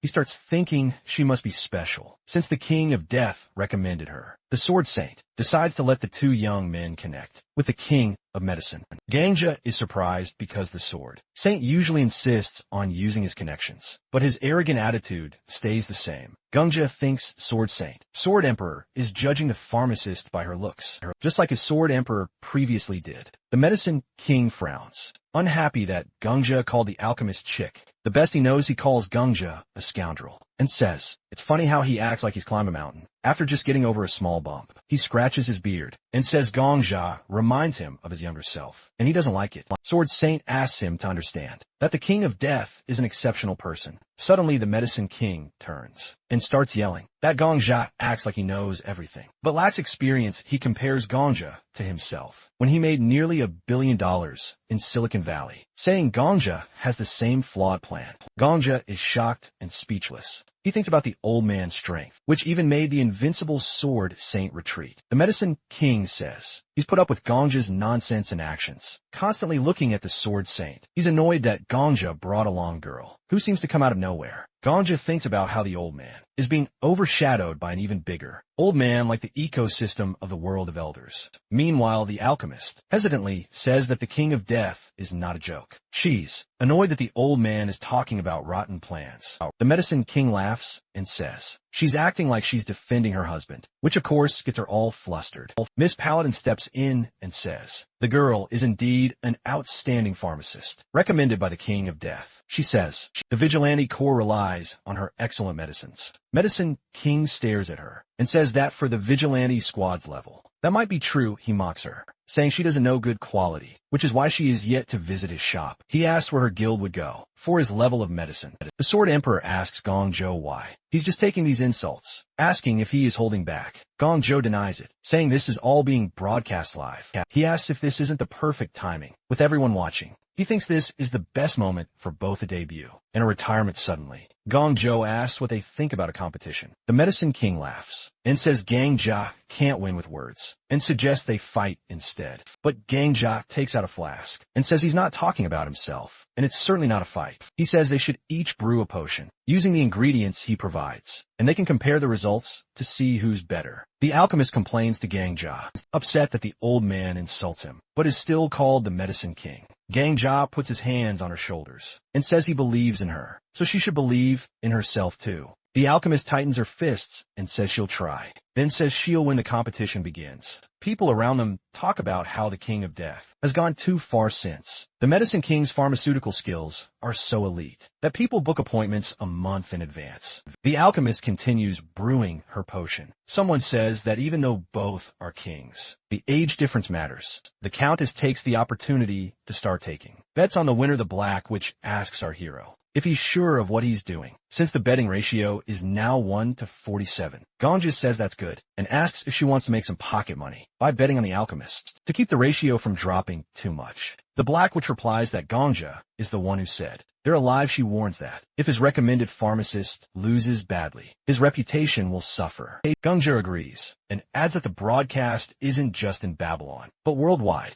He says he feels a little sorry for the old man, called the Medicine King suddenly. The Medicine King shouts that his potion is ready. He holds it up and tells Gangja to bow before his great creation. He's made a special restorative potion, a sign of true mastery. People are amazed and start cheering him on, saying this is what they expect from the Medicine King. He stands with his arms crossed, head held high as people fight to buy his potion. Then the alchemist finishes her potion. It shocks everyone because it produces an unimaginable light, so bright it blinds people. Great library is filled with light as the pharmacist girl creates a potion near divine level if stored right. It could even help regrow a lost body part without any problems. The King of Medicine and the pharmacist girl stand facing each other. The pharmacist girl now has this overconfident, evil smile, checks the potion, and hands it back to the king of medicine, asking if that's all he's got. Gangja watches, nervously wondering if she's one of those people who gets more cocky with success. Pharmacist girl calls the king of medicine an old man,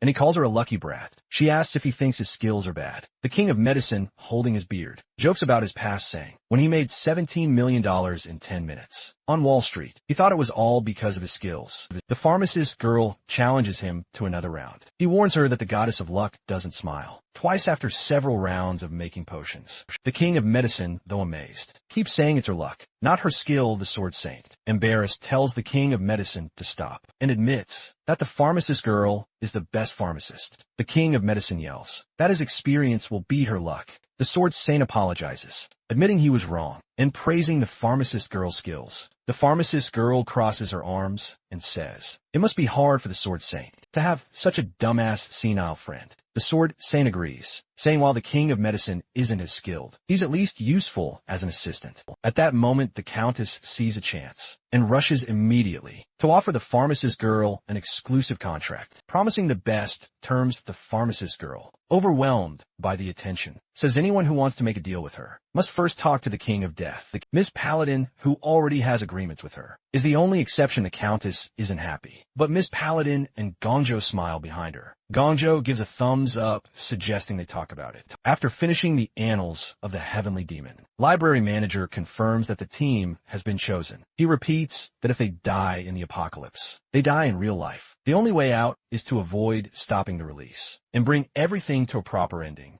Gongjo asks what a proper ending means. The manager explains there are many possibilities, but they can either stop the disease and save Wilson Boo, or use the disease to capture Wilson Boo. Youngjia agrees and asks to be sent to the Heavenly Demon Chronicle. The manager interrupts, asking if Viper, the head of the gate, will join them. Viper stands quietly, arms crossed. Everyone expects him to join, but he reluctantly agrees, questioning why his students want to send him there. He says while Mahum is the homeland of his soul, it lacks basic comforts, which annoys him. Still, he won't go without complaining. The sword saint apologizes, saying the head of the guild should lead. Viper is tense, but agrees to go, though he's not happy about it. Miss Paladin tries to reason with the sword saint, explaining he's already helped clear floors with the king of death and the black witch, and starting the 22nd floor would be unfair. Viper's disciples are thrilled, and Miss Paladin says the head of the guild should take the lead, while the sword saint, a loner, doesn't have the same reputation to worry about. The sword saint straightens his tie and thinks about the situation. He says he doesn't care about the reputation of the 5 guilds, but thinks it's worth considering his conscience. He agrees to let Viper take over, though Viper, despite being satisfied, stays annoyed. The cult interrogator, impressed by Miss Paladin's ability to persuade the sword saint, suggests the sword saint should hug her, but the sword saint says no. Meanwhile, the black witch notices that everyone seems to be growing. The king of medicine, tired of waiting, complains about the delays and reminds everyone he's still the best pharmacist, even after losing the pharmacist girl. Confidently says she'll always be better than him, a fact as solid as Galileo's heliocentric theory. Viper, though reluctant, promises the civilians have nothing to fear because he'll handle the battles, but his thoughts show he doesn't want to go. The library manager opens the book and announces Viper, the king of medicine, and the pharmacist girl as the new main characters of the Heavenly Demon Chronicles. He hands them the book, saying once they open their eyes, they'll be in a world 10 days before the Heavenly Demon Chronicle faces a tragic end. The manager says he expects them to create an excellent ending in the world of martial arts. The martial arts genre is already losing its charm. In Gang Jae's time, you can see it in the way the world looks.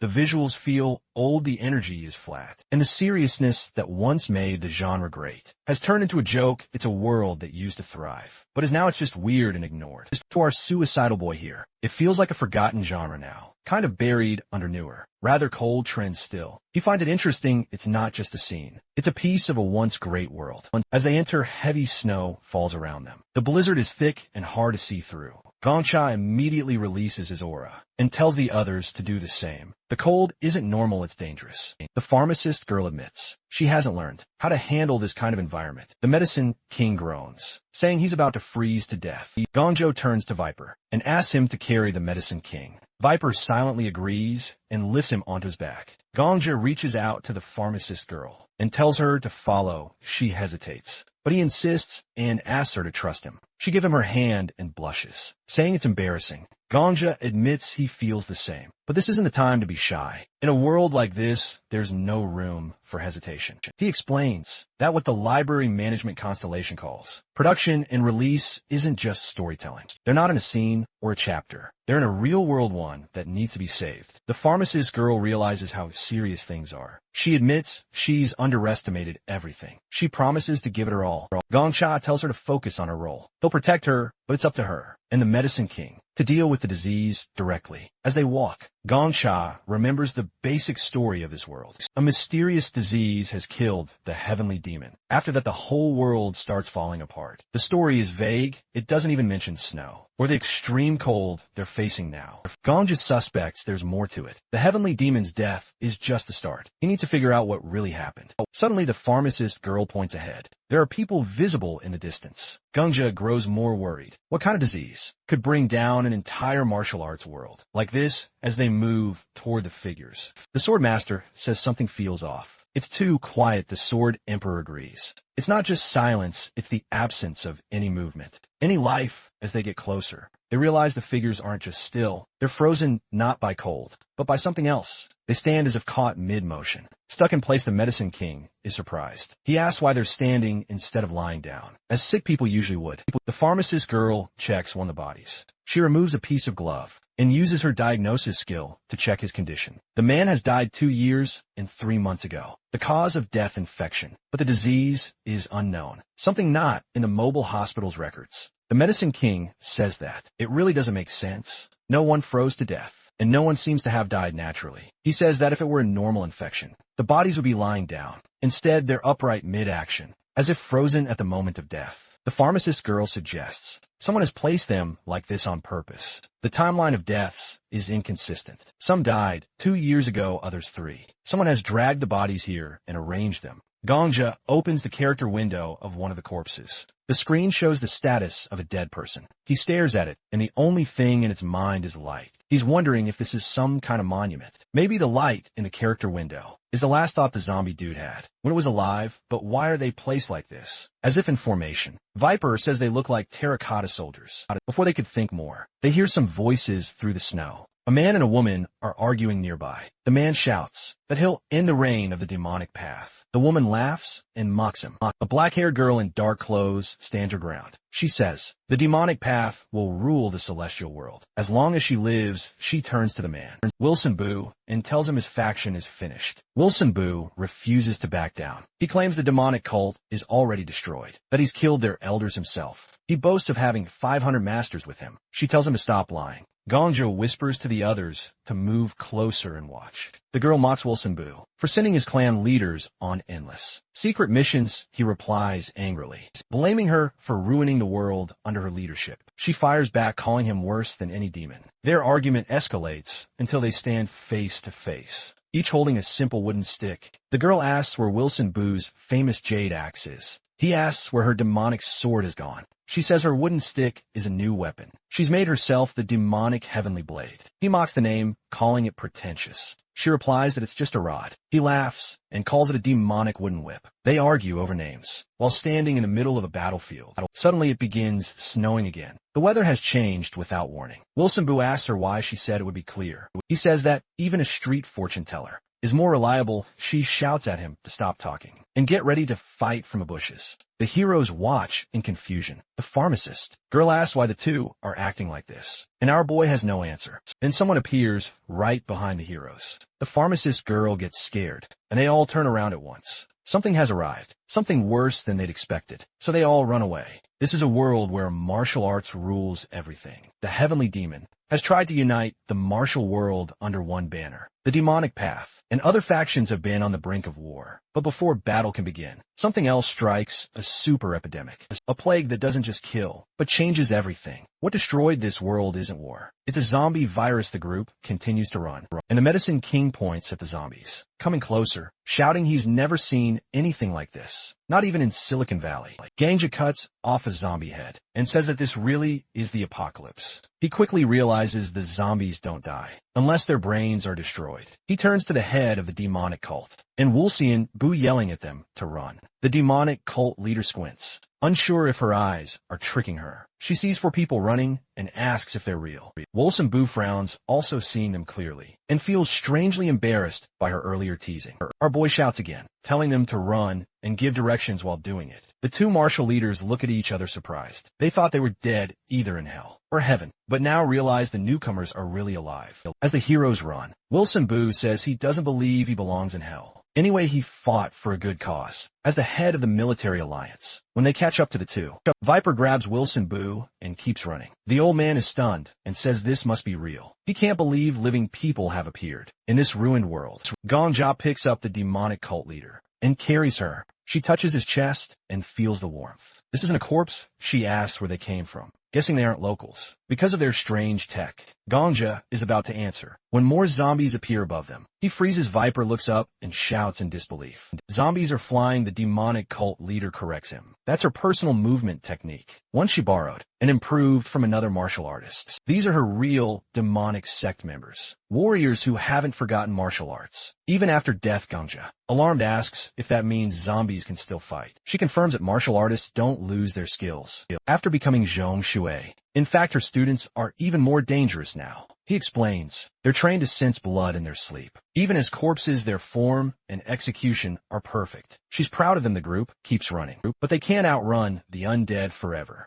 The Medicine King yells at Viper to go faster, threatening to bite him first if he turns into a zombie. Viper snaps back, cursing the old man and asking why he ever agreed to carry him. He wonders why he isn't paired with Gongja instead, who at least has the girls. Gongja shouts at him for complaining. In the middle of a crisis, the Sword Emperor is also panicking, barely staying ahead of the horde. Gongja asks the demonic cult leader for the Jiang Shi's weaknesses. She says they can be killed by destroying their heads. Gongja asks if there's an easier way. She pauses, then points to the sky. Sunlight freezes them. Gongja turns to the demonic cult leader and the pharmacist girl. He apologizes in advance and tells them he's about to throw them. Using his aura, he launches them ahead. They both land in the snow. One lands upside down. Gongja apologizes again. Then he turns to face the undead alone. The Sword Emperor says he'll enjoy watching his zombie student get eaten by his own allies. He says it'll be one less thing on his wish list. Gongja asks where that list even came from. He raises his sword and declares he isn't going to die today. He calls out to Shiny. She answers. His sword lights up with aura radiating energy, and the zombies start collapsing. The group uses the opening to escape.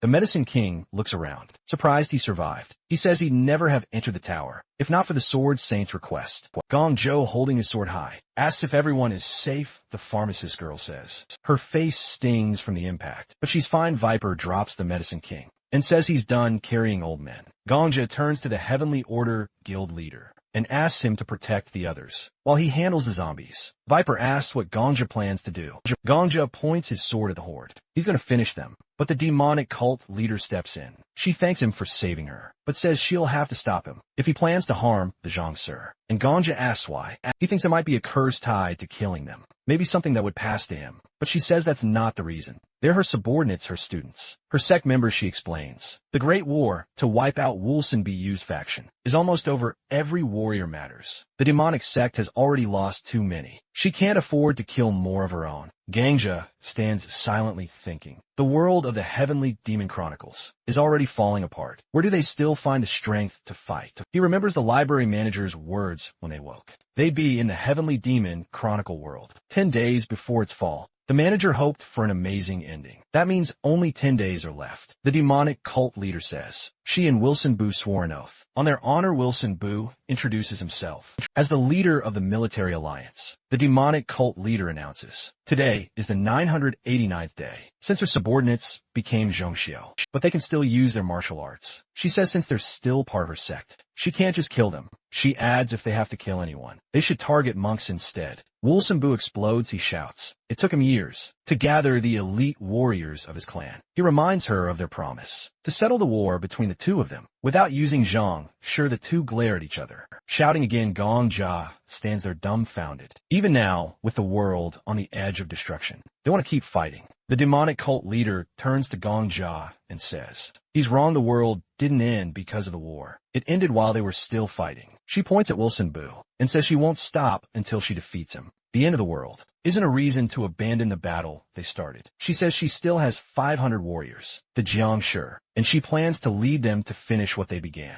Wilson Bu shouts back that the warriors of the military alliance will stand with him until the end, and they're finally going to end this war that has lasted for 989 days. Woman in the black dress points her wooden sword at the old man and says she can send him to his grave, using only the demonic heavenly blade. Wilson Bu grabs a stick and says he is ready to fight, eager to see who will come out on top. In the path of martial arts, they shout at each other and start swinging their sticks, clashing back and forth while yelling nonsense. Suddenly their sticks snap. Wilson Bu grabs her by the hair, and she grabs his beard in return. Gonkyo matches in quarter, wondering what he is even seeing. Wilson Bu tries to aim for her eyes, but she blocks it easily. The Sword Emperor watches their fight and says their technique and breathing are perfect. Even in his own world, they would be considered elite masters. Gungja asks if he is serious. The Sword Emperor says yes. He can see it clearly. The eye strike is from a technique called the Divine Dragon catching the Dragon Sphere. The movement covering their faces matches a form called the Descended Buddha, a move used to hide a monk's face before a final blow.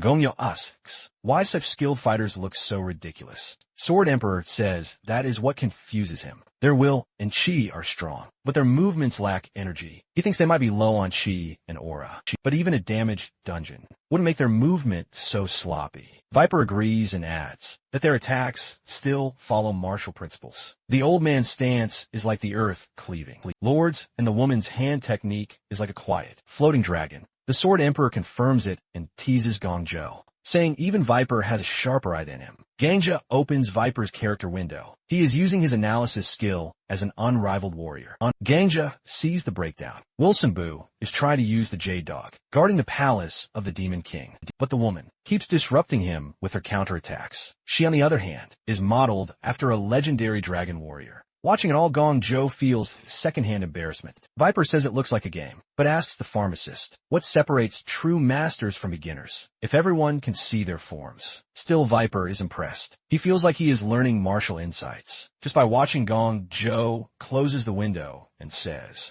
so this is how Viper sees martial arts. The Sword Emperor agrees then. The Medicine King shouts that he is freezing to death and demands the two stop fighting. He curses at them and asks how long they plan to keep this up. Wilson Bu says it is rude to treat guests this way and offers to lead them to his cave. Eventually the sun rises. The heroes walk ahead while Wilson Bu and the demonic cult leader follow behind. Tired and out of breath, Gungja turns and offers to carry her. She admits she can't control her breathing technique. Today, Gang Ja steps forward, but Viper says this isn't appropriate. In the end, Gang Ja carries Wilson Bu, and Viper carries the demonic cult leader. As they walk, Wilson Bu says, body warmth is the best heater on a cold day. The Sword Emperor says that he is a complete eccentric. We finally reach Wilson Bu's cave. Inside, the pharmacist is excited there is a hot spring. The demonic cult leader says she found this place long ago, but didn't expect guests from another world to end up here. She tells the group to bathe,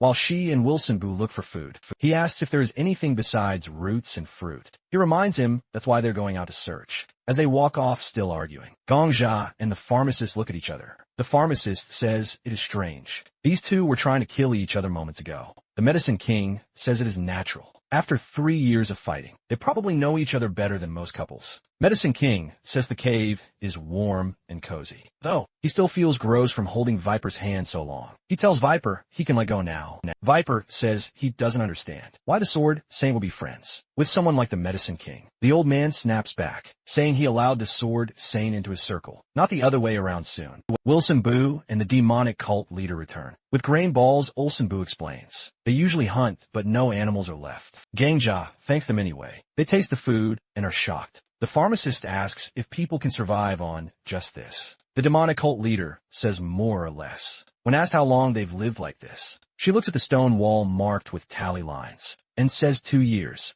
The pharmacist is skeptical. Grain balls alone can't provide enough nutrients. The demonic cult leader says she doesn't know what nutrients are, but they get by suddenly. The Medicine King loses it. He shouts that he can't take it anymore. He uses his skill, and real food appears. He says it's no wonder they can barely walk. They're starving. He starts cooking right away, pouring water into a pan, adding ingredients, and preparing a full meal. He says it isn't fancy, but it's enough. Wilson Bu says they are old, but the medicine king replies, that old age is even more reason to eat well. Gungja tastes the food and is stunned. It's better than anything he's eaten, even with lottery money. He thinks this is what makes life worth living. The pharmacist says the food is amazing. The demonic cult leader asks if the medicine king is secretly a royal chef. Wilson Bu says he's tasted a lot as the head of the military alliance, but never anything this good. The medicine king proudly says he earned 3 Michelin stars. After age 50, he adds that if they'd had a proper stove, their stomachs might have exploded.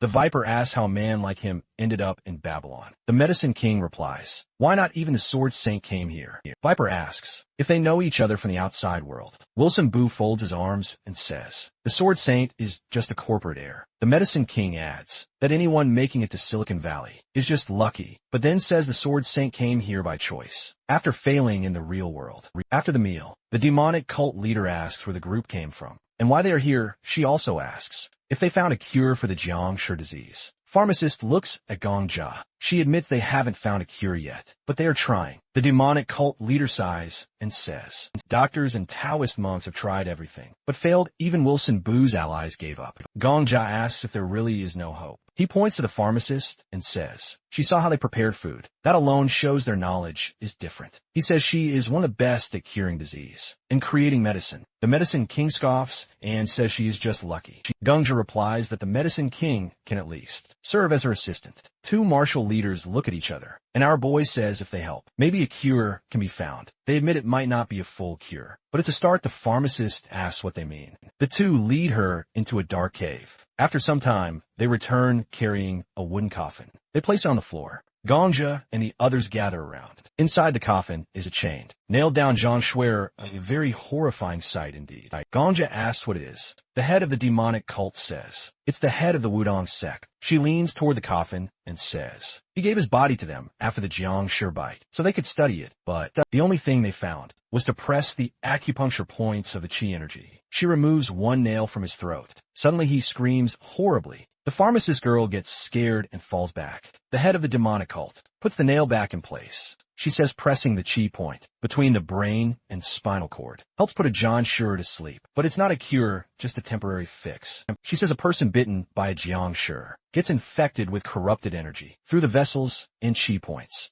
She closes the coffin lid and says, no matter how much a person meditates, they can't fight it. Whether it's a cultist with demonic chi or a monk with righteous chi, nothing helps against a Zhong Shui bite. While Wilson Bu stands quietly looking away, the head of the demonic cult says, the body feels like it's on fire, as if the person is burning, and soon they turn into a Zhong Shui. She also says the Shane monk lasted the longest. He stayed sane for a year after his hand was bitten, but that's 1 in a million. Even the best martial artists can't last more than 2 weeks. He asks if the strangers are sure they can find a cure, but the medicine king and pharmacist lady look tense. The head of the demonic cult stands up and says, meeting strangers, when you think there are only 2 of you left on Earth, is a blessing. Wilson Bu says he'll prepare a place for them to sleep, so they can rest. He suggests they discuss the rest tomorrow. Then night comes. All the heroes are sleeping, but even in his sleep, the medicine king curses the sword saint. Meanwhile, Gong Jia can't sleep. The sword emperor asks why he's awake.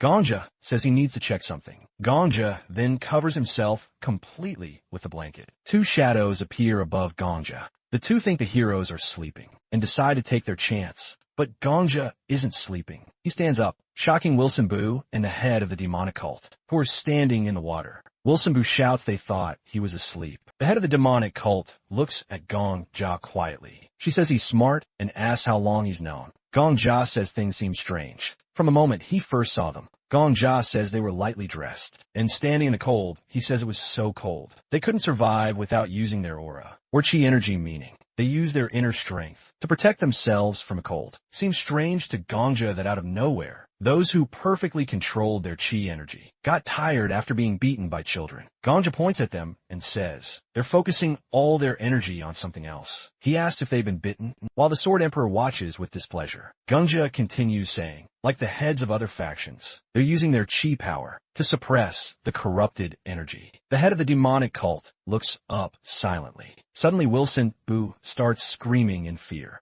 The head of the demonic cult reaches for a dress and tells Wilson Boo to calm down because they've been caught. She says Ganja is right, they show their backs, where the process of turning into zombies has already started. They say they were bitten 3 years ago, but Ganja is wrong about one thing. Wilson Boo turns around and says, they're not suppressing the corrupted energy. He says, it's suppressed by pinching the cervical vertebrae, using their chi. The Sword Emperor, horrified, calls them crazy for using something so dangerous. He asks if Ganja has heard of the flying sword technique. Ganja says yes. It's used to make the sword fly with chi. The Sword Emperor says their bodies are paralyzed because they're pinching their cervical vertebrae with chi. And just like with a flying sword, they move their bodies using chi. Ganja is surprised. The Sword Emperor says this is how they make their hearts beat, their lungs breathe, and their muscles and joints move. He says they control everything they need to survive. With chi, the Sword Emperor says they're using the flying sword technique all day long.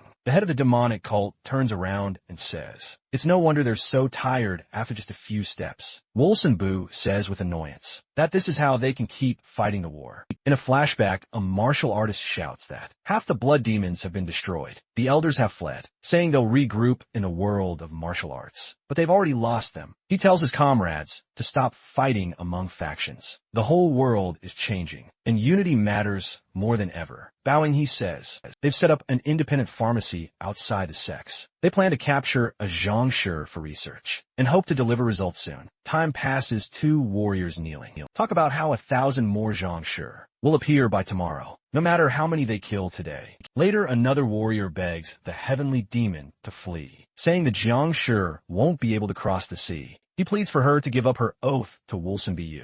The world has changed, he says. Heaven's law and human duty have shifted. That promise belonged to a time before. Everything fell apart eventually. That same warrior gets bitten. As the infection takes over, he still calls out to the heavenly demon, refusing to abandon his last duty. Back in the present, Ganja asks the 2 martial leaders how they've endured all this. Demonic cult leader and Wilson Boo look at each other, then walk out of the cave, telling Ganja to follow outside. They say that all people die. The demonic cult leader starts a story. There was once a master invulnerable, immune to all poisons. His body is hard as stone. No weapon could pierce him. No poison could kill him in every way. He was nearly indestructible. Then she asks how he died, and our hero asks her to explain. She smiles and says he was killed by a succubus. She says pleasure, the unity of yin and yang, isn't a poison or a sword, but something more dangerous. The succubus was clever. She didn't overwhelm him with pleasure from the start. She waited slowly. Gently, she lured him in. In the end, the master was consumed by it. During their final moments together, he didn't even feel the pain. Succubus's whip felt like bliss. Everything brought him joy.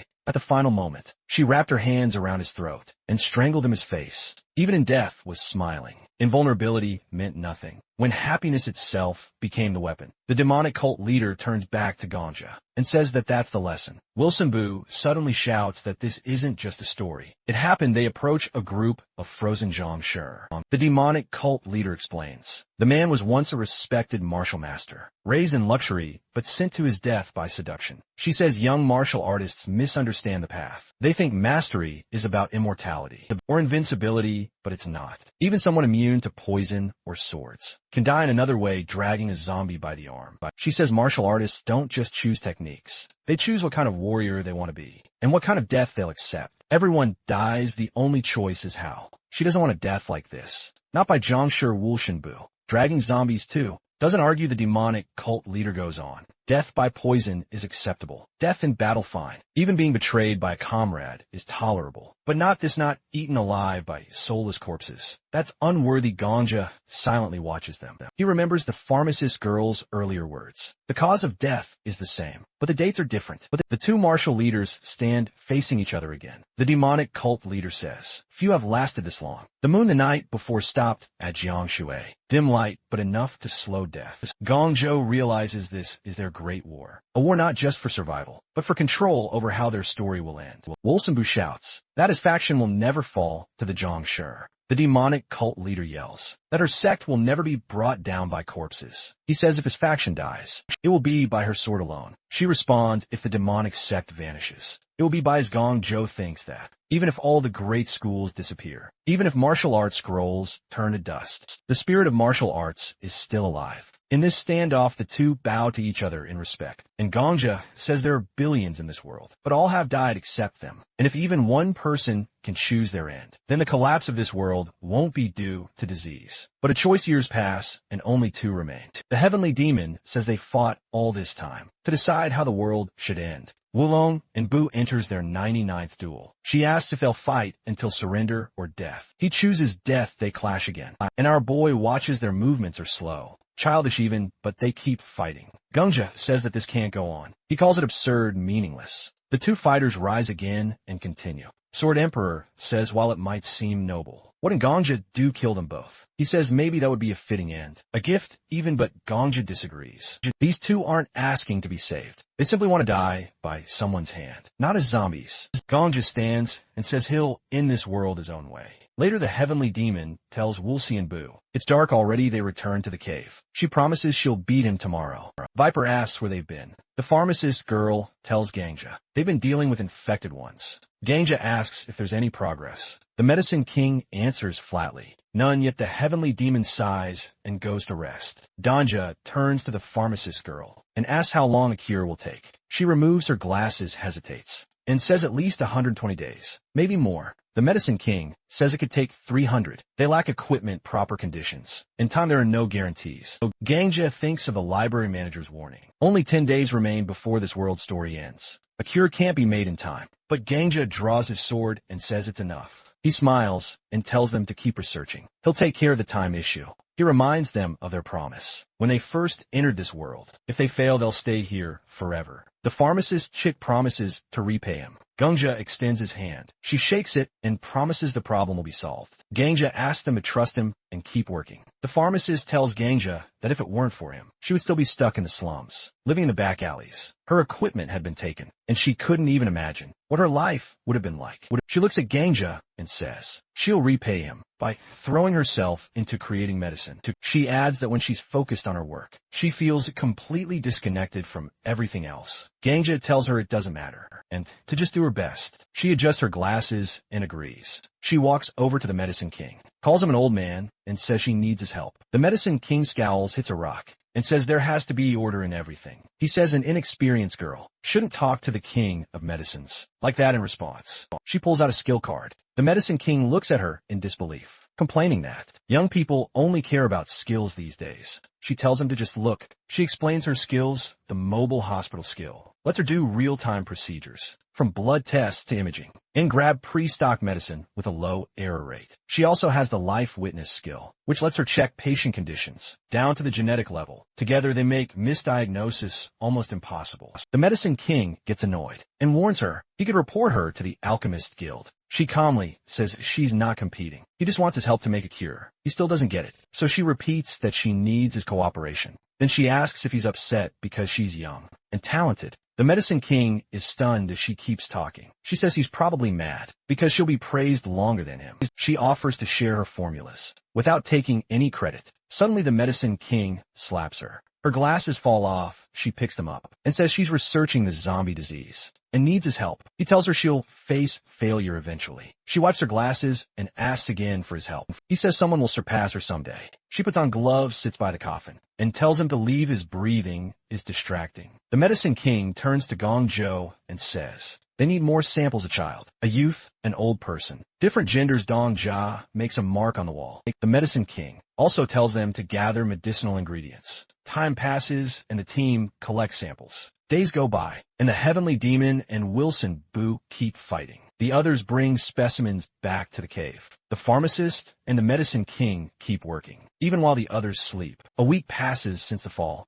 A snowstorm hits, and the heavenly demon says they can't leave today. She warms her hands by a candle, saying days like this aren't rare. It had been unusually sunny before. She remembers a storm that lasted 30 days, during which they couldn't go outside, and the Jiangshi kept moving. Gong Zhao says that without sunlight, the Jiangshi will wander further. The heavenly demon agrees, noting her sect once had 1,000 people. Wulu and Bu's faction had similar numbers, but people disappeared as the Gangshi spread. Staring at the fire, Gong Zhou says, the worst part is waking up and realizing the Zhong Shui from yesterday are gone. The heavenly demon asks if he really thinks she can feel fear. He says yes. She says in another life, She'd have taken his head for that. She calls him a child of the outer lands and says he should be glad the world has ended. Gangja says even their chi has limits. Chi powers everything movement, breath, strength, and it will run out eventually. He asks when that day will come. The heavenly demon smiles faintly and says he's smart. Then she says it's unfortunate that he is. Gangja thinks the end of the heavenly demon chronicle is simple. It comes when the chi ends. The heavenly demon confirms this. When it happens, the body will rot, with only the heart, lungs, and upper Danjun preserved. The rest will decay. She says they already know it. The monk lasted a year. He died sitting in lotus position. Only his face remained untouched. The heavenly demon admits she fears that moment. She fears losing chi, fears being powerless, fears her subordinates fading away. She fears not killing Wilson Boo or him not killing her. She fears a silent, unfinished end. One night, they're both sleeping. The old man turns toward her, and she turns too. He says he's sorry, but he can't move anymore. Tears fill his eyes immediately. The heavenly demon says she's scared. The old man, lying with his back to her, repeats that he's sorry. The heavenly demon looks up, really troubled by the idea of dying without meaning. The thought of fading away quietly, while others disappear after their last fights, bothers her a lot nearby.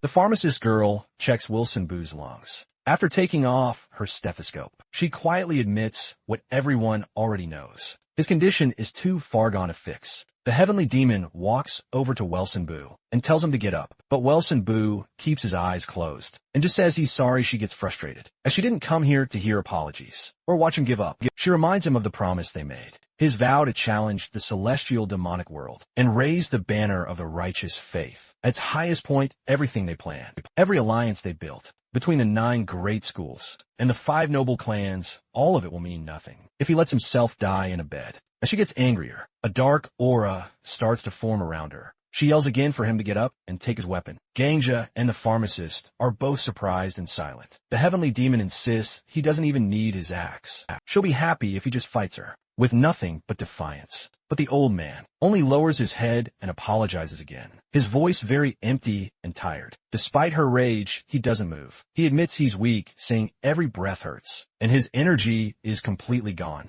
Even his physical strength has faded beyond recovery. He says she might live another year, but for him, the end is already here. He asks her to finish it not because he's giving up, but because he wants to die with dignity. He doesn't want to rot away like others have. Heavenly Demon asks if this is really what he wants. A quiet and alone in bed. Far from any battle, her aura grows darker, and she demands to know if this is the end of the fight. He promised if he can't keep fighting, she wishes he would have at least taken her to death with him. The old man admits he tried to rally the members of the righteous faith and told them to self-destruct. She sits beside him, and she gets less angrier as she thinks back. She remembers how many people admired him, his rare talent for martial arts, his quick rise to leadership, his role as head of his family before he was 30, his position as ruler of Welsenbu. As the demonic sect grew, he once stood at the very top, but now he lies still and fading, unmoved by the memories of his past glory. The heavenly demon tries to wake something in him, saying the ideals of the righteous faith still live in him, that the memory of those who fell is still in his heart. But he still chooses this end. She says that she'll give him death, but it won't be an honorable one.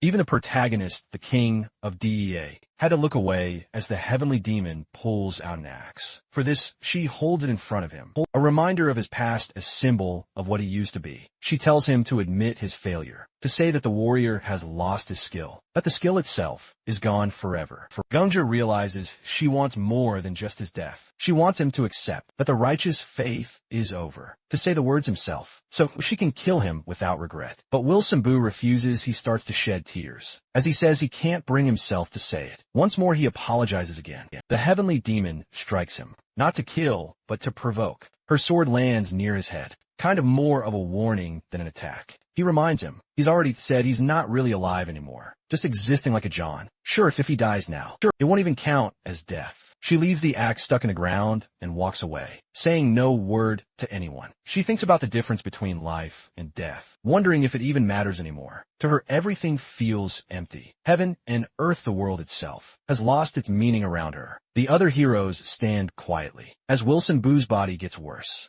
Gong Jo sees that another day has passed, another mark carved into time. The pharmacist chick now studying the decaying body, as she's gotten a rare and valuable sample. With it, they can watch the infection's progress in real time. Unlike others who turned instantly, Wilson Boo's body shows some kind of delay. The infection seems to spread slowly through the brain. The Medicine King hands over a report about their research. Gong Jo reads it carefully, as the King of Medicine says that the pharmacist got skill in creating things, but she kind of lacks clarity in explaining them. She admits a cure is probably impossible, and our boy asks if it's just a matter of time. She confirms, saying they'll need at least 90 days, maybe even 120, before they could talk more. Wilson Boo's body starts to twitch. He screams and kicks wildly, and everyone freezes. The heavenly demon steps forward with her blade in hand. She walks up to him and says, "This is what's left when humanity is stripped away. Nothing more than an animal." She puts her fist in the zombie's mouth and asks it to eat it. Viper tries to stop her, but Gong Jo holds him back. The situation is already out of control. The zombie bites her, and she raises her hand to the sky,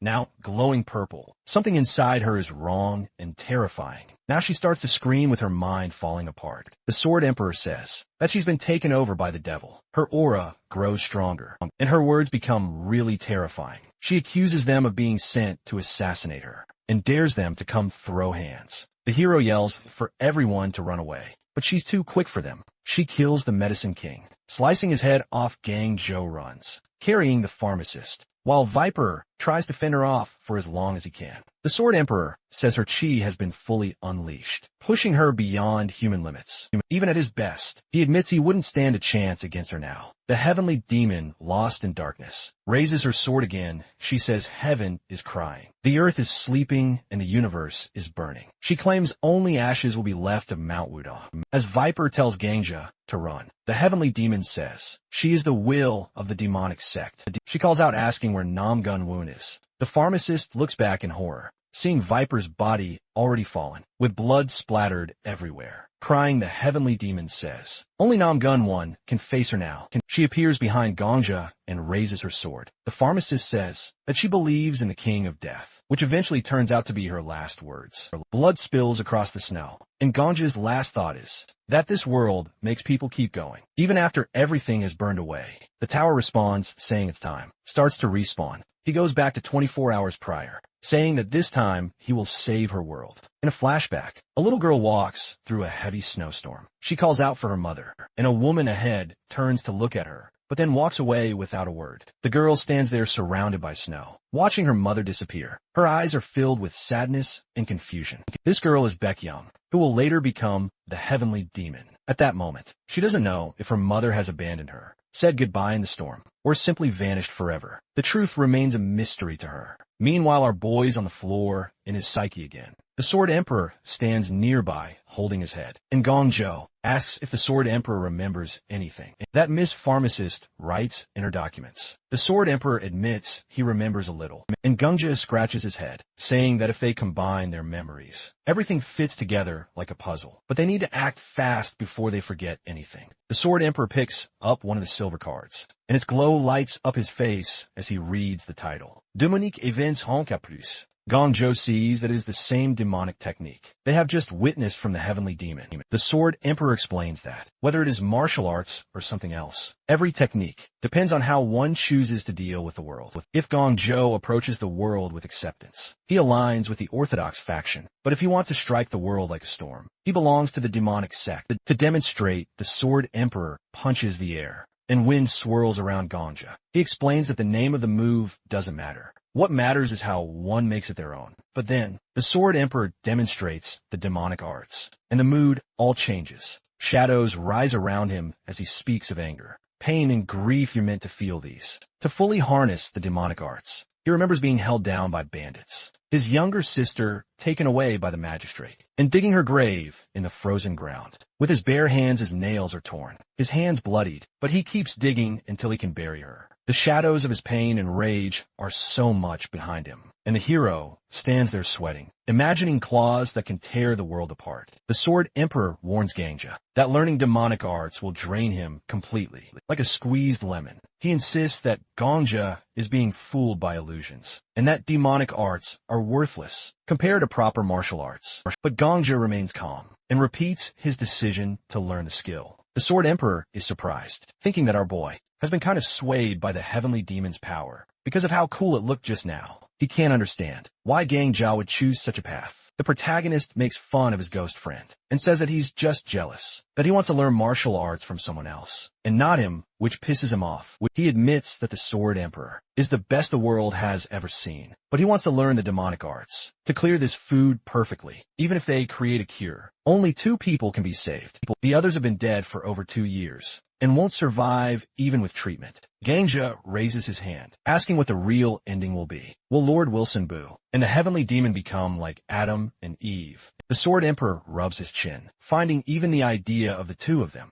being head over heels for each other disgusting. Gonjo picks up the skill card, saying that he wants to give Wilson Boo and the heavenly demon an ending they can be happy with. The skill is copied, but a penalty is applied, and he is now a rank D. He has to endure the same trauma the heavenly demon has faced, though the penalty level is medium. He is then sent to the hungry ghost realm. Back to the past. They're walking through the thick blizzard again. The old man and the viper walk through the snowstorm. Shivering from the cold, the pharmacist smiles at Ganja, thanking him, and Ganja asks Viper to care for the medicine king. Miss Pharmacist points ahead again to spot the shadow she can see. Ganja points out the dirt in one of the frozen zombie man's teeth bits of meat, as if he has been biting someone. The pharmacist girl summons a screen, revealing that the DNA from the body doesn't match the flesh in its mouth. The man dies 3 years ago, but the flesh is from someone who dies 2 years ago. Pharmacist Chick says that despite the corpse dying, like 3 years ago, it has been moving for a while now. The old man shivers, saying that he hates all these monsters from horror movies. I can't understand how Gong Jo remains so calm.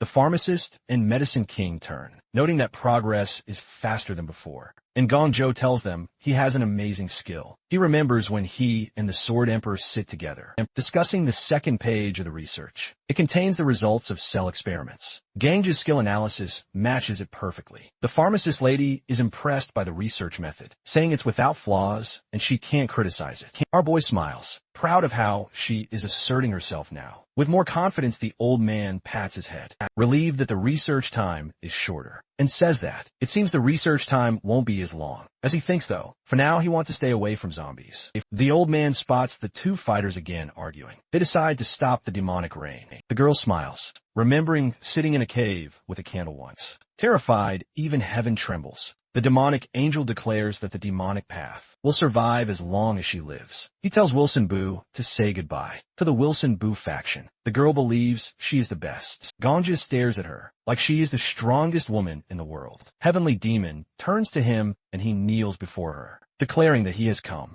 After hearing of her greatness, he admires her and asks her to accept him as her student. In another flashback, little Baekhyung lies in the snow. Her face looks sad and pale. She feels cold, and the sky above her is covered in gray clouds. Snowflakes keep falling quietly, and everything is silent. There's no smell in the air, no movement, and no one else around. A white patch forms on her stomach. She feels like her insides are frozen. The cold is deep and sharp. Suddenly, a blue light bursts from the sky. The clouds open slightly, and an old man with a crutch appears between them. Rays of light fall on the girl's face. Along with his shadow, the old man looks surprised. A snowstorm has been raging for 9 days in this area, and the snow is nearly 1.5 meters deep. Yet the child is still breathing. The old man takes the girl's hand and helps her up. He looks at her closely, feeling heavy-hearted. He thinks there's something special about this child. The little girl places her hand on his. Her body is icy, and soon all the cold inside her will turn into internal chi energy.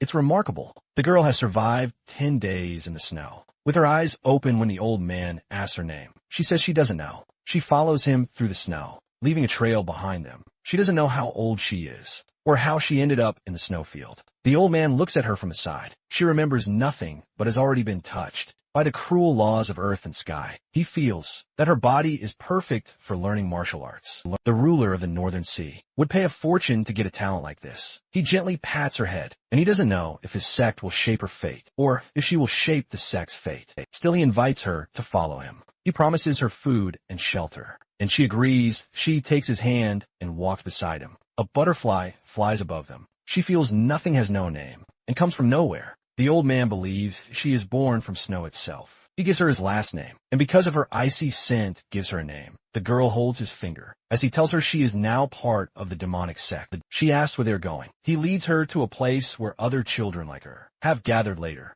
The heavenly demon says she will never take a student. Gangja kneels in a cave, hoping she will accept him. She says she has never trained anyone and doesn't plan to start. The world's rules won't change, and discipleship means nothing to her. An old man in a white kimono strokes his beard, confused by her answer. He thinks it's strange that a boy like Gangja, who came through such a hard world, is being rejected so easily. Heavenly Demon sits in a lotus position. The old man says Gangja's efforts deserve some praise. She replies that maybe they do. The man sits down too, and the girl says their sect has strict rules. Only abandoned children can join. People think the demonic sect is selective, but in truth, they are more careful about who they allow in. The old man offers to take Gangja as his own student. Instead, he says he is Nam Gunwon, ruler of Wulsanbu and head of a noble family. But before he finishes, Gangja turns to the heavenly demon and asks why she can't take him in. The old man looks surprised, and Gangja ignores the man completely and waits for her reply. She explains that only children rejected by the world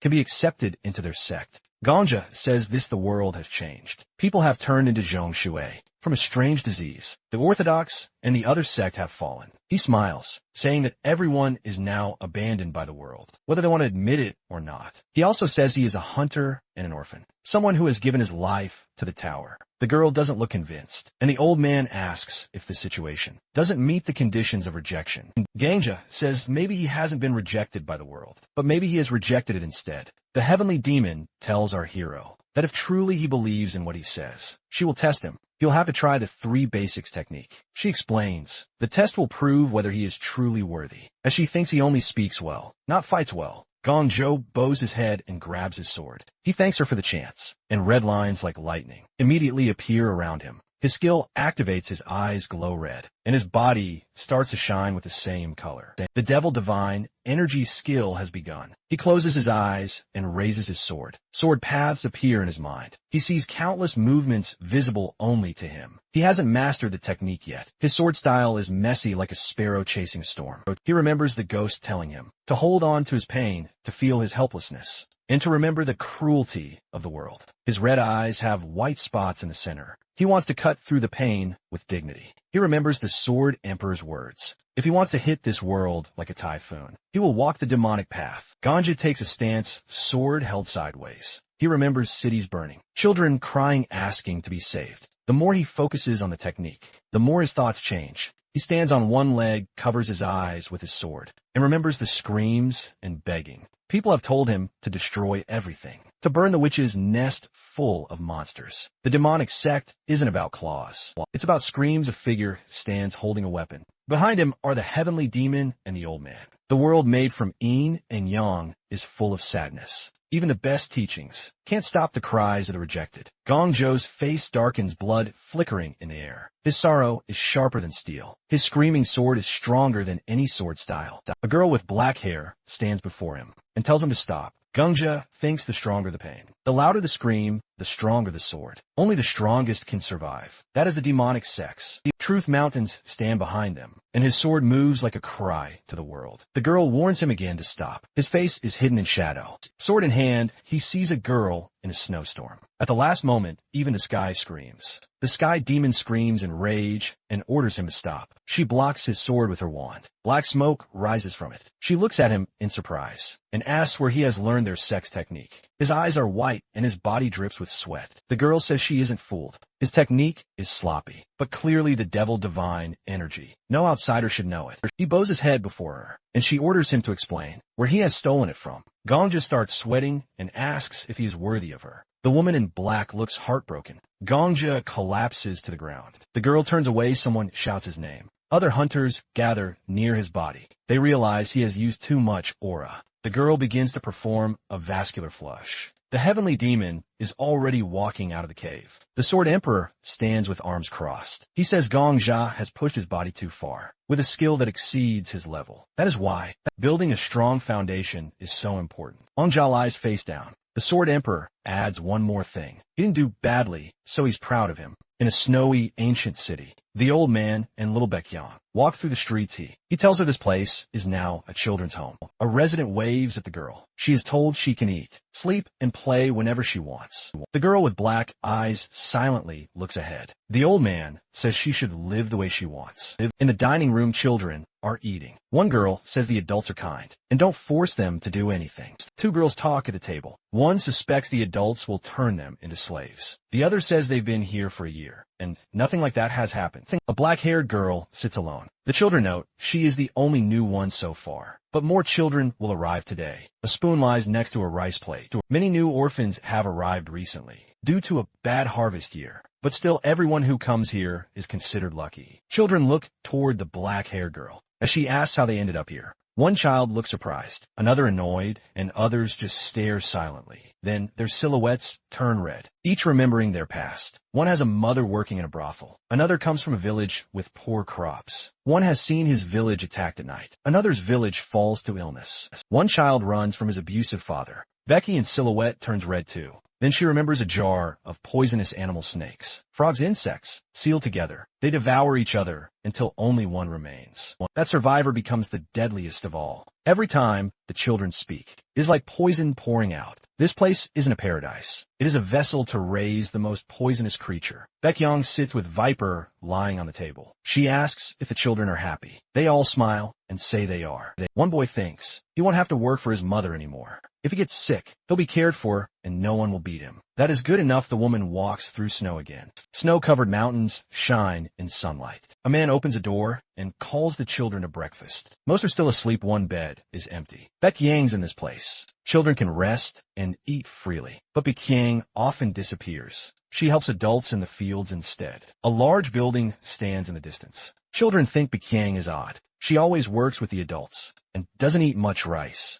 The old man approaches her. They haven't seen each other in a while. She greets him quietly near the river. A child sits alone. The old man asks why she works so much. Her braids move in the wind, leaves flying overhead. He has heard she volunteers to help with harvest. She says yes. She touches the water, making ripples. Her clothes and blankets are hand-sewn. The old man asks why she works if she doesn't need to. Baekhyang holds a maple leaf. The man says this place is called Utopia. Adults farm and gather food. Children are meant to rest. But Baekhyang speaks of a farmer who lost both daughters to the county ruler. Mr. Choi, who works in the garden, lost one son building a fortress, and another after reporting injustice. Baekhyang remembers Mr. Choi waving at her. He and his wife joined the sect. After burying their sons, the maple leaf slips from her hand. The adults feeding and clothing the orphans are victims. To this place isn't heaven. Baekhyang stands and walks away. She says other children don't realize. Nothing is free here. The old man asks why the adults give so much.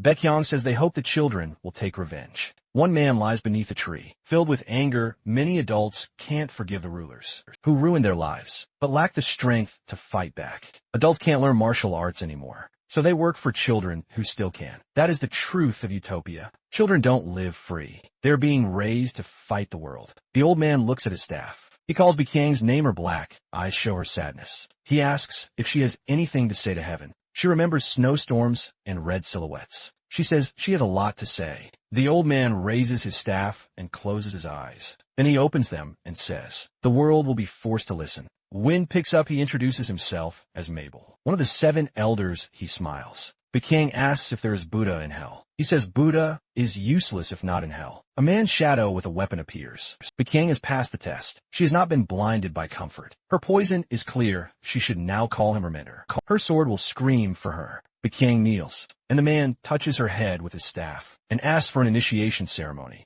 Woman asks our boy to get up. She's sitting on Gongja, who lies under a blanket, and says he can't stand if she stays on him. She teases him. The heavenly demon walks toward the cave exit, and she tells him to go wash up. Gongja removes his shirt, and he wonders what dreams they are having. The old man dreams of his 100 win. The pharmacist girl dreams of explaining things. The Viper just laughs in his sleep, and Gongja sees they won't wake up. Heavenly Demon and Gongja stand outside in the snow. She asks if he washed properly, and he says yes. He doesn't like how much he talks, and thinks he is a smooth talker. She thinks he is clever, but clumsy, like someone drawn by a bad artist. Gongja doesn't understand the reference. She says he still needs to pass tests before wearing demonic sect robes. He has shown ability, but he hasn't passed the exam. Gongja says the first test is comfort. Those who settle into comfort become workers, not warriors. True disciples study martial arts and formally join the sect. She asks how he knows that, and he says he just knows things. She sighs, thinking heaven has sent her a tricky man.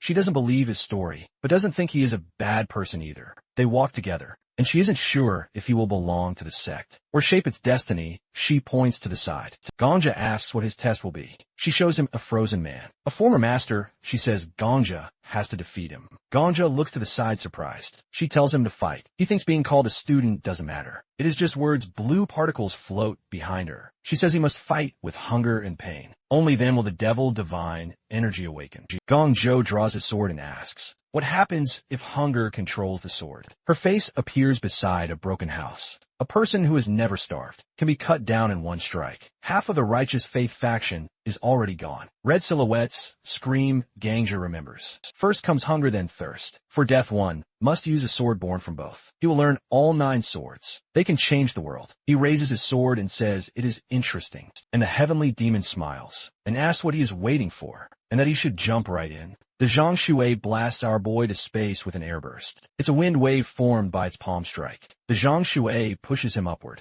and does this super cool flip in the air. Heavenly Demon watches the fight and yells at him to show his hunger, not just swing his sword around. She reminds him that if he doesn't carry the pain of those who died from hunger, his sword stays hollow. Without that feeling, the devil's divine energy means nothing. Frozen Zhang sure nearly bites him. Gongja says he's not starving right now, but the heavenly demon scolds him, calling him a fool. She says, just because there's no red rice ball in front of him doesn't mean he can't imagine hunger. He's supposed to bring that feeling out, even if his stomach's full. The Jiangxin tries to strike again, but something invisible blocks the hit. White spots flicker around Gongja. He still can't bring out the feeling of hunger, and that's the problem. Students of Devil's divine energy must use their imagination and summon emotion freely. The heavenly demon folds her arms and keeps watching. She tells Gongja to remember the last time he was truly hungry, what he wanted to eat most, how long he fasted. Red lightning crackles around him. He admits the longest he's ever gone without food is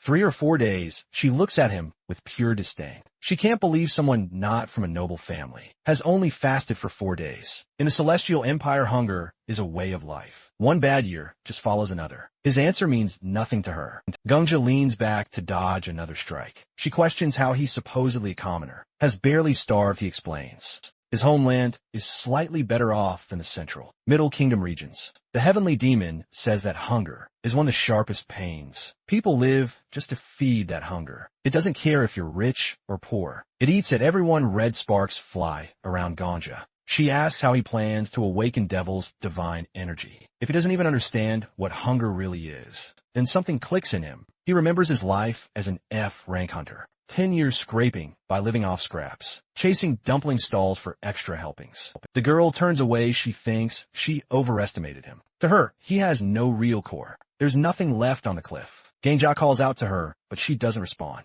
He looks up to Zhang. Sure charges again. He wonders why hunger matters so much. The Zhangshur's face is terrifying, with a mouth missing half its teeth. Gongja can't believe this is the reason. He struggles with the technique. Before he can think further, the scene shifts. He's back in the skill room. Cards float in the air. Gongja ruffles his hair in frustration. A ghost stands nearby, quietly watching. The sword Emperor says that the girl's training is old-fashioned, and she only teaches the feast of the 12th month. But all her words carry weight. Gongja accepts the rules anyway. In a snow-covered cave, Gongja holds a blanket in his hands. He refuses to fear the heavenly demon's way. He won't give up. He runs outside. A man with an eye patch sees him and asks where he's going. Gongja says he needs something to clear this stage. He remembers he's already burned alive once. He's not afraid of hunger. The sword Emperor grabs his head in disbelief. He thinks the boy's lost it. Gongja runs through the snow. The sword lord follows. They're getting ready for 10 days of training. Back in the cave, Gongja stands with his eyes shut. The Sword Emperor looks at him and shakes his head. He realizes Gongja plans to sit in the cave and starve. The Sword Emperor tries to stop him, but Gongja raises a hand. The Sword Emperor asks how long he plans to last. Gongjo says he saw the heavenly demon's old injury. She once survived without food for 11 days. So now he'll endure 112 days. The spirit calls it madness. Sword Emperor points toward the exit. Frustrated, he says, Gongja won't survive 100 days in this cold. He asks how Gongja plans to keep his aura from fading. He watches the boy who now just stares at the ceiling. He says this isn't hunger anymore. This is something else entirely. If Gongja has never truly faced 100 days of starvation, you shouldn't talk about it like it's simple. Gongja asks if the Sword Emperor has ever gone hungry. The Sword Emperor sits and says he fasted for a few days in his youth, like monks do after 2 weeks. The hunger fades, but that's not fasting. It's mental training. Gongja looks at his palm and says he needs to fast for 15 days, then relive that same hunger again and again. Every 15th day, he says he'll trap his body in a cycle of hunger until it hits the 112 days. His aura won't weaken and the hunger will stay sharp. The Sword Emperor says he's insane. He tells Gongja to just train with the spirit instead of following a strange sect master. He can't understand why Gongja pushes himself this hard. Gongja closes his eyes, saying he wants to master Devil's divine energy completely. Heavenly Demon had already lost hope in the world. Her world is crumbling, and our hero feels that too. He doesn't want that kind of ending. He says it's easy to live like the Flame Emperor, a man with a cheat skill, which is his oversized ego. That man only takes on fun stages, mocks the world, and laughs at everything.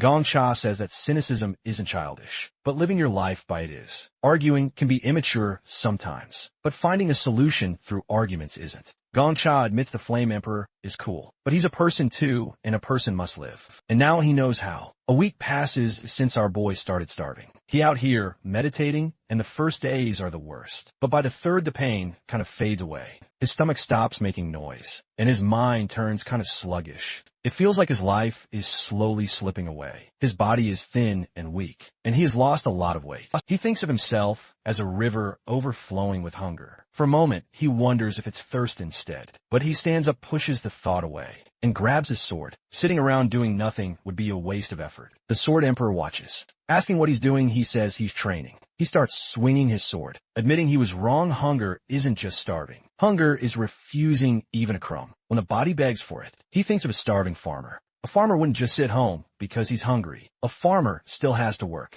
even if there's nothing to eat at the end. He imagines one working the dry soil with a hoe, hoping for seeds to grow, but the land is barren, and the hunger stays no rain for 6 months. The reservoir dries up, the village well is empty. The rice fields crack, people abandon their homes, and moving to the coast, but not the farmer. He knows it's just as bad elsewhere. He only knows how to take food from a land, not from others, so he stays. Every day, he returns to the dead field, knowing it's useless at sunset. He climbs a hill, stripping bark from trees to boil for food. But now even the trees are bare. There's no bark left. The Sword Emperor listens, asking what happens next. The farmer boils the last bark pieces in water, bringing the pot home, but the child knocks it over, crying that it's disgusting. The bowl shatters on the ground, and the farmer raises his hand, almost striking the child. But he freezes, staring at his own hand in shock. He never thought he'd do something like that. But hunger changes people. Years of famine break the strongest minds. The thought haunts him, but he keeps training, swinging his sword harder. How many farmers like that have existed throughout history?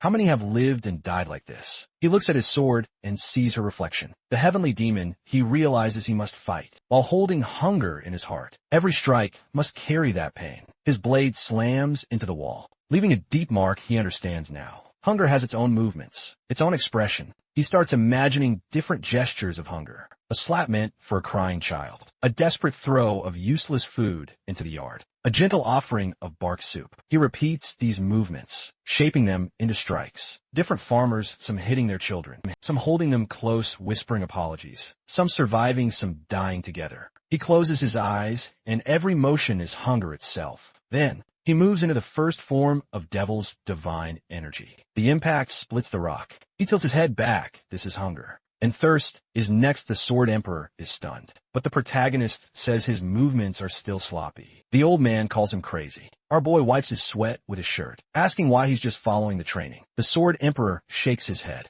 saying people who know nothing can be scarier than those who do. He says that the kid's mind is already soaked in demonic thinking, even though his spirit still belongs to the righteous faith. The protagonist says that doesn't make sense. Sword Emperor tells him that Master Wilson Bu used demonic arts, and now this kid is falling into the same path. It's frustrating, because how is he supposed to teach someone like this? The Sword Emperor says he can train him, like he did the Sword Saint, but the protagonist is so hungry that everything just looks like cake or steak now. Then he says he needs to head down the mountain. He asks if the kid is planning to show the heavenly demon what he's learned, but he says no, as he hasn't mastered the technique yet. Maybe dying and starting over is the only way to reach the next step. He remembers how the heavenly demon once said he had potential, and the Sword Emperor asks if that isn't enough. But he says he hasn't achieved anything yet. He starts descending and asks if the old man knows how frustrating it was when the heavenly demon dismissed him for not understanding hunger. A simple confession won't fix that. He wants her to say she's surprised by his growth, that he's talented.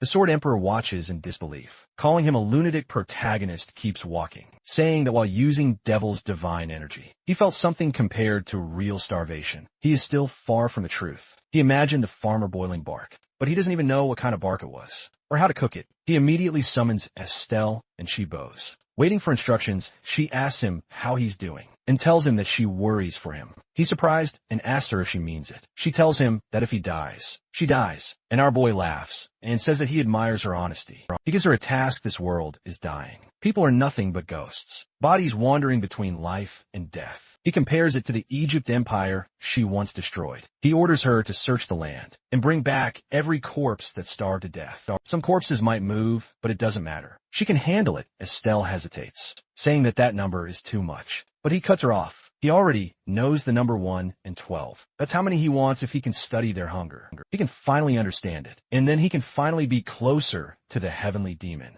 Estelle stares at him, looking surprised. She says that dragging in 112 dead bodies is way too much. She also points out that he's gotten so skinny lately that it's hard to even recognize him. He stands there in front of her and casually asks when she started caring this much. She tells him that if he disappears, she'll be gone too without him. Her happy little world, her memories, and her reason to even exist would all be gone. She's totally tied to him now. Sure, she cares about him, but she's also thinking about how she's going to survive. He chuckles a bit, puts his hands on his hips, and says he likes how she's honest. Then he asks how she's been doing. She seems a bit surprised by the question. He remembers how, after he got full control of the 20th floor, he brought her to the village. He says he's asking because now she's living in Eel Village again, and all the people she cares about are back too. His plan is to keep her in the village most of the time, except for moments like this when he needs her help. She says she's doing all right. He asks if anything interesting happened. She lights up and starts talking. Apparently, some hunters barged into the village recently, saying the Death King was getting stronger, and that some big treasures from 5 guilds were hidden there. But the witch he brought there, plus her group, stood their ground and blocked the whole mess.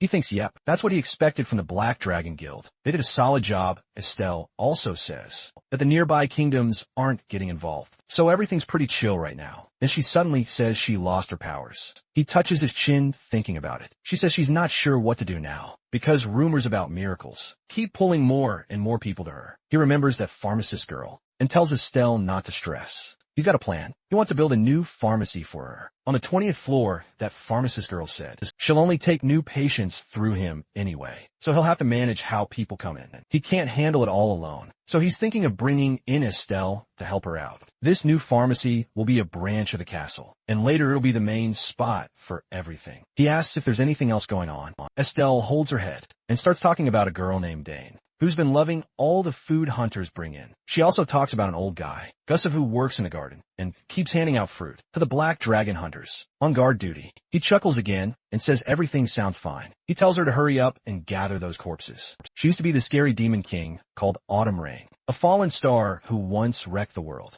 Estelle reaches out and says they first need to find a town or village that has a government office. He figures out she knows how to do corpse collection properly. She sends out skeletons to dig up maps from the old records. She says if they piece together all the maps, they can find even the tiniest fishing or farming village. She also tells the skeletons to find kids crying next to their dead moms and to carry the bodies of prisoners who were stuck and couldn't run. She wants every person who starved or got sick or cursed their fate to be brought back. Not long after Estelle shows up with 112 selected corpses for him, he takes off his shirt and tells them to drop the bodies. He tosses his shirt away and gets ready for action. Then suddenly a corpse bites him. He yells in pain while more of the dead start attacking. He ends up dying then. All the pain from those who killed him starts playing in his mind. First, an old man is riding a boat on a quiet river. He says he's ready to die alone. His hands are freezing. He grew up in a fishing village and worked there all his life. Now he just floats quietly under the moon, waiting for the end. Another corpse bites him and another memory starts. A worker tells the mayor there's no food left in the storage. In a week, they'll run out. The mayor says to cut the food rations. Kids and old people get 1/3 less, and everyone else gets half.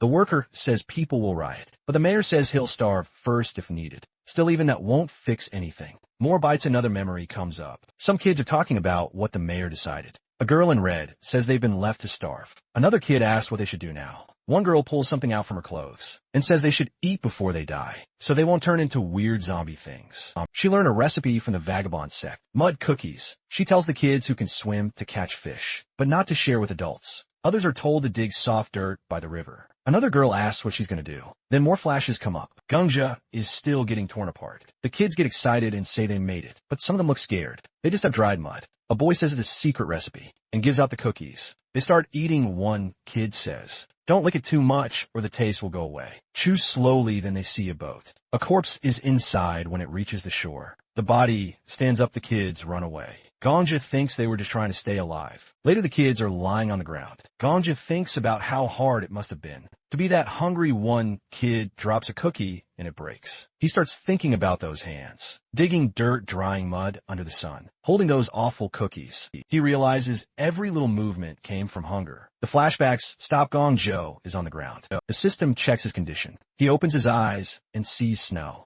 He stands up and says, maybe now he'll figure out how to cook tree bark. Then he starts digging. He digs like crazy, thinking real life is worse than any story. Tree bark sound like a luxury. People even ate dirt when things got bad. He reaches the soil and makes mud cookies. He picks one up, takes a bite, and tells himself to enjoy it. It tastes awful, no, even worse than awful. He wonders how something like dirt, which grows everything, tastes so nasty. He grabs some snow and wonders why it smells and tastes so weird. He looks half insane, face covered in dirt and snow. He scrapes more snow, then thinks that sometimes you can't say things out loud, but your hands can show it. He thinks martial arts is about using what your hands can do. Picks up his sword and says he's going back. He's going to face the heavenly demon and show her what he learned. Then he meets her. She says she just threw a Jang Shur at him. If he can beat it while staying hungry, she'll train him. Our boy knows he doesn't know much about martial arts. He doesn't understand all that yin-yang stuff or 5 elements, but she told him his strength should come from pain and hunger, not feelings or thoughts. He remembers the starving kids and thinks maybe real martial arts is hidden in their pain.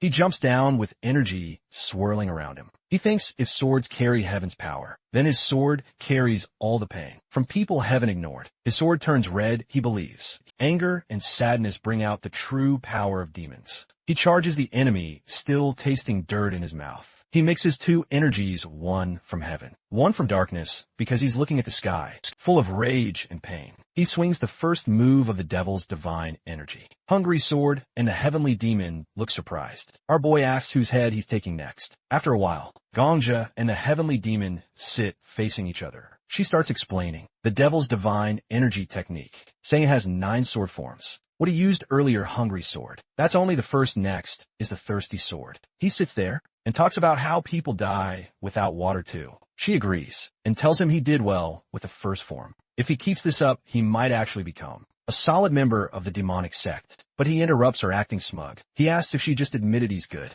He starts teasing her, joking that even after doing something awesome, all she says is good, like his confidence isn't already hanging by a thread. She gets annoyed fast, warning him not to act cocky, just because he pulled off one move right. He keeps laughing and pushes again, asking if she really thinks he's talented. She finally snaps, slamming her knee on the floor. yelling if he'll only be happy if she bows down to him. He just watches her get all worked up, clearly enjoying it. She shouts again that she's the teacher here. He's just the student. He asks if she officially accepts him now. Not just some outsider, but her real first disciple. She avoids answering straight and says she doesn't want to talk about it like that. But she admits she'll teach him, so he better pay attention. Gungja doesn't say anything, but deep down he knows she's already accepted him, even if she won't say the words out loud. Her actions make it obvious. He starts to realize that this whole master-student thing is more complicated than it looks. It's not about fancy titles. It's about trust. The heavenly demon suddenly tells him to listen.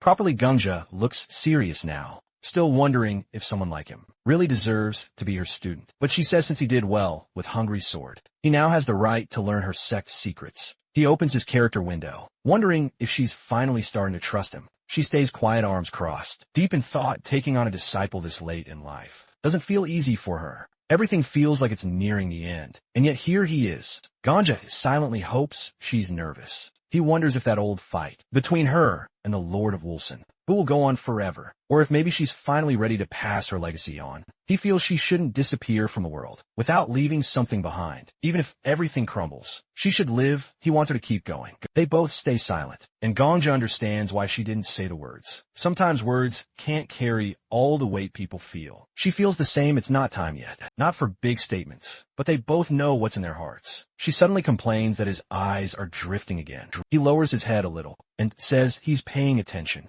and they stare at each other in silence again. Then she gets up and says he looks too confident. She tells him to come to the next test, but not to follow her just yet. She walks away. Gongja notices something weird. No footprints in the snow. Not even a single one. Then out of nowhere, the Sword Emperor shows up. He says he wants a duel with her, but our boy is hella confused. The Sword Emperor says he always wanted to fight a real demonic sect master. In his world, the demonic sect was weak, and he always dreamed of crushing them. Gangja stares at him. The Sword Emperor keeps talking, saying that back in his world, he ruined the names of over 100 masters from Wulsan Bu. He even says he envies this world's Lord of Wulsan Bu, because if it were him, he'd have fought to the death without hesitation. He sighs, wishing he wasn't just a ghost now. Gangja stays quiet for a moment thinking. Then he finally says something. He talks about how the pharmacist girl is working on a cure, how the heavenly demon accepted him, but still something feels off. The Sword Emperor steps back a little when Gongjo reaches out his hand, saying the old man's words just completed everything.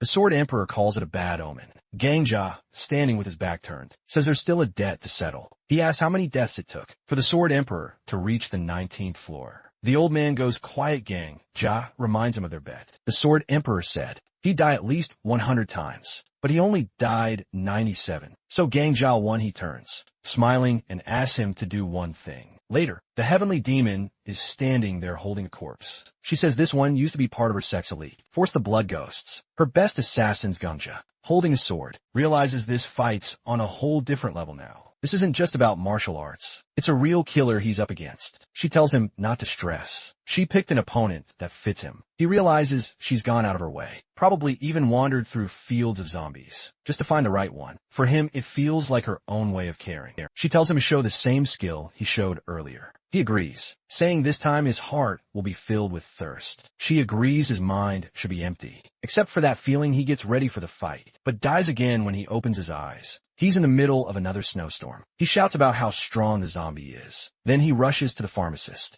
girl, and the king of medicine, handing them a book. It's a plan to study the virus properly. They look surprised as it feels like the kind of work they'd write themselves after some time. Our boy is now inside a cave. He raises his hand and calls for Estelle. She shows up, and he orders her to start collecting corpses of everyone who died from hunger. Estelle agrees, but Gangja says there's another job. Zombies are out there using martial arts. He wants her to find them. He says if they were black, they're from the demonic sect. If they were white, they're from the righteous forces. He doesn't care if it's 100 or 300. He wants them all. Estelle asks why he's doing this. Trying to save lives. Hanja says it's because in this dying world, there are still two people trying to fight for a real ending. But everything he sees now just looks like a sad little play. So he decides it's time to create a real war. He looks at her smiling and says he'll start a proper Orthodox versus demonic war from here on out.